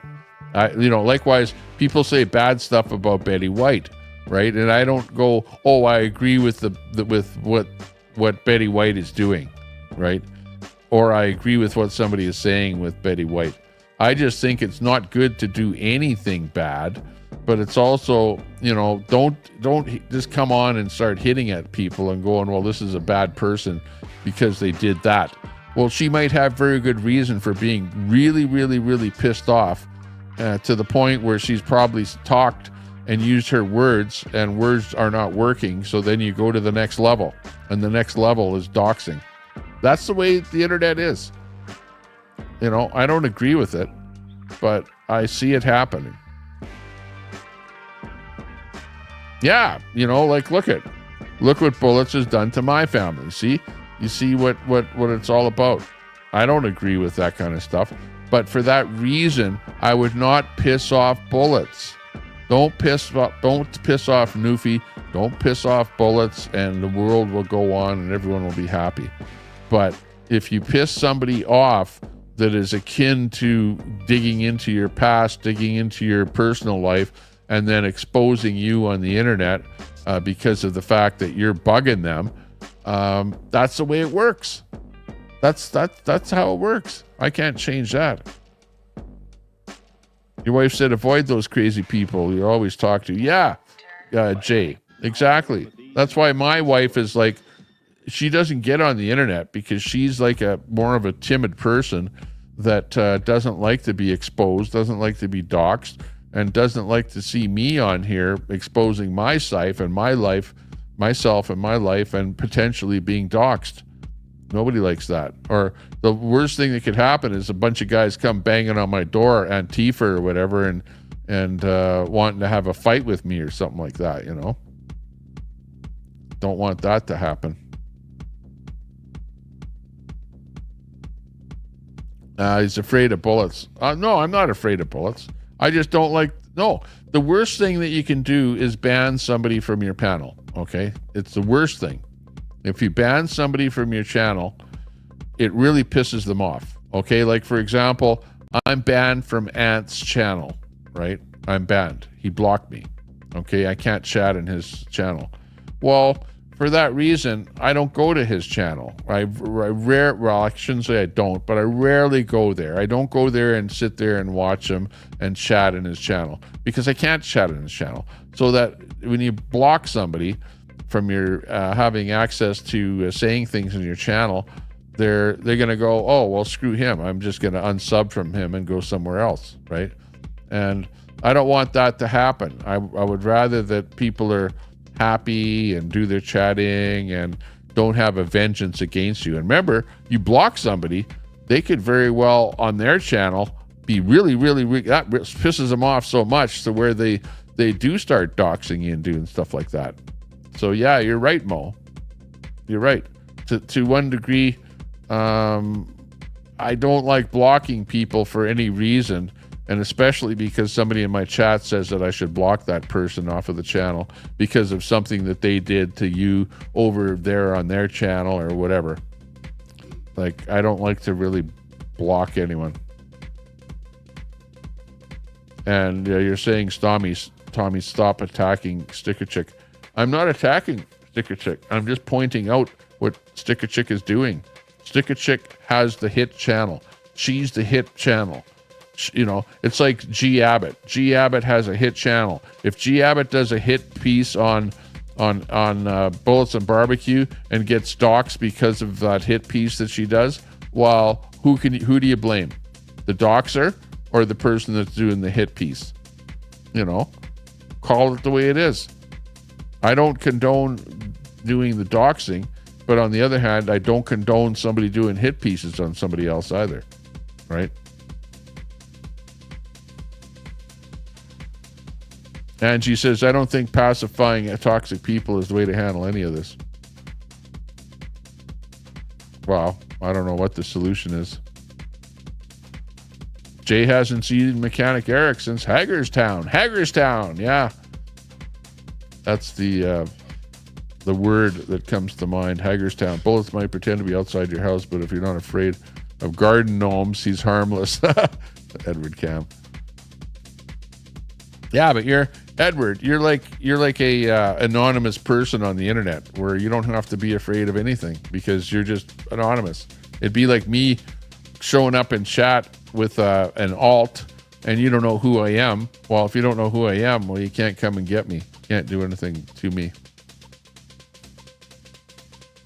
Yeah, well, D, I don't know the whole story. I don't, D. I don't. But I do know Newfie, and Newfie has never doxed me and has never said anything negative about me. So I don't have anything personally against Newfie. But I do see Sticker Chick constantly attacking Vaughn, for example. Vaughn has a beef with Ant, okay, because of the way she was mistreated by Ant. And I see what Ant does to a lot of people, that he'll use you, milk you, and toss you aside. And he does that with people time and time and time again, over and over and over. So it's, you know, I'm just saying, I'm just on the surface, I'm seeing the way people are and who is more likely to be the bad guy in the situation. And that's why I don't really have a lot of good things to say about Sticker Chick, because her channel is nothing but her sitting there and attacking Vaughn and Newfie. And I don't know who else, because I don't watch her all that much.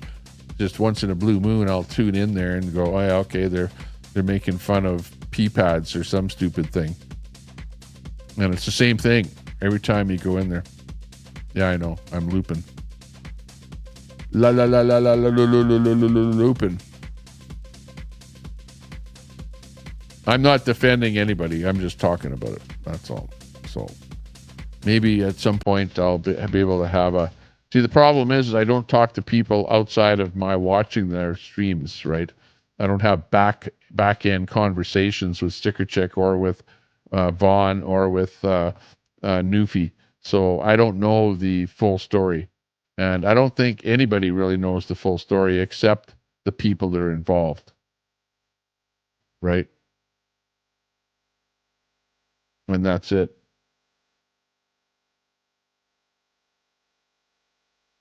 Newfie accused you of killing her husband. You just laughed about it. I don't know anything about that. First I heard of what you just said there, Newfie.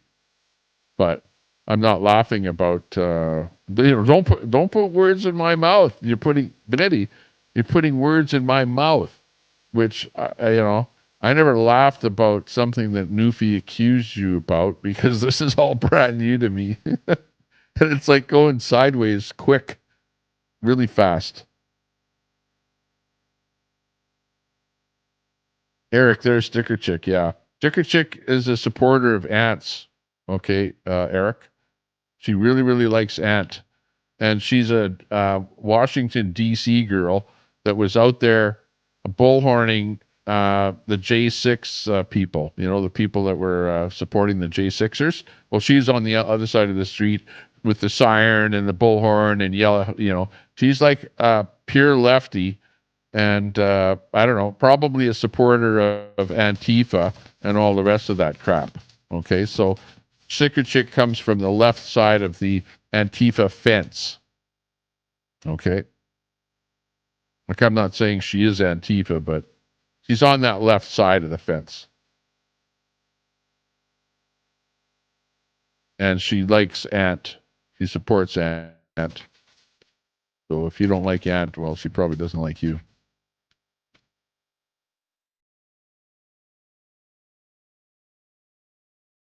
Yeah, I don't think she knows Queenie, Ron.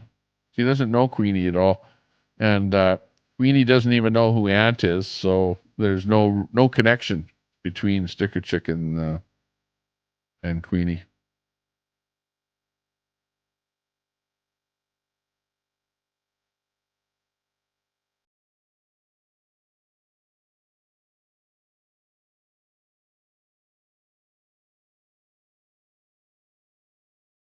Jew penis. Come on. How often do you see my kids on camera? Like, you'll see like 1 second of my kids on here. Yeah, and it's mostly because somebody comes on screen, uh, whatever, just out of the blue. But it's hard to do an internet thing without somebody once in a while coming on camera that normally doesn't come on camera. Correct me if I'm wrong, but Telly and Tommy, the only ones who really understand from interwebs to IRL. Maybe. Most likely CNA. My location was doxed yesterday during the Buffalo Bill house trip. I didn't care because I wasn't going to be there long anyway.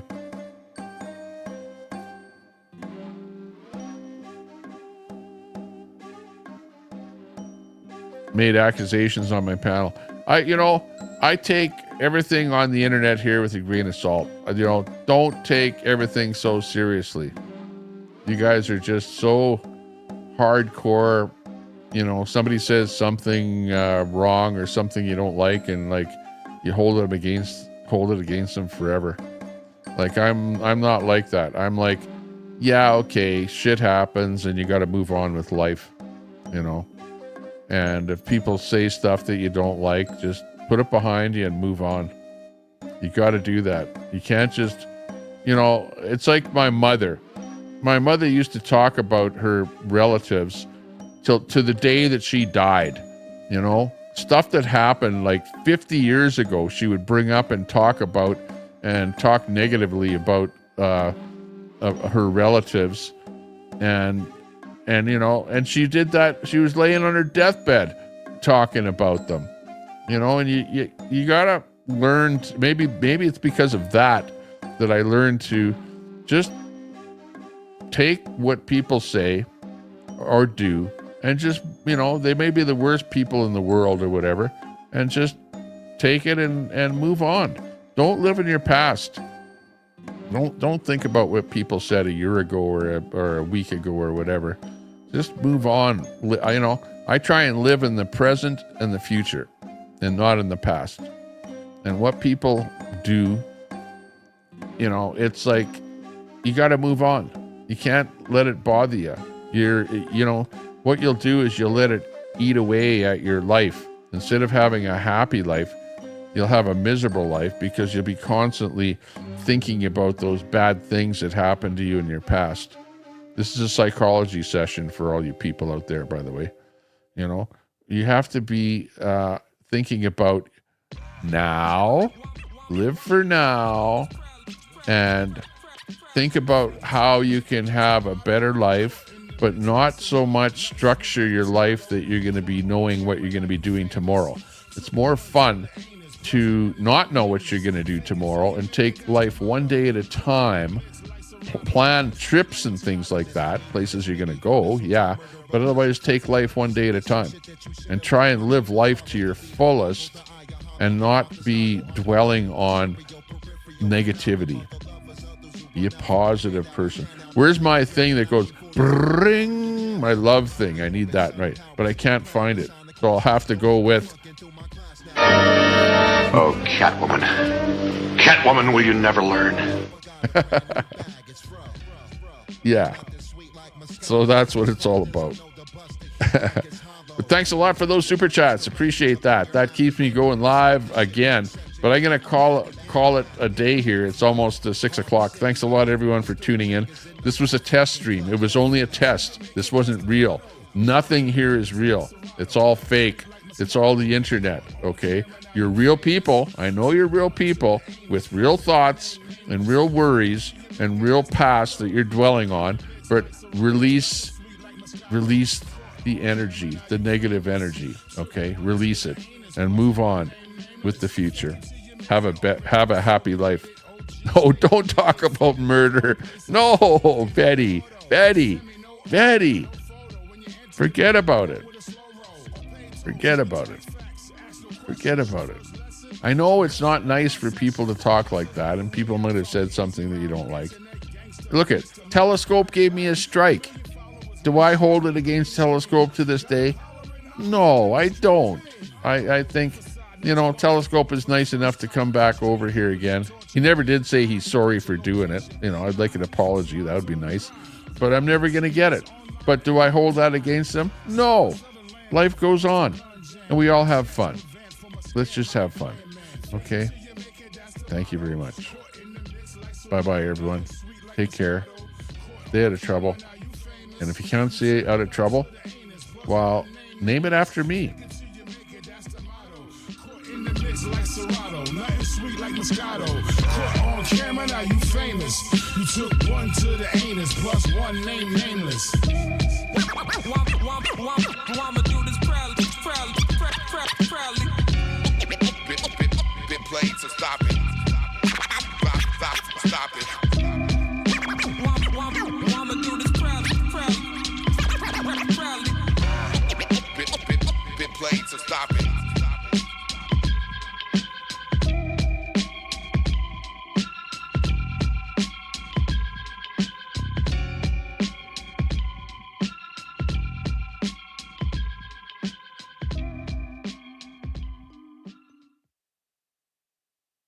Please